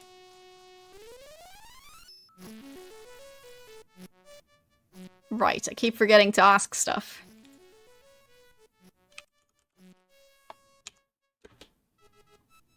Edward's package. Ah, yes, I remember. I'd almost forgotten about that package. Edward was a strange man. He came to me many times for card readings and to discuss the occult. I don't think the man had many friends, so I came here to me as often as possible. I saw his death. When I told him, he didn't seem too surprised. The next day, he sent me this package. The day after, I learned that he was murdered. There was only one thing in the package, a key. I don't know what it's used for, but you might as well have it. Okay. I have the key now. So let's go back to his place. And see if the key does anything. I'm hoping it'll open the locked door.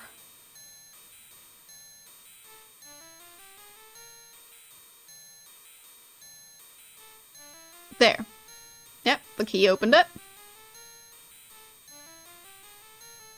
Let's save. Before going down into the murder basement.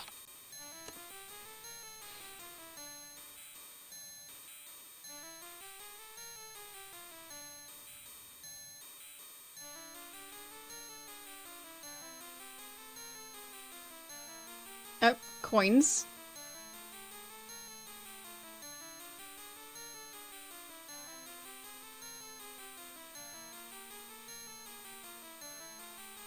My inventory's kind of full. Okay. Anything else in here?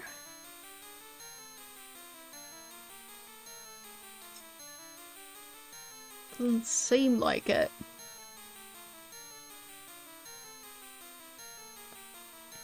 Like, what do I want to do in here?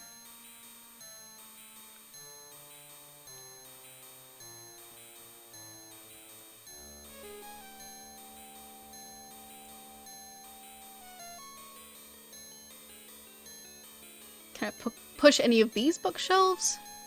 Oh.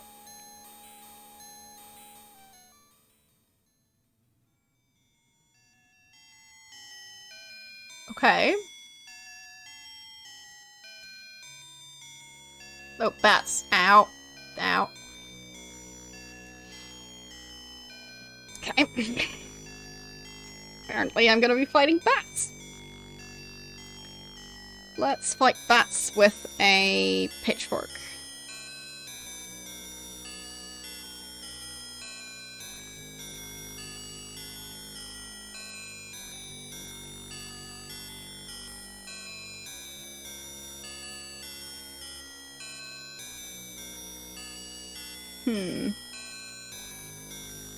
They seem to be quite strong. Maybe 2 weapons? Maybe that's what I need.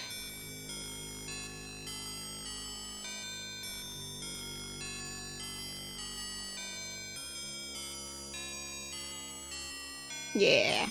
Dual wielding. That's the way to go. Oh, whoopsies, that's the map. Print map. Uh-oh. Spacebar. There.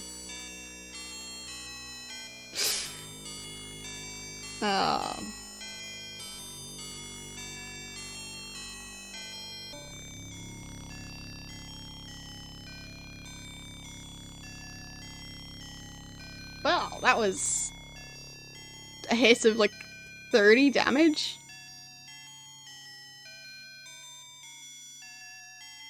Okay. There seem to be several openings.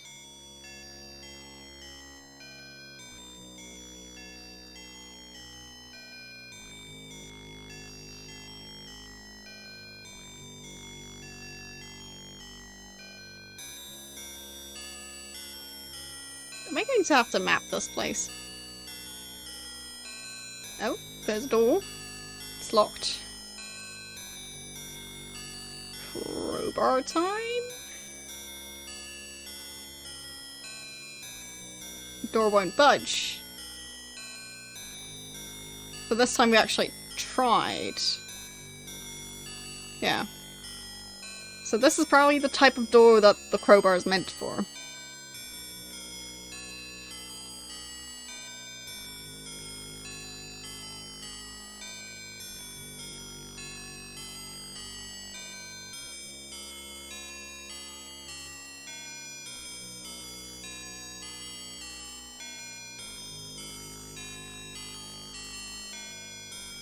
Right, so it should be mapping itself. That's pretty nice.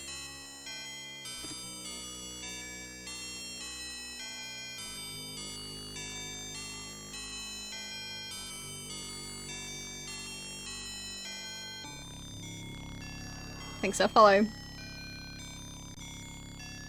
Yeah, so there's a door I haven't gone through yet.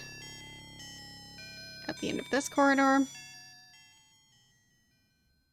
The music changed. Oh. I have more silver coins than I can carry.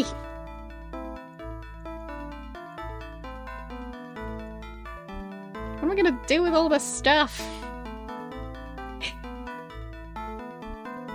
That's silly. It's so much stuff in here. How am I ever gonna fit that stuff in my inventory?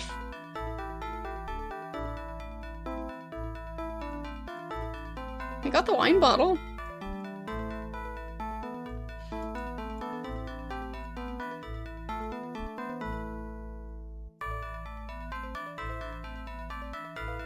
There. So that's how I unlock it. Thanks, I'll follow.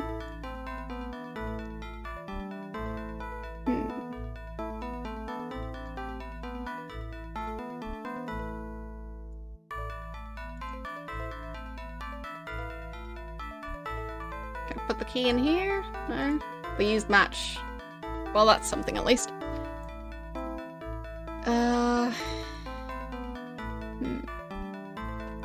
Oh, there's another bag in there. Should be able to take that bag, right?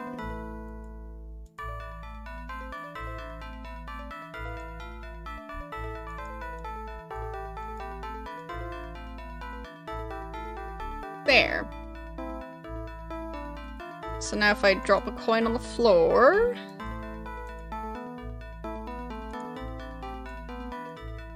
And... yeah, looks like an empty bag. Nice. I'll just put all my money in there. And all my new money in there.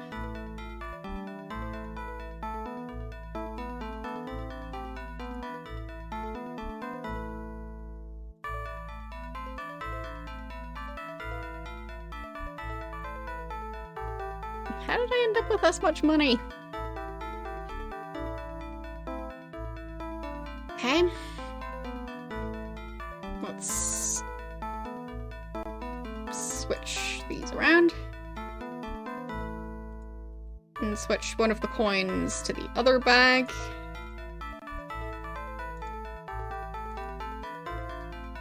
There. Because this seems more like a coin pouch.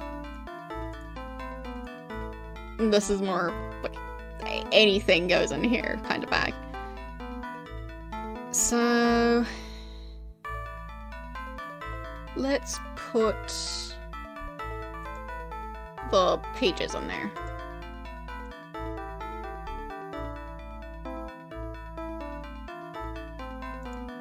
Well, we have bags of money. But yeah, even with the new bag, the inventory space is still scarce. So.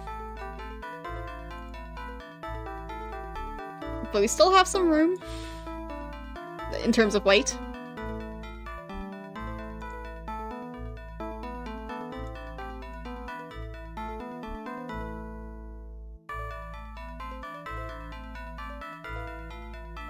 Okay.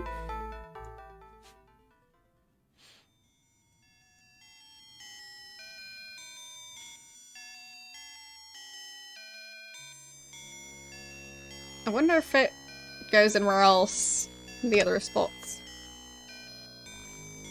I do kind of want to fully map it, because I might be missing something important.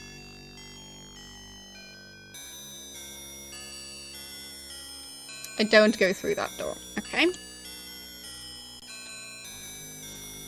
Go through here. And then here. Oh, that's the locked one. Right. I haven't gone through that one or that one yet. So those are still a mystery.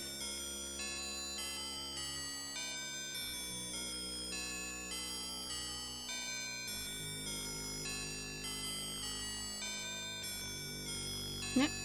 That door right there.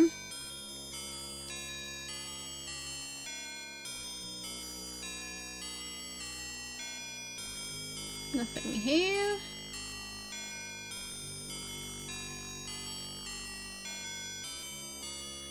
Seems like it's a dead end. Yes. So, still need to check the last one.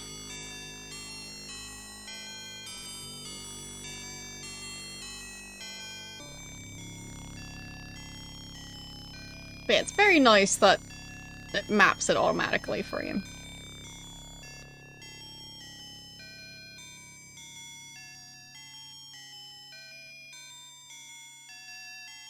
Like, imagine if all Sierra games had that feature.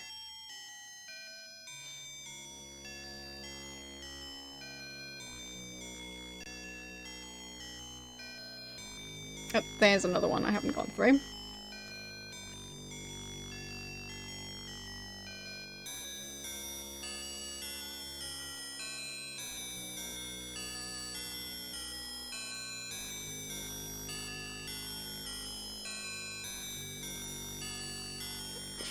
The piles of dead bats.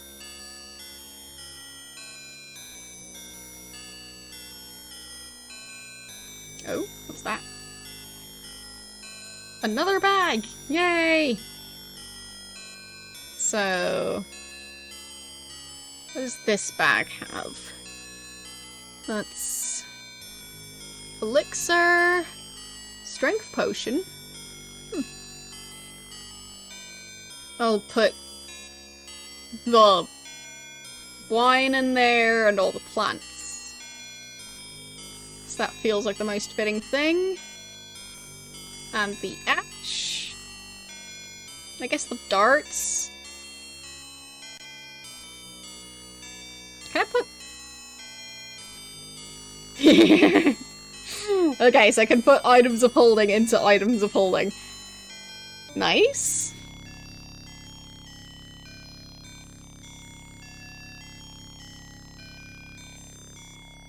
Just not sure if I want to do that.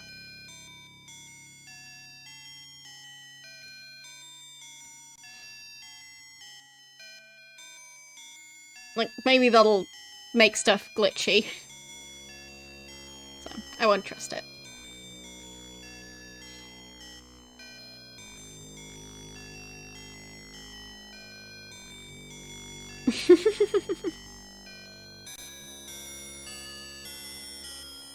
Do you have a problem with your blue cookie?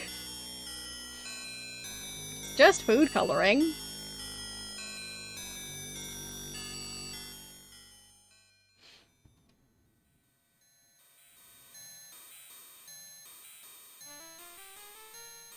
What color would you rather have?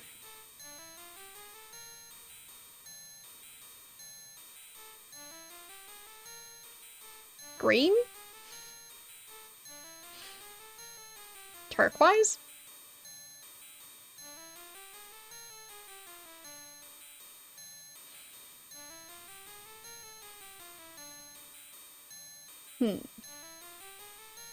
Still need to get that... the cup.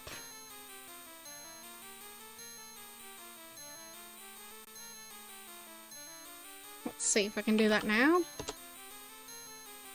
Got a feeling I can't, but might as well try.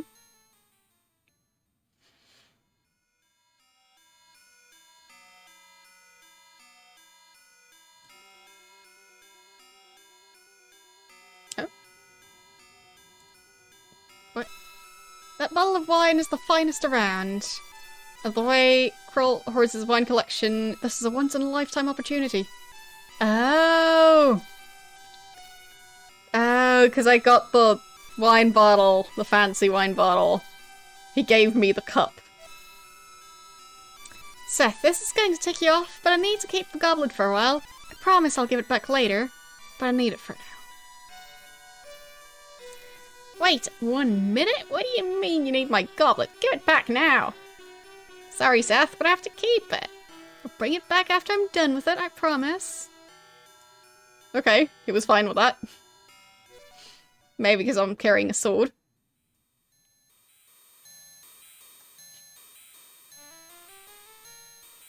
Didn't expect that to just work. So, monastery. Got the gold, I've got the cup, I've got the ash. So I think that should do it.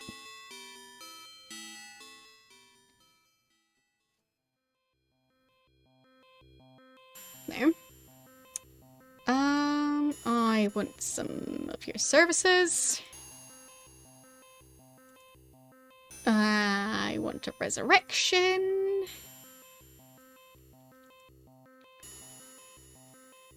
Okay. Vessel. I believe it was stolen.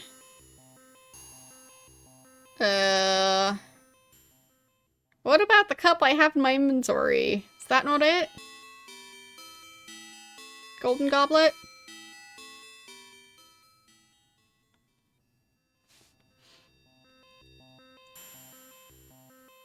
Cup. What's stolen? Goblet. No.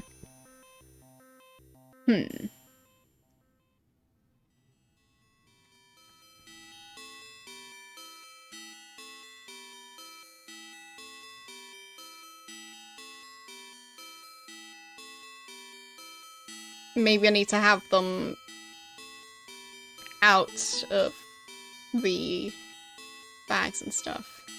Just in my inventory. So there's the ash. And 3 coins. Actually, I'll get them from the other bag. This one. 1, 2, 3.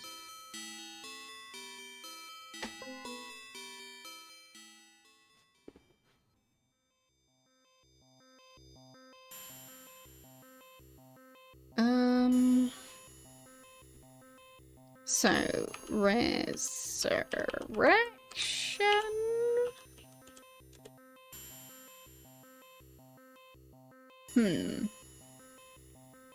Had the cup of life. Ritual.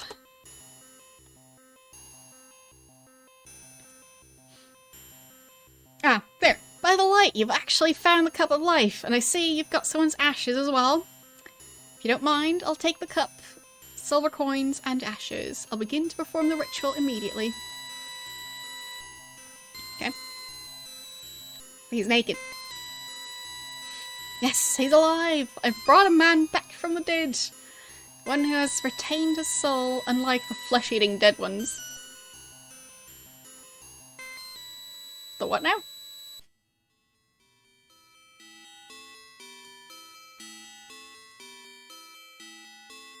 What the? I'm alive! I can't believe this! I'm alive and back in my body! He doesn't look very happy about that. Sorry about what I did, but there was no other choice. Now, where's my plane? What makes you think I'm going to tell you anything? I'm sure you could have found another way. You have no idea how painful it was to burn. I'll tell you what I should do. I should... tell?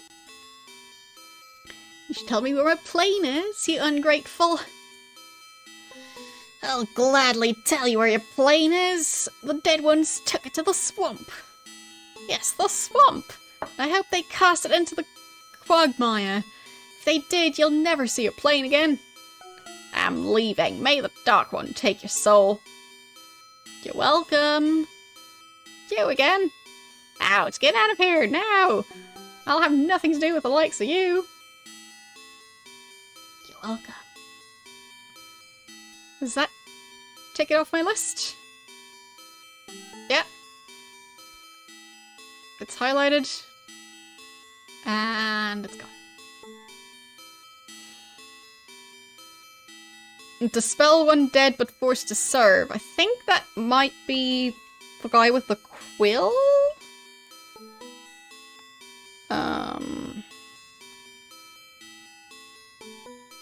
Not sure. Maybe not. Still don't know what was going on with the quill guy. But yeah, progress. Kind of. So, next time we'll be going to the swamp. There it is. But yeah, that's it for today. Just going back to the village.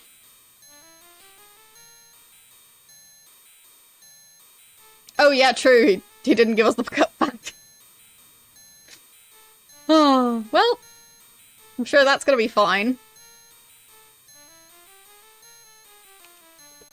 Oh. There. It really doesn't like it if I type too fast. But I'll check if they mind that I took the cup and am not giving it back. Hello? Get out of here! I won't speak to you until you give me my cup back. Yeah, he doesn't like me. Got a feeling that everyone's gonna hate me by the end of this. Oh well, I tried. But yeah. As I mentioned, that's it for today. It's an interesting game so far, gotta say. Like, we'll see how it is going to continue. Like, it seems like it's all going to be a bunch of random puzzles, but we'll find out. Here's this week's schedule. So tomorrow we'll start The Lost Door, and on Thursday we'll start Elvira, Mistress of the Dark. So, yeah, we'll see. And... yes, I'll probably end up being the most hated person in the entire town. Even more hated than the vampire I'm supposed to kill. Because, you know, that's reasonable. And that's what I get for stealing a bunch of small items, I guess. So,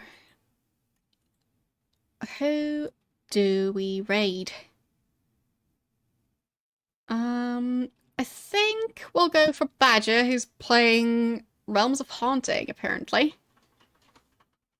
I have heard that name before. I do think it's a retro game. I'm not entirely sure what it's about. Probably a spooky one. So, good enough. Anyway, thanks for watching, and yeah, I think it was on the list. I don't know the list by heart, but yeah. Anyway, that's probably why I heard of it. So, thanks for watching, and I'll see you guys tomorrow. Bye!